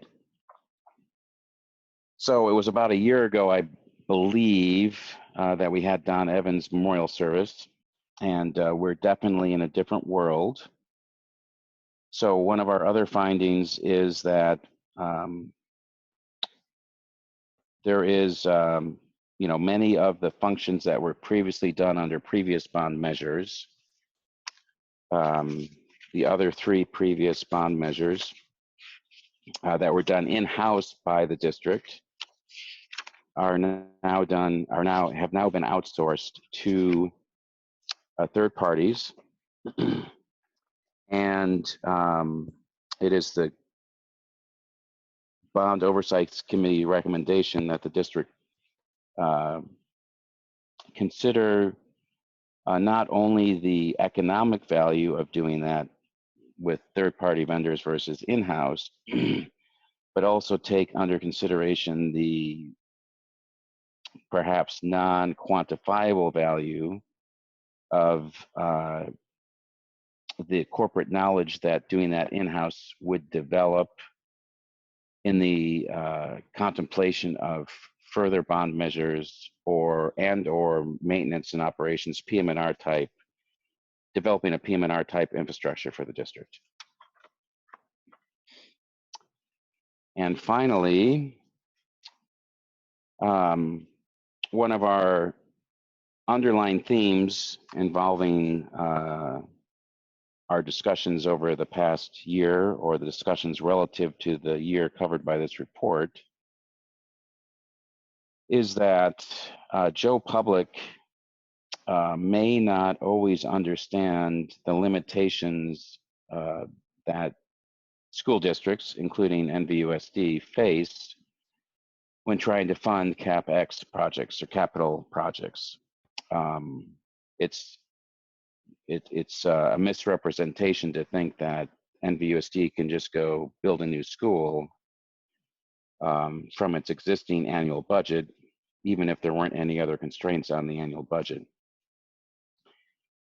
And we believe that it would help the efficacy of the Bond Oversight Committee, as well as district operations in general, if there was some sort of primer on how our capital projects or capital improvements for a public school district in California financed. What are the limitations? So in closing, pursuant to our Article 3.3 of the bylaws of the Measure H Bond Oversight Committee for the fiscal year of 2018 through 19. We have found that the Napa Valley Unified School District is in compliance with the statutory requirements of the state of California. And as I mentioned earlier, next please, Kelly. We are now a group of 6.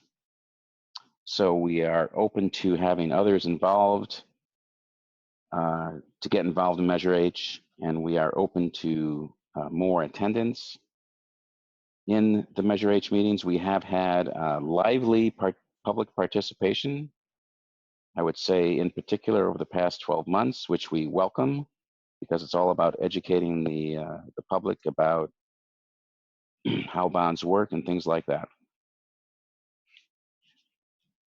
And with that, we will take any questions that anyone might have. Thank you very much. Thank you. Board, any questions, please?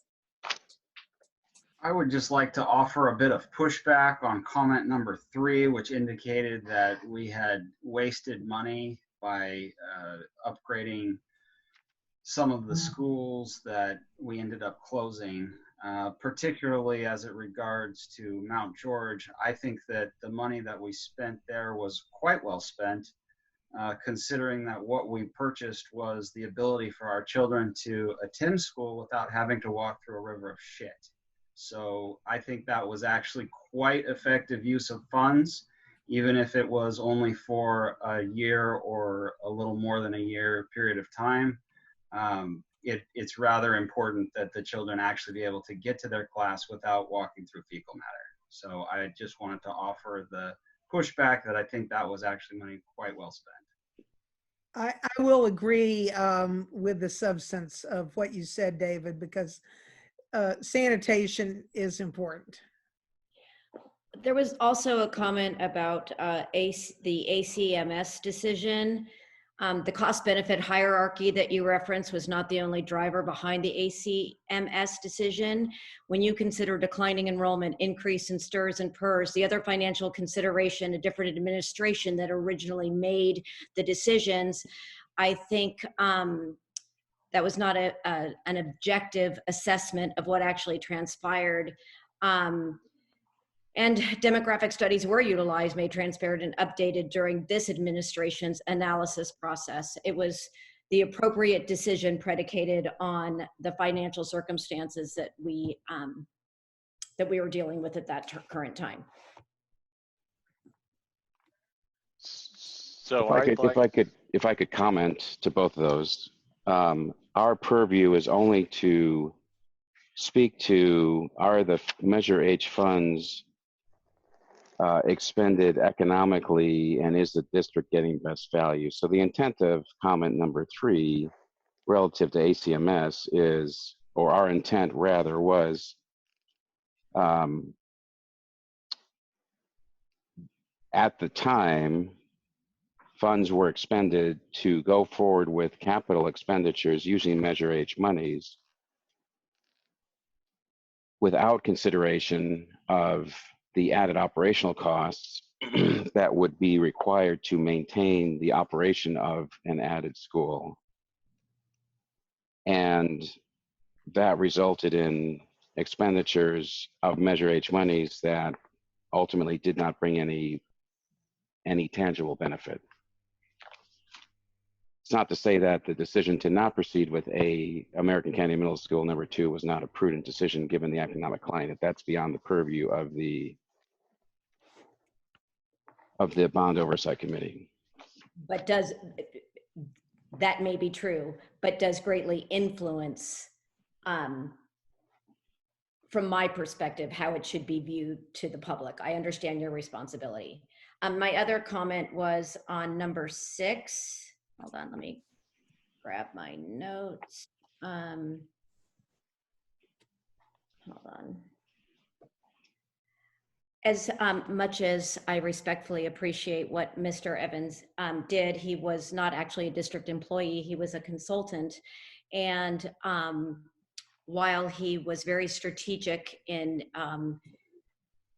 the singular focus of what he did, there was no analysis done, in my opinion, outlining what Van Pelt's responsibilities are, the saving estimates that they bring due to their oversight capabilities, the breadth of their responsibilities in their current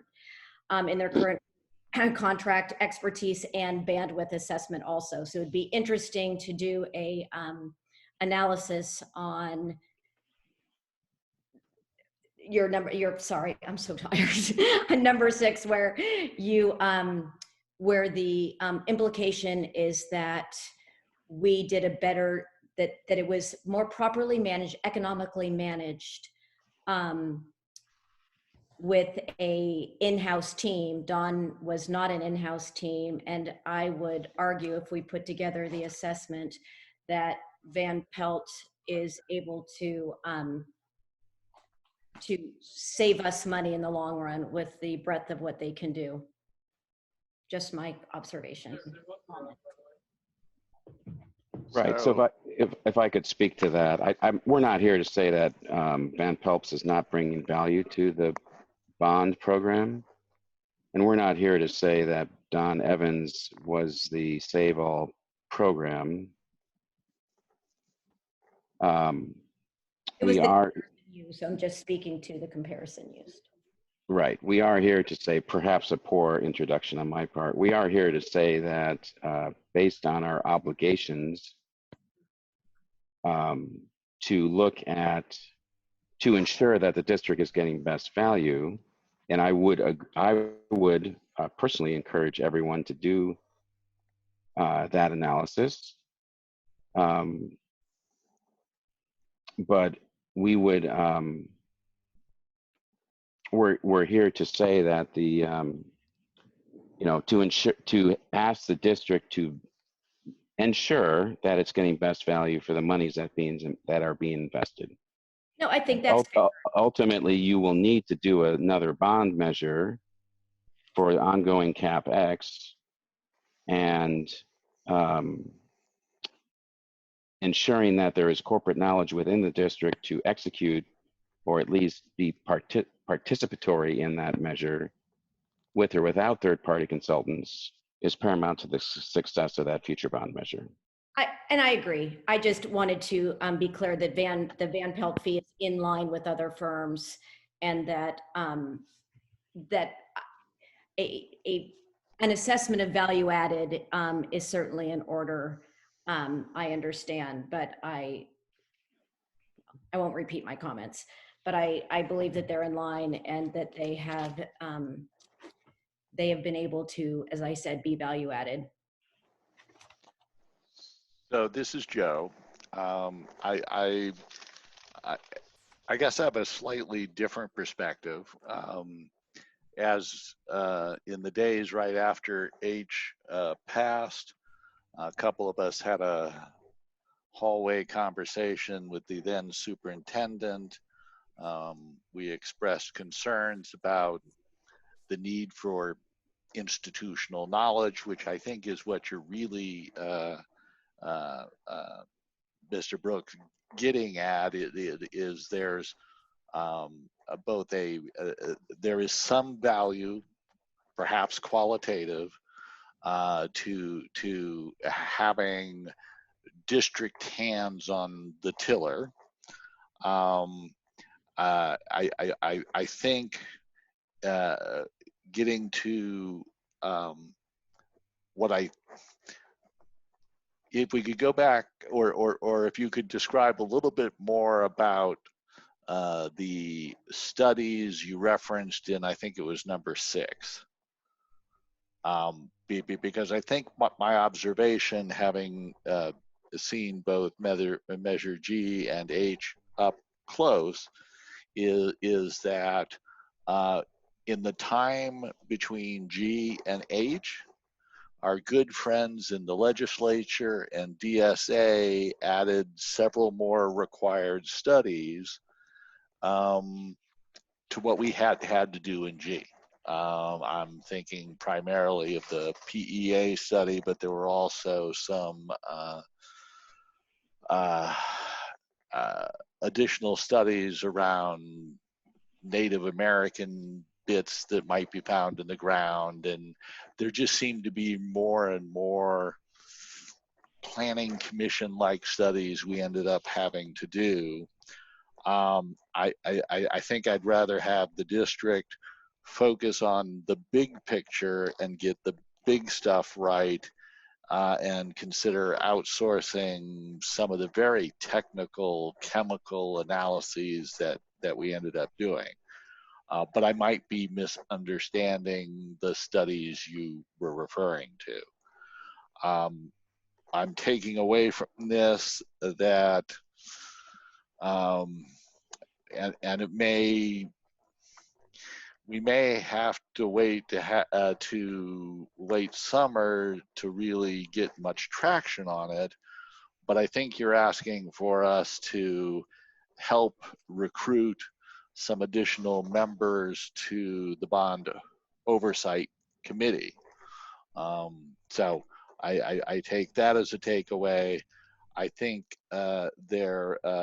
we could do both the committee and ourselves as an institution some good by both having some internal discussions around maintenance versus bond dollars and what they go towards, but also communicate outwards to the public, because as many things around school finance, it's a mystery and it basically makes people's head hurt, but we need to convey to people how it works. There are corollaries that can be made to projects around your own house, but it's an analogy that breaks down when you're talking about the scale and an overall program and the life cycle of facilities that are now approaching 70 years old. So I think I'll stop there. I'd like to thank you for the thoughtful comments, and I hope you get the sense that there are a number of points where we are in agreement.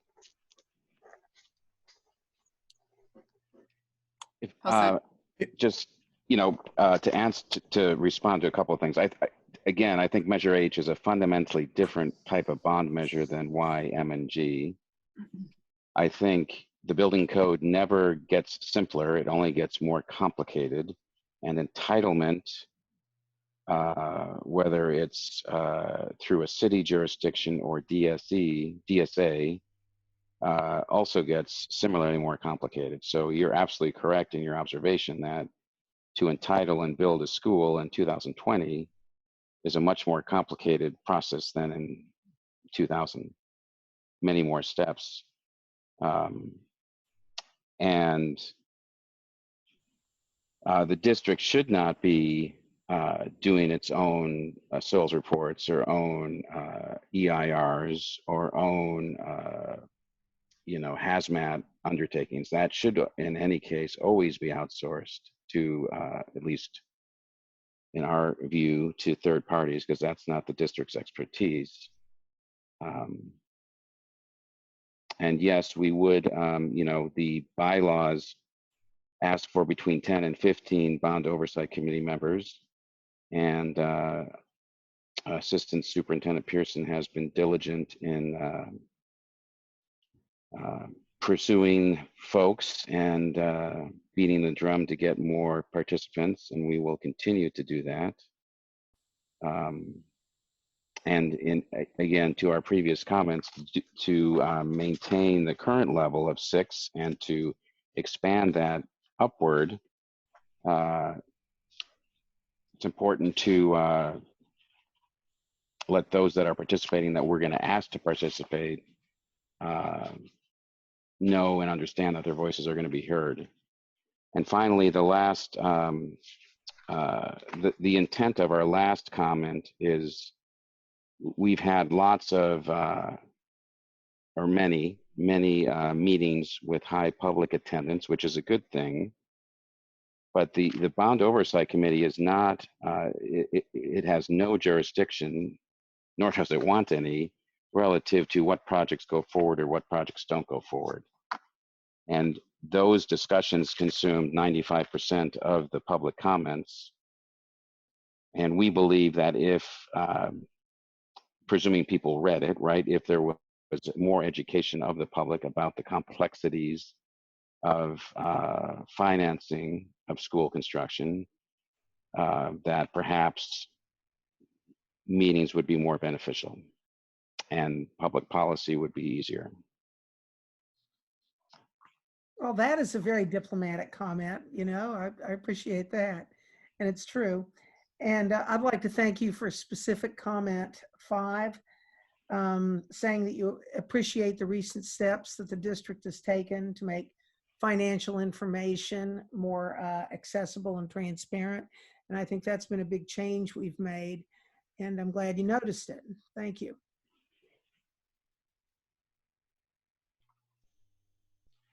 So did you have a comment? On number 7,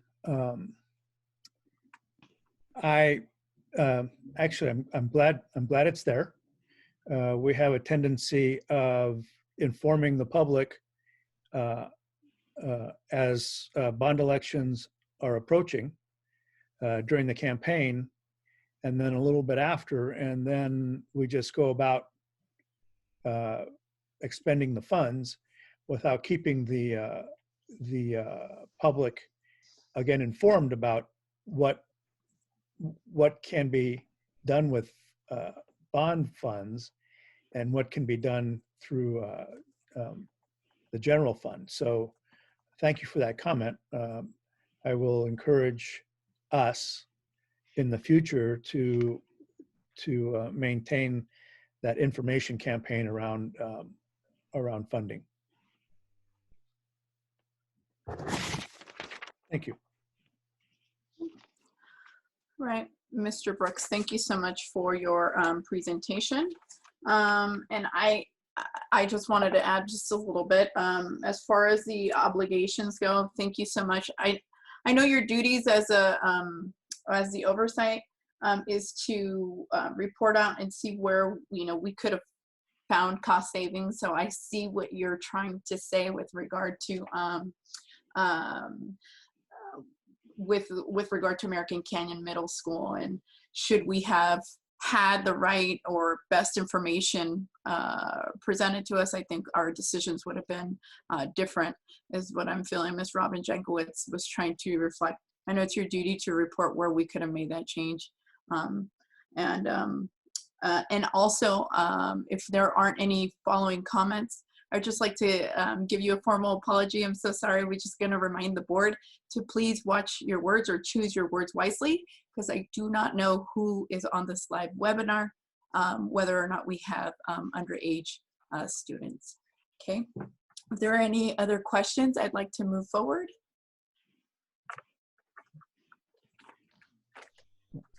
Thank you for the opportunity to present. Thank you, Mr. Brooks. Have a great evening. It's still not morning, sorry. Thank you, everybody. Thank you. Thank you. Okay, so we are moving, before we move into the public hearing, the developer fee level, there is a presentation for that. Yes, I'd like to introduce Jamie King Eisman. She's president, and Jennifer Gibb is director of finance and business development of King Consulting. They'll be presenting the developer fee justification study, level 1, prepared by Jack Schrader and Associates. And I think Jennifer is going to be doing most of the speaking on this, and I do not think there's a presentation. And you might recognize the name Jennifer Gibb. She was the former employee here with Napa Valley Unified School District, and now somehow she made her way over to Jack Schrader and Associates, or King and Consulting. I'm not sure how, Jamie, but anyways, take it away, Jen. Good evening, board, president, trustees, Dr. Massetti, staff, and the community. I'm happy to be here. Thank you, Mike, for the introduction, and I'm happy to say good evening I appreciate the board and the community and staff for going so late and giving me the opportunity to present your level 1 justification study for developer fees. Tonight, I'm going to give you a brief overview of the process, how it relates to Napa Valley Unified, and what the justified fees will be that will later be recommended for board approved action in the agenda. In September of 1986, the governor signed into law granting school districts the authority to impose developer fees. These fees, statutory fees, which are adjusted every 2 years according to the inflation rate and set forth by the State Allocation Board. These fees apply to residential construction over 500 square feet and commercial industrial construction. These fees are adjusted or were adjusted, in January of 2020, just recently, and are currently at $4.08 per square foot for residential construction and 66 cents per square foot for commercial industrial construction. The next time these fees will be adjusted will be January of 2022.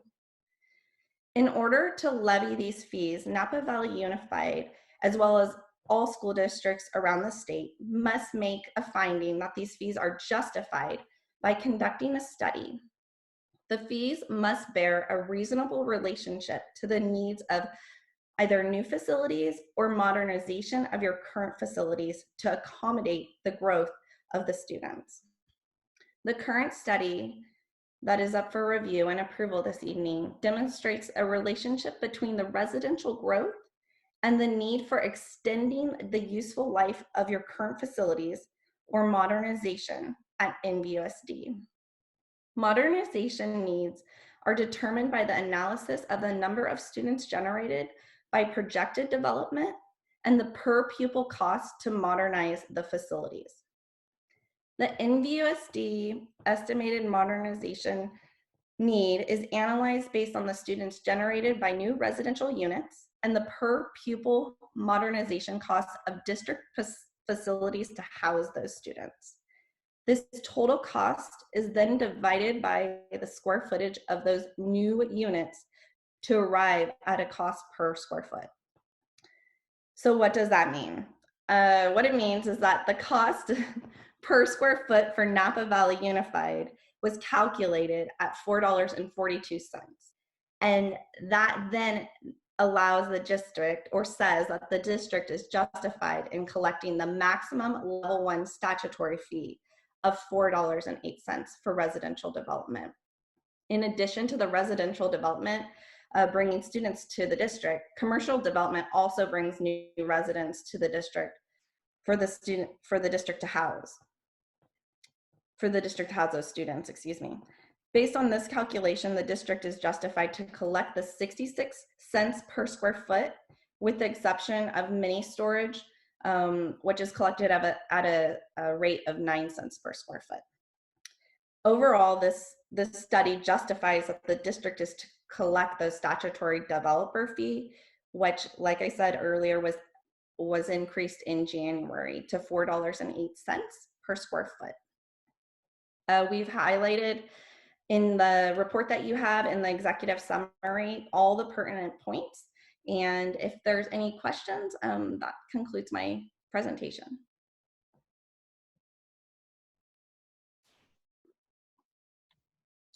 I will, before we go into questions, can I open this for public hearing?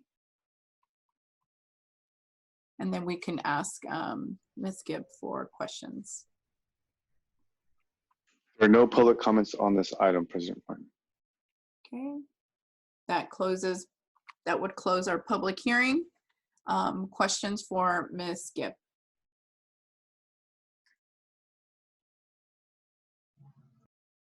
It's nice to hear your voice, Jen. Thank you for the presentation. For sure.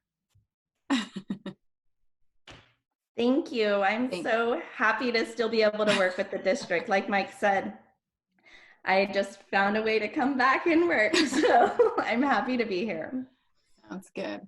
Well, congratulations and good morning. You did have the morning presentation conclusion. Wonderful. Okay. Nice to see you, Jen. Okay, so we move into, and you guys can help me out. I have double vision now. I'm kidding. Good morning, everybody, by the way. J, action items. So J1A, or excuse me, J1, general services. J1A is the adoption of the new brand identity for Napa Valley Unified School District. This is an action item. Is there any public comment? Is there any public comment, Manny? President Martin, there is no public, wait, I'm sorry, there is a public comment. Ted Ward, I will unmute your mic and start the clock. Your mic is unmuted. Thank you. Good morning, everyone. Morning. I appreciate you. First of all, I want to say, as someone who grew up in this community, I appreciate the dedication that you all have to our schools and our kids, and it's obvious and evident tonight, and the thoughtful conversations that you're all having about the future of our school district. So thank you. I was fortunate enough to serve on the branding committee that Dr. Massetti is about to talk about, and like I said, I grew up here in Napa. I attended Napa schools. My wife is a teacher and athletic director at Napa High, and also grew up here, and our kids are in the schools in our school district. So I felt very honored to be able to participate in the branding committee that met this school year to talk about a new branding strategy for our school district.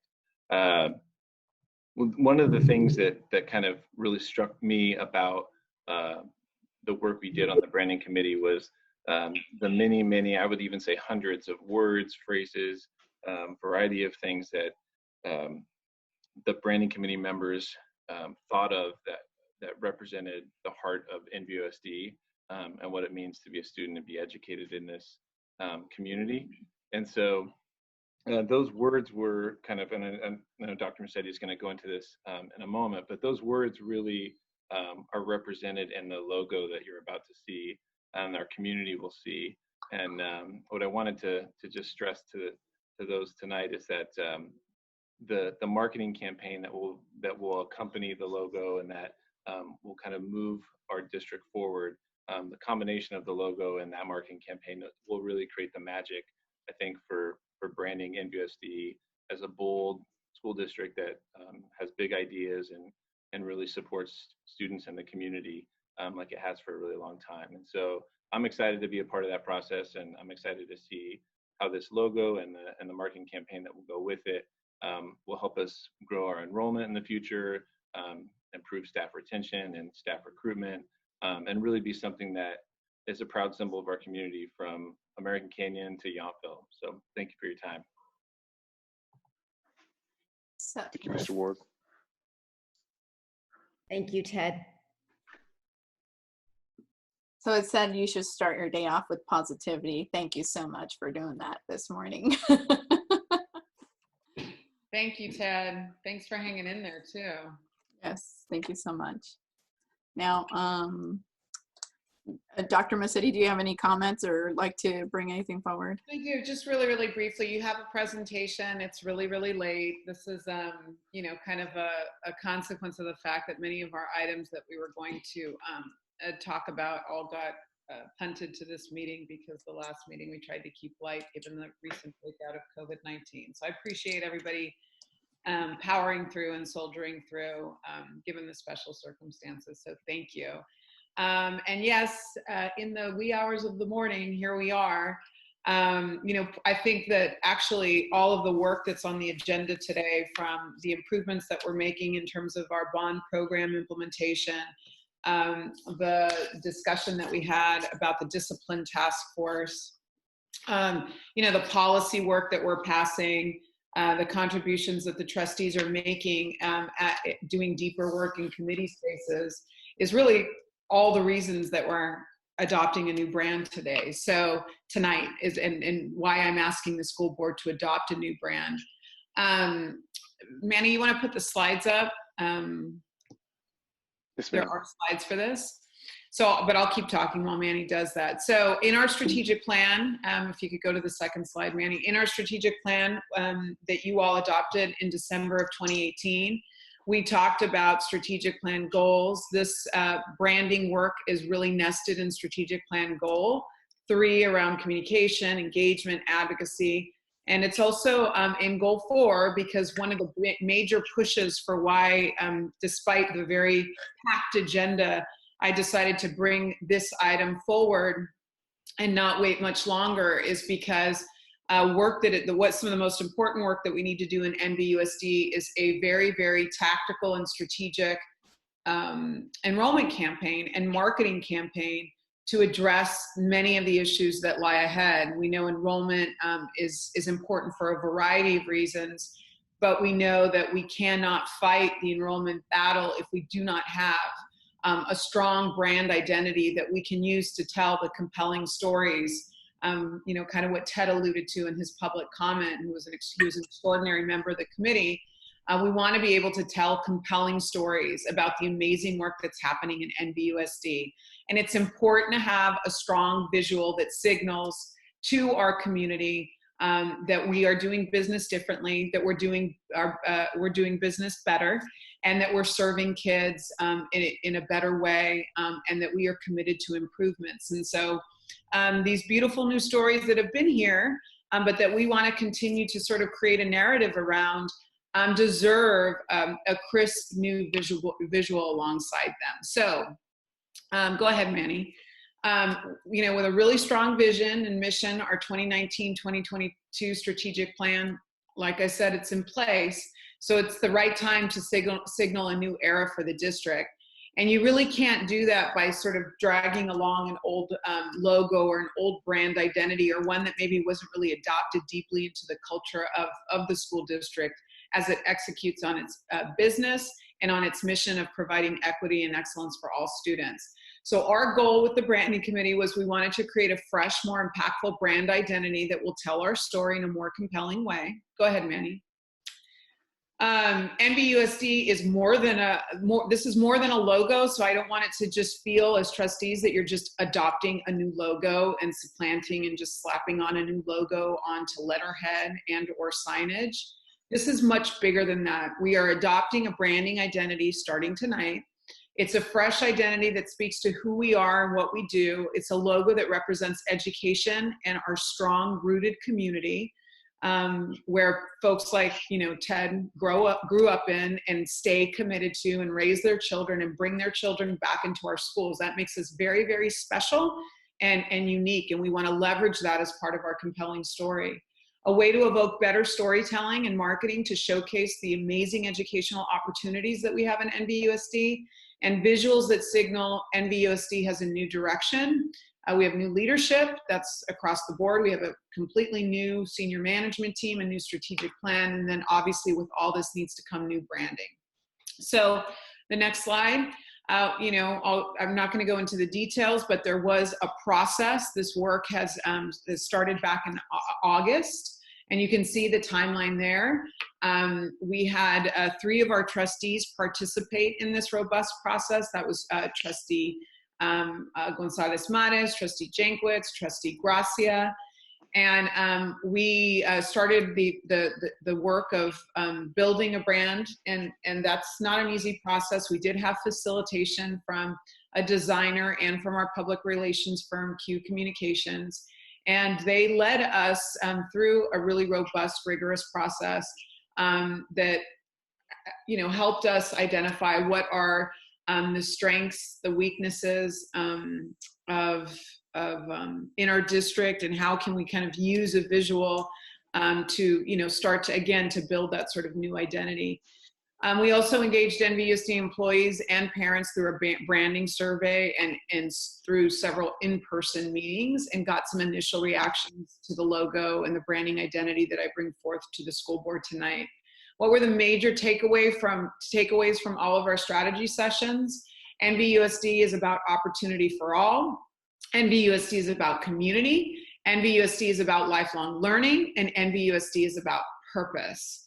And we hope that in the visual branding identity that we're bringing forth tonight, that you can kind of sense elements of all these major takeaways.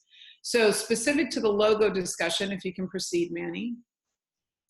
It was really important to the committee that we had lots of robust conversations that definitely demonstrated what was super important to the committee, which was they really wanted to depict a sense of place in the logo, but not too overtly. So simply hinting a sense of place, because our place is pretty special.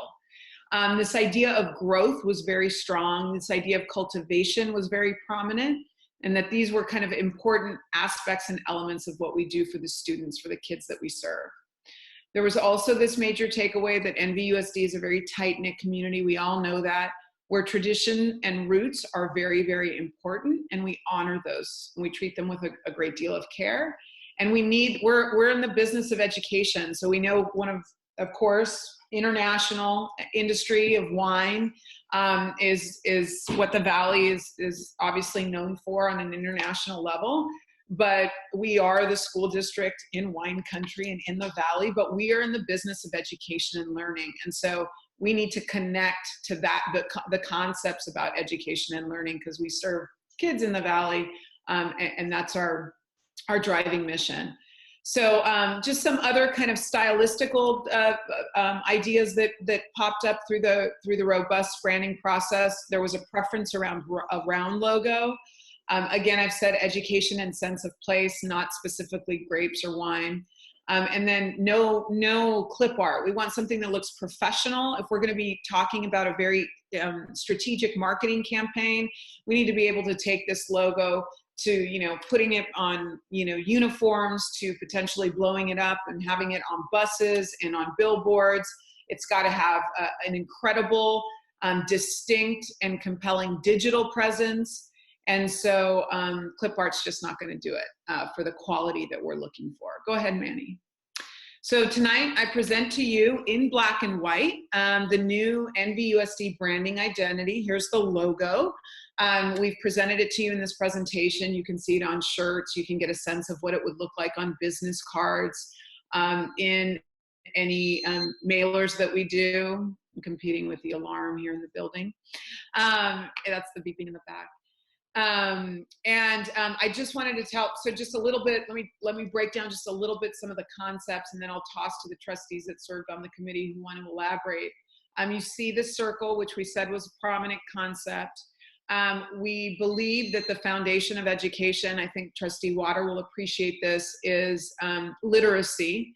And so, yes, we are a high-tech district now. We are a one-to-one district in terms of devices to students, and we're building state-of-the-art technology, but that's not the foundation of education. The foundation to educational access is literacy and learning through reading and thirsting for information and acquiring information. So you see the book, and the book is that foundation for education is also the nurturing, rich, fertile ground where this learning grows from, right? And we also just like that it looks like that rich, fertile ground, which also creates and nudges towards that sense of place, right? Because here in the Valley, we grow things. We're an agricultural community, and so it has that duality. Then you see the tree, continuing with the prominent concept of growth that the committee advocated for. We decided that we wanted to go with a tree, but again, hinting at that sense of place. What kind of a tree could it be? And we liked the fact that it sort of hinted at the shape of vines, which then, just that gentle nod to the landscape that we see here in the Valley.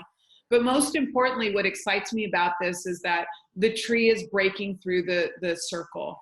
So we're an organization that's breaking through. I mean, look at all this hard work that we're doing on this agenda. It's because we're a breakthrough organization. For us, the sky's the limit for our kids, the kids that we serve. And so if we trap ourselves in the circle, then that means it hints at the fact that we have limits. Our kids may have limits. And that's just not the NVUSD we're building. We're building an NVUSD, we're building a school district that we want to have the story to tell, that we transformed lives, that we made things dramatically better for kids, and that they got to soar, and that the sky was the limit for them because of that fertile ground that we provided, and the nurturing that we do through their TK-12 journey with us, and even, you know, potentially in our adult school programs. So I'm super excited about it. Hopefully you can tell, even though it's 12:23 in the morning. And I think one of the reasons that you brought me on board is I was able to speak to some of my experience around marketing and using marketing to, you know, build a new culture within an organization while preserving the tradition and the assets that it already brings to the table, while obviously having this external goal of using marketing to compete in the market of education. Parents are shoppers. They have lots of choices out there. And if we can't sell ourselves, then no one will, right? If we can't tell our own compelling story to draw families in, to have them to want to come here, to benefit from that fertile ground that we can provide them, then no one will. And so I want to do that. I know my team wants to do that. I know you as a school board wants to do that. I know the community is expecting that of us. And we really think that this new visual branding identity positions us to accomplish that as an organization. So this is an action item tonight. I will toss to any of the trustees who were on the committee or any of you who want to react before we potentially adopt the new brand. This is in black and white. I'm trying to advance work despite COVID-19. So just a side note, the committee is convening one more time to kind of look at some refinement, assuming the board adopts the visual identity tonight, to start looking at things like color palettes and color schemes and whatnot. So that concludes my kind of introduction to the item. I'd like to speak to this item. If Manny, could you go back to 8 though? I liked thank you. So as a candidate for the board, I was critical of the district and their communication with the community. As a board member, I saw vast room for improvement in the district's ability to reach out to our families and market our schools. I've been pushing the district to improve our brand and our communication strategy since I was first sworn in December of 2018. As part of my interest in improved communication and marketing, last year at the CSBA conference, I attended the presentation by the San Leandro School District. That district has an amazing marketing program and has been very successful in growing their enrollment numbers and keeping their enrollment from declining. This is a stark contrast to their neighboring districts and the state of California as a whole, who are seeing student numbers drop across the board. The presentation truly drove home that we are in a fierce competition for students, as there is unprecedented choice available to parents these days. We compete with other school districts, private schools, charters in neighboring counties, and virtual or homeschooling programs. All of these institutions seek to siphon off students out of our school district, and we presently just aren't competing to bring them back and grow our enrollment. The first step in any marketing campaign is to establish a strong brand for the school district.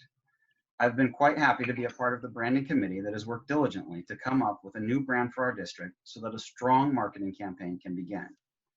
Our current logo isn't at all appropriate for marketing, as our current district logo looks like a tech company logo for some company that would be providing internet access in the wine region. This new logo is multifaceted and really does a great job of representing our district.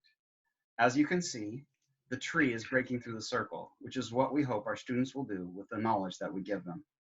We want them to take the knowledge we are delivering and build on it to break out of the confines of what they have learned and grow past what we have given them on their way to becoming lifelong learners.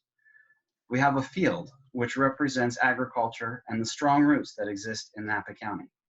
But if you look closely, the field is also shaped like a book, which represents reading and the foundation of all knowledge. It is from this book that the tree grows as the foundation for our students and their acquisition of knowledge. The tree also represents growth, which is what we hope that our students, teachers, and employees continue to do during their time in NVUSD. As a district, we always want to be growing and improving our expertise and efficiency, which includes growing the individuals in our district. Now you might be asking, why would we choose to market ourselves at this time when we are going into budget shortfalls, a downturn in the economy, and projected cutting of revenues? The district only has a single revenue lever, and that is student attendance. Getting attendance and NVUSD up is the only way we can stop more programmatic and personnel cuts. This is precisely the time that we need to attract more students, as without additional students, our resources will continue to dwindle and more difficult cuts will need to be made. During the past year, we made the difficult decision to close 2 small schools, not build a new middle school, and lay off up to 100 teachers in order to right-size the district, which has been experiencing declining enrollment for several years now. During those, many speakers implore us to find alternatives to program cuts, school closures, and teacher layoffs. The only way to do that is to generate more revenue, which means we need to attract more students. Let's suppose we embark on a modest marketing campaign with some mailers, a few signs, and perhaps a few ads. If we spend $50,000, we only need to get 5 students out of those efforts in order to break even. If we get 6 students, then we have already come out ahead in our marketing campaign. I have spoken with Dr. Massetti on several occasions surrounding this topic, and I'm well aware that she was instrumental in developing the marketing campaign in San Leandro. I have every confidence that she will be able to replicate the success that San Leandro has been having with the marketing campaign that she built for them, with a similar marketing campaign that she will build for us here in Napa. I remember sitting through many late-night board and 7-Eleven meetings with speakers who would come to the podium time and time again, demanding we do everything possible to find new revenue. We owe it to those parents, employees, and community members to at least explore this as a possible revenue solution to help stabilize our budget, just as they implored us to do. At the very least, we should be willing to let Rosanna and her team try an aggressive marketing campaign, as a modest investment could yield tremendous results for our district.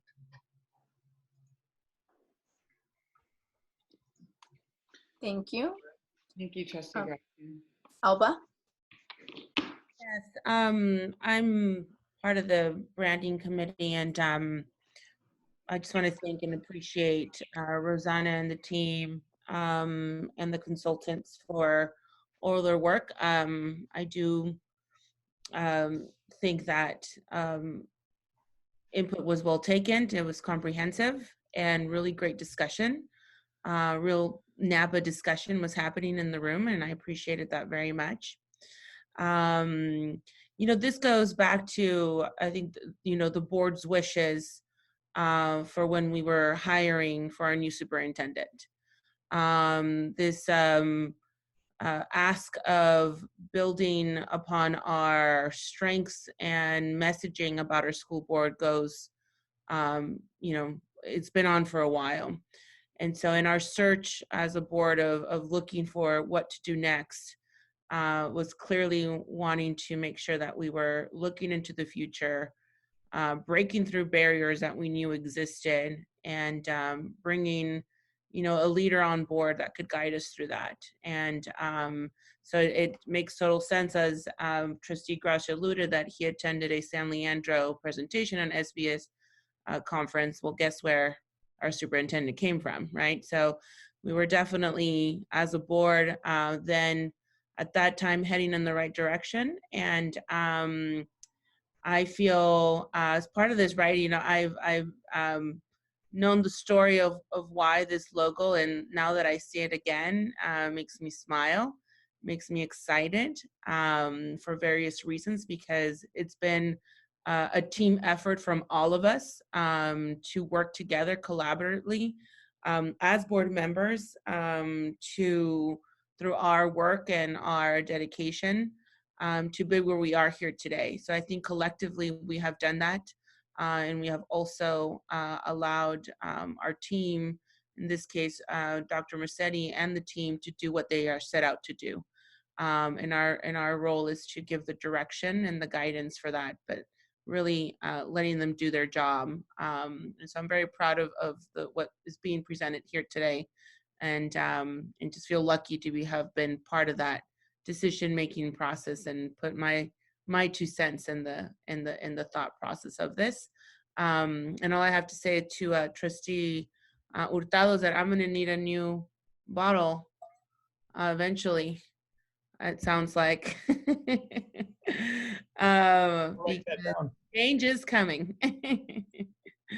Everybody has said everything. Communication's been an initiative of this administration since the day Rosanna walked in the door and gave us a 100-day, plan in English and Spanish, and has understood that communication, branding, marketing, who we are, has been a tool to execute on many levels. So good work to the team, to everyone involved, and I say we vote. Well, I'll move to approve it then. Before we approve, does any of the other board have anything to say? I have to say thank you. You guys are phenomenal. I kind of, everybody had bits and pieces of what I wanted to say. I think Elba's right in saying that this has been something in the making that has been kind of like on the back burner. We've had a lot of things going on with NVUSD. Jose can attest to that, I'm sure. I remember that canteen you gave us all, and unfortunately my son took it to a football game and it was stolen. And but that originates because of football, and we'll save that for another day. But it was trying times, and you gave us something very special to hold on to and remember to. That doesn't mean we don't use it. It just means it's a different chapter. And I think this chapter is wonderful. I have to say that I actually don't mind being on this late. It's not like I have somewhere to be tomorrow morning. But I do have to say that this is something that was in the works, and something that even Jose had mentioned in the in one of the many meetings we had, and that was, we're looking for change. We're looking for someone with a different lens to give us a different view, to give us a different perspective. And this is maybe even before Robin and David's time that was brought to the table. And Cindy as well, I'm sorry. This was when Rob was here, and Mr. Kensock as well, that comment was made. And so I really appreciate even those individuals that had this vision prior to, and Rosanna and her vision is bringing this to fruition, and everyone that participated in bringing this alive. So I love the logo. I like it too, and not just because of the book. I won't get tired of looking at it. So I'll be Debbie Downer. Oh gosh. Don't tell me. I kind of have a hint. Go ahead, Joe. I just haven't formed an emotional attachment to it. Maybe with a tagline that'll tie it all together. But it is the third or fourth logo that I've seen the district use. It is so much better than the Ed Center as a logo. I will defer to my esteemed colleagues because I only spent a semester in marketing when I was in school. So I will simply defer to people who have given it a lot more thought than I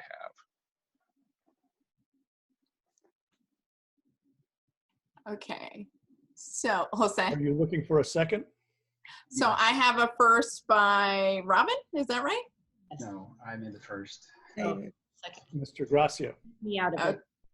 Okay, so a first by Mr. Gracia and a second by Ms. Jankowicz. All those in favor? Aye. Aye. Abstentions? Nays? Motion carries. Okay. All right, J1B, signature authorization. So moved. Second. Do we have any public comment on this item? There are no public comments at this time, President Martin. So I have a first by Mr. Joe Shunk and a second by Mr. Jose Hurtado. All those in favor? Aye. Aye. Aye. Abstentions? Nays? Motion carries. Business and operations. J1A was removed, so J2B, it is a resolution. 20-33, designation of applicant agents resolution for non-state agencies. So moved. Second. Roll call. Do we have any public comment on this item? Sorry, not. There are no public comments on this item, President Martin. So first by Mr. Shunk, a second by? That was me. Ms. Elba Gonzalez Mares. All those in, oh, sorry. Roll call. Yes. Trustee Martin? Aye. Trustee Gonzalez Mares? Aye. Trustee Jankowicz? Aye. Trustee Water? Aye. Trustee Hurtado? Aye. Trustee Shunk? Aye. Trustee Gracia? Aye. Thank you. J2C, another resolution 20-38 to issue tax and revenue anticipated notes, a TRAN. So moved. First, any public comment? Sorry, guys, I have to ask for public comment on every item. There are no public comments on this item, Dr. President Martin. A first by David Gracia, a second by? I'll second. And before we vote, I've got a couple of questions. Okay. If Rob's still with us, is the nature of it being negotiated due to the volatility we see in the market? Yes, it is. All There's right. extreme volatility in the market. As a matter of fact, there was only one public municipal placement that I'm aware of. Okay, very great. In our February letter from our dear friends at the county office, Josh asked us to, for public disclosure related to our trans. It wasn't clear as to the amount, the rate, or what exactly he was getting at. This seems like the appropriate item to engage in what he asked us to do. Hopefully you're clearer than I am. Yes, I've spoken with Josh about this and the treasurer about this. And so this is something that we want to make sure to put in place to ensure that we have proper cash flow given the uncertainty around COVID-19. Right, but Josh's comment to the trustees in February was, as of 1920, we are requesting a public disclosure information on trans loans. I'll follow up with Josh about what he's looking for with this. But okay. We are borrowing more than we ever have before. How much of it is related to our own cash flow pre-COVID versus we're in a really strange place right now, and there is the very distinct possibility of, well, we're already seeing it, deferrals of tax revenue that will be received, which was unimaginable 6 months ago, but is the result of executive orders as of the last couple of weeks. so last year we borrowed 37 million. This year we're rounding up to 40. Okay. So an additional 3 million. So this would have happened even if the pandemic hadn't. Yes, we still receive a substantial amount of revenues through taxes. And that may be your reference earlier in the evening around us being a teeter county, that we get what we expect to get and the actual collection is up to the county. Correct. The county makes it whole in August. Got it. Okay. That's it for me. Thank you. So I had a first by Mr. Gracia and a second by Mr. Jose Hurtado. Roll call. Trustee Martin? Aye. Trustee Gonzalez Mares? Aye. Trustee Jankowicz? Aye. Trustee Water? Aye. Trustee Hurtado? Aye. Trustee Shunk? Aye. Trustee Gracia? Aye. Thank you. J2D, support agreement contract for Mitel Support Services phone system from Packet Fusion. So moved. No, second it. I have a, any public comment, excuse me? There are no public comments on this item, President Martin. Okay, I have a first by Mr. Shunk and a second by Mr. Gracia. Just a All those in, second. Hold on, I got a quick question. How much are we saving by going with this new vendor? Assistant Superintendent Rob Manguala, would you please answer that? It is approximately 40%. Yeah. Wow, that's tremendous. So Manuel Ruiz and I have started to review all of the contracts in the technology department. One of the first things we noticed is the phone support contract seemed especially high. It's approximately $15,000 a month. And so we went through the process of reviewing it and looking at other vendors, and we settled on this vendor as a gold standard. They've already helped us set up our phone system for since COVID-19. As a matter of fact, even though the contract doesn't start until July 1, they're providing us free services until then. Oh, that sounds great. All right, well, I'm good to go then. So first by Mr. Shunk and a second by Mr. Gracia. All those in favor? Aye. Aye. Abstentions? Motion carries. J2E, purchase of security cameras, hardware, and installation services from 9 elementary and 1 middle school.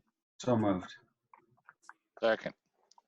First by Mr. Gracia. Excuse me, I'm sorry. Is there any public comment on this item? There are no public comments on this item, President Martin. Okay, a first by Mr. Gracia, a second by Mr. Shunk. All those in favor? Aye. Abstentions? Nays? Motion carries. J2F, purchase of voting system equipment and installation for the boardroom upgrade, phase 3 project. So moved. Second. Okay, any public comment on this item? What exactly are we buying with this? I mean, I had to look them up. I think I've got an idea, but 50 words or less. It provides you with the ability to instead of doing a roll call vote where you call it out loud and you write it down, you have the ability to vote from the boardroom, and then it also improves the public's ability to see how you voted. It displays a public vote on the screen at the end of the voting. Okay. We shift to digital voting. So if anybody wants to look at that, I believe Benicia Unified School District does that, so you can see that. And that'll work once we get off of Zoom. Yeah, we have to be in the boardroom. 2025, it'll be ready. Or you'll probably have some little buttons we can press here soon enough, I'm sure, Rob. Okay, so I have a first by any public comment, excuse me, on this item. There are no public comments on this item, President Martin. Okay, a first by Mr. Gracia, second by Ms. Water. All those in favor? Aye. Aye. Abstentions? Okay, motion carries. J2G, reprogramming of the fire and alarm system for district-wide monitoring by Stryker. So moved. Public comment? There are no public comments on this item, President Martin. Why are we having to reprogram the fire system on an emergency basis? This was actually this was actually done pre-COVID. So this is something that happened before school closed down, where we had a fire alarm system that stopped working. And okay. Students were in place, and we did have to have that done. And there is some transition in terms of support in the technology department. And so this is something that we're bringing to a little bit late. Bring forward. That's fine. I missed the whole "it stopped working" bit. I'll entertain a second. Second. I have a first by Mr. Gracia, second by Mr. Shunk. All those in favor? Aye. Abstentions? Motion carries. Human Resources action item J3A. This is a resolution 20-35 Human Resources to eliminate and reduce classified positions. So moved. Do I have any public comment? There are no public comments on this item, President Martin. Okay, I have a first by Mr. Gracia and a second by Mr. Shunk. Roll call, please. Trustee Martin? Aye. Trustee Gonzalez Mares? Aye. Trustee Jankowicz? Aye. Trustee Water? Aye. Trustee Hurtado? Aye. Trustee Shunk? Aye. Trustee Gracia? Aye. Thank you. J4, instructional services, action item. J4A, adoption of high school supplementary instructional material recommendations for English. So moved. Any comment for this item? Public comment, excuse me. There are no public comments on this item, President Martin. Okay, a first by Mr. Gracia Second. and a second by Mr. Hurtado. All those in favor? Aye. Aye. Abstentions? Those motion carries. J4B, approval of ratified seesaw for school agreement. So moved. Second. Any public comment? There are no public comments on this item, President Martin. Okay. I have a first by Mr. Gracia and a second by Mr. Shunk. All those in favor? Aye. Aye. Abstentions? No, motion carries. Okay, J5, school board planning and construction. We have J5A, SPC 9.2-20, resolution 20-36, developer fee level 1. So moved.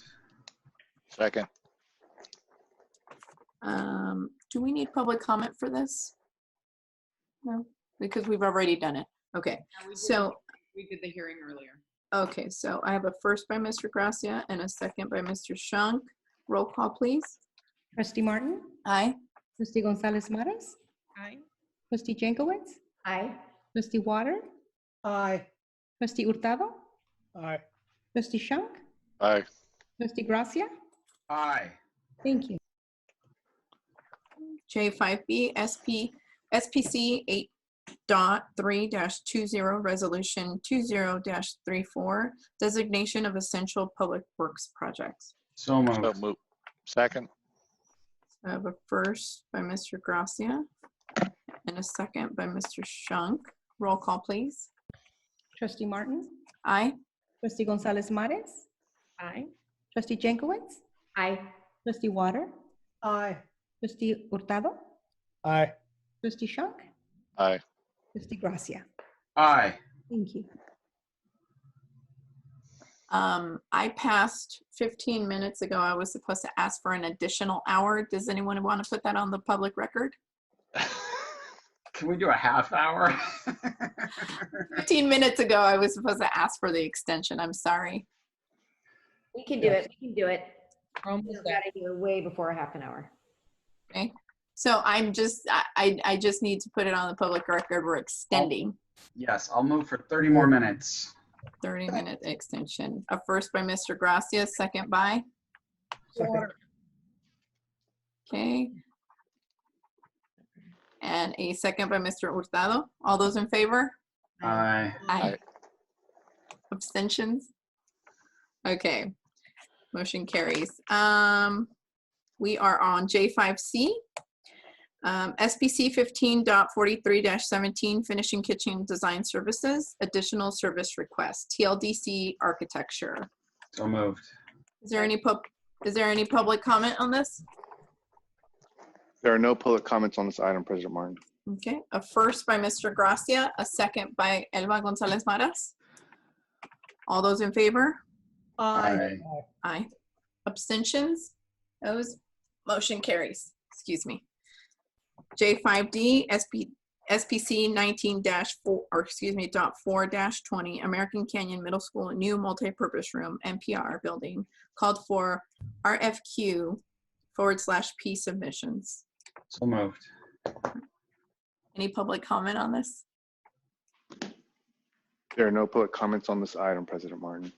Okay, a first by Mr. Gracia, I'll second. a second by Mr. Hurtado. All those in favor? Aye. Abstentions? Those motion carries. Okay. J5E, SPC 18.8-20, campus modernization, phase 1, commissioning services, Northwood and Bel Air. Do we have any public comment for this? There are no public comments for this item, President Martin. Second. I have a first by Mr. Gracia and a second by Mr. Shunk. All those in favor? Aye. Abstentions? Those motion carries. Okay. J5F SPC 16.24-17 security fencing phase 2, call for bid. So moved. Second. Okay, any public comment on this item? There are no public comments for this item, President Martin. Okay, a first by Mr. Gracia and a second by Ms. Water. All those in favor? Aye. Abstention? No, motion carries. J5G SPC 15.14-17 call for bids finishing kitchen phase 3. So moved, but I also have a question. I'll second it so we can keep talking. Do we have any public comment on this item? There are no public comments on this item, President Martin. And proceed, Mr. Gracia. I just wanted to inquire whether this will include a higher than 10% in-contract contingency, since we are dealing with the renovation of existing buildings, and we have discovered that those tend to be more expensive just due to the fact. Yes, Trustee Gracia, we are building in a 14% contingency for the very reasons you just stated. Excellent. I'm ready to vote then. And I have one quick question. Is there any chance that this will be completed prior to the hypothetical school start? I cannot commit to that. Fair enough. I think Mike was napping because he speaks a little bit more rapid than that. He's an early bird. Oh, so okay. So I have a first by Mr. Gracia, a second by Mr. Shunk. All those in favor? Aye. Aye. Noes, abstentions, motion carries. Okay, K1 business and operations, K1A enrollment report. So this format is Back to the Future. For those of you that haven't seen it in this form, those little boxes, especially in the elementary level, refer to split grades in particular classrooms. So you often see K1, 1, 2, 3, 4, 4, 5. But it's a format we haven't seen in a while, and it's something we used to see all the time.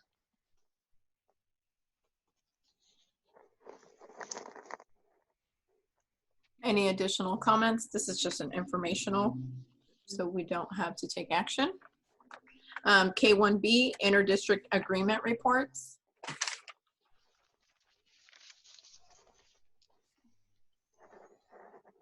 I appreciate that these were provided. I'm sorry, my computer locked me out of agenda online. Okay. Okay. Just informational. Yes. So K1B is just informational, no additional reports. Okay, so we now move to L, board representative reports. L1, curriculum and student support committee. I believe you did not meet. No meeting. L2, facilities and technology committee. That one has not met yet, right? Meeting. Okay. Next week. Okay. L3, finance committee. Ms. Robin Jankowicz, if you'd like to report out. We'll go really quickly. The Finance Committee met on April 15th. Mr. Manguala reviewed the 2019-2020 second interim budget report. The purpose was to highlight the funding needs for school closure due to COVID-19. Rob touched upon national trends, market upheaval. Markets have moved as investors have kind of dared to look beyond the pandemic. He reviewed government and monetary support packages, the big picture view. The state's January budget is no longer operable. Revised budget is due next month. We had a discussion on trans, which now I will not go into because we've already discussed and voted upon. State funding will be down as there will be substantial decline in tax collection. We depend on, state funding, property taxes, local sources, only about a little under 10 from Fed. So this is going to impact school funding, and we're going to have to prepare for operational and budgetary uncertainty.